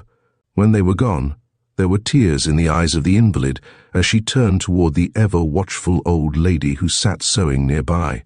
"Mrs. Gray," she said, "am I different, or is everyone else different? When I first came, I did not want to know these country girls, but now I love them all dearly." Then, before the little old lady could reply, Geraldine asked, "Is my dad coming today?" The housekeeper looked troubled. The Colonel could not account for the fact that Mr. Morrison had not been heard from since he first cabled that he would return as soon as possible. "Surely he will be here tomorrow by the latest," was the evasive answer. The girl's gaze then rested on the soft silvery hair of the bent head. "Mrs. Gray, why have you been so good to me? An own relation couldn't have been kinder. You have tired yourself all out, I know, caring for me day and night. I don't deserve it." There was a twinkle in the eyes that looked at the girl. "I've been playing a game, Geraldine," she said. "I've been pretending that you were my make-believe granddaughter." Then wistfully she added, "You don't know how all these last 10 long years I have yearned for someone who really belonged to me, someone to care for." Before Geraldine could reply, the doorbell pealed. Chapter 26. A Happy Reunion. The tall, fine-looking man who stood on the front porch lifted his hat as Mrs. Gray opened the door. "I'm Mr. Morrison," he said, and then he hastened to inquire, "How is my little girl today?" The housekeeper's face brightened. "Oh, I'm so glad that you have come," she said. "Geraldine was asking for you but a moment ago. She is much better, but I am not sure that she is strong enough to see you unless I first tell her that you are here. Sudden joy may be as great a shock as sudden sorrow. But as they ascended the stairs and went quietly down the corridor, they heard the girl calling, "Daddy! Oh, I know it's you, Daddy. I've been expecting you all day long." When the tender greeting was over, with shining eyes, the girl looked at him as she said, "I'm going to get well right away now, I know. I've been so lonesome for you, Dad." Turning toward the little old lady, she added lovingly, "Mrs. Gray is my make-believe grandmother, and you can't guess how good she has been to me." Then, suddenly thinking of something, she smilingly declared, "Why, that makes Mrs. Gray your make-believe mother, doesn't it, Dad?" The man, because of his great anxiety about his daughter, had scarcely noticed the old lady. He now turned and looked at her, intending to thank her for her kindness to his little girl. To his surprise, tears were rolling unheeded down the wrinkled cheeks, although, in the sweet face, there was an expression of radiant joy. Then Mrs. Gray held out her arms to the amazed man and said in a voice that trembled with emotion, "Alfred, my boy, don't you know me?" A few moments later, when the Colonel entered the room, he smiled around at the happy group. "Well, Mrs. Gray," he said after he had exchanged greetings with the newcomer, "we don't have to keep our secret any longer, do we?" "Oh, Colonel Wainwright," Geraldine exclaimed, "have you known all the time that Mrs. Gray was my real grandmother?" "Yes, lassie, but she did not want me to tell you. She wished first of all to win your love." A door banged below, and Alfred leaped up the stairs 2 steps at a time, Susan having told him that his father had arrived. He too was amazed to learn that Mrs. Gray was their grandmother. "I'm bully glad," the lad exclaimed as he kissed the beaming old lady. Then he added, "Of course I knew that Dad ran away from home when he was 16 and that he had never since seen his parents. But you thought they were dead, didn't you, Dad?" His father nodded. "I've been alone for 10 years, Mrs. Gray told them, and during that time I've been hunting for my boy. All's well that ends well," Alfred said, and his father added, "Just as soon as Geraldine is able to travel, we must return to our home in Dorchester." "Oh, Dad," the girl protested, "I do wish we might stay in the country forever." The next day, at Mrs. Gray's suggestion, her son took her for a drive in the light buggy. Although the Colonel had 2 automobiles, the little old lady preferred the old-fashioned way of travelling. They drove along Willowbend Road, where the last bits of snow were rapidly disappearing, and where reddish-green buds were to be seen on the drooping trees that gave the country road its name. Mrs. Gray lifted a beaming face and smiled up at her long-lost son from under her quaint Quaker-like bonnet. "You haven't asked me, Alfred, why my name is Gray." "No," he acknowledged. "I supposed that you would tell me in time if you had married again." She shook her head. "No, I never did. Because I always dressed in grey, friends began to call me that, and when I came here once more searching for some trace of you, I thought I would use that name, and I am glad that I did, for by so doing, I won the love of my granddaughter. She might otherwise have cared merely from a sense of duty." Then, as they turned in between 2 stone gate posts, the man said, "How strange it seems to be, coming back to our old home. I thought it had been sold for taxes long ago." "It was nearly sold," Mrs. Gray replied, "but I heard of it in time to pay the back taxes and keep it. At first I thought, when I couldn't find you, that I did not care to own it, for every corner and tree reminded me of you when you were a boy, but now I am so glad that I have kept our old home. It is rather dilapidated," she added brightly, "but in a week or so we can have it all in readiness before we tell the children a word about it. Then, when Geraldine is strong enough to be moved, we will bring her over here." "How pleased she will be," Mr. Morrison declared. "I will go to Dorchester tomorrow and see about selling our other place and have the furniture sent down here. I thought we'd let Alfred have the room that was yours when you were a boy," Mrs. Gray continued. "And that sunny bay window room which overlooks the garden is the one I have planned for Geraldine." "Mother," the smiling man protested, "you know how completely I have been spoiling our girl. You aren't going to do the same thing, are you?" The little old lady shook her head. "Geraldine is a changed lassie. She won't spoil now." "And it's all due to your loving influence, I am sure," Mr. Morrison declared. There were twinkles in the eyes that looked up at him. "I can't take all of the credit," Mrs. Gray replied. "I think someone else had even more to do with the change in Geraldine than I have had." She was thinking of Jack Lee, but at that time she did not care to tell her son about him. The old house was one of those charming places, pillared in front, with wide halls and large, many-windowed rooms that could easily be transformed into just the kind of a home that Geraldine liked best. Busy days followed for Mrs. Gray and her son. Then, 3 weeks later, Dr. Carson announced that Geraldine was strong enough to be moved. So well had the secret been kept that the lassie supposed that they were going to Dorchester. Chapter 27. Home, sweet home. Geraldine, supposing that they were about to leave for the city, could not understand why her friends had not called to say goodbye. "Perhaps they will be waiting at the station," she said to Alfred when they were all in the big car, with Danny O'Neill at the wheel. "Like as not," the unsuspecting lad replied. The colonel glanced at his watch. "Morrison," he said, "it's a whole hour before train time. Would you mind if we went farther out on the Willow Bend Road? I have a little business there that I would like to attend to." "It's all right with me," the other man replied, and Alfred, happening to look at his father, was sure that he had turned away to hide a smile. 10 minutes later, the car turned into the circling drive and stopped in front of the pillared porch of an old colonial home. "What a pleasant place this is," Geraldine said. "Who lives here, Colonel Wainwright?" "Some good friends of mine," that gentleman replied as he prepared to leave the car. Then, as though it were a sudden afterthought, he added, "I wish you would all come in for one moment. We'll have plenty of time to get the train." It seemed odd to the girl that they should call upon strangers just before leaving town, but she was too fond of the colonel not to willingly do whatever he suggested, and so, leaning upon his proffered arm, she slowly climbed the wide steps. To Geraldine's surprise, the door was opened by Susan, and when they entered the wide hall she saw Matilda, who was beaming upon them. What could it mean? Glancing into the attractive room on either side, the girl was amazed to see the furniture which had been in their city home. Then suddenly she understood, and turning a radiant face toward her father, she exclaimed, "Oh, Dad, we aren't going to Dorchester, are we? I'm so glad. But do tell me, how did you happen to find this wonderful place?" "I just adore old-fashioned colonial houses. It's where I was born," her father replied.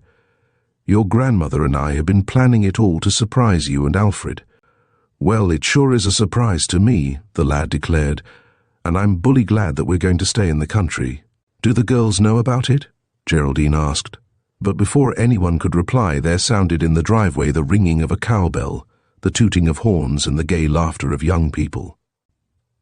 Doris was the first to enter the hall of the Morrison home when the door opened, but a troop of laughing boys and girls followed closely. "Oh, Geraldine," Doris exclaimed, "isn't this a grand and glorious surprise? We didn't know a thing about it until this morning. We had supposed that you were going to Dorchester, and we planned being at the station to say goodbye when someone phoned Jack for us to come here instead. We are all so glad that you are to stay in Sunnyside," Mary declared. Tears gathered in the lovely eyes of the girl, who was still not strong, and Jack, noticing this, held out his arm. "Princess Geraldine," he said, "permit me to lead you to your throne, where you may receive the homage of your rejoicing subjects." A moment later, when the happy girl was seated near the fireplace, with Jack standing at her side, Doris, looking about the group, exclaimed, "Where is Danny O'Neill? Why isn't he here with us?" "I think he went to the garage," Alfred said. "I'll bring him in." The two lads soon entered the house together, and Alfred's arm was thrown over the other boy's shoulder to assure him that he considered him a friend and an equal. Doris walked up to them and, holding a long envelope before the Irish boy, she exclaimed, "Mr. Danny O'Neill, if you can guess what this envelope contains, you may have it." "Why, Doris, how should I know?" the mystified lad replied. "I never had a letter written to me by anyone." "Well, you certainly have one now," Doris declared. "But I'm going to read it out to the entire company, so please lend me your ears." Then, opening the important-looking envelope, she read, "Dorchester Art Institute, March the 1st. Mr. Danny O'Neill, we are glad to inform you that the carving which you submitted in our recent contest has been awarded first place, And as a result, you will receive a scholarship in our institution for 1 year from this date, all of your expenses to be paid. We advise you to come at once as new classes will be formed on Monday, March the 5th. The expression on the face of the Irish lad was first puzzled and then radiant. "Doris," he said, "you entered that carving in the contest and I didn't know a thing about it." "Oh, Danny," Mary exclaimed as she held out her hand. "I congratulate you for all of us." A little later, Doris found the lad standing alone by a window, gazing out at the trees that were showing a haze of silvery green. He looked up with a welcoming smile. "Doris," he said, "I'm thinking how pleased my mother would be." Then he added, "I'm going to try hard to succeed, good angel. I want you to be proud of me." When the others were gone, Jack remained to spend the evening with Alfred, so he said. But during the long twilight, he and Geraldine sat before the fireplace, and the girl listened to the lad's dreams of his future on a cattle ranch, and her heart was made happy when Jack said earnestly, "You'd love it. Geraldine, from now on I am going to hope that you will be there with me." Thank you for joining us for today's tale from the Seven Sleuths Club by Carol Norton. We hope you enjoyed the clever escapades and spirited camaraderie of our young detectives. As they navigated challenges and uncovered secrets, their friendship blossomed, reminding us of the power of teamwork and creativity. If you loved this story, be sure to like, subscribe, and share your thoughts in the comments below. Stay tuned for more captivating stories, and until next time, keep the spirit of adventure alive.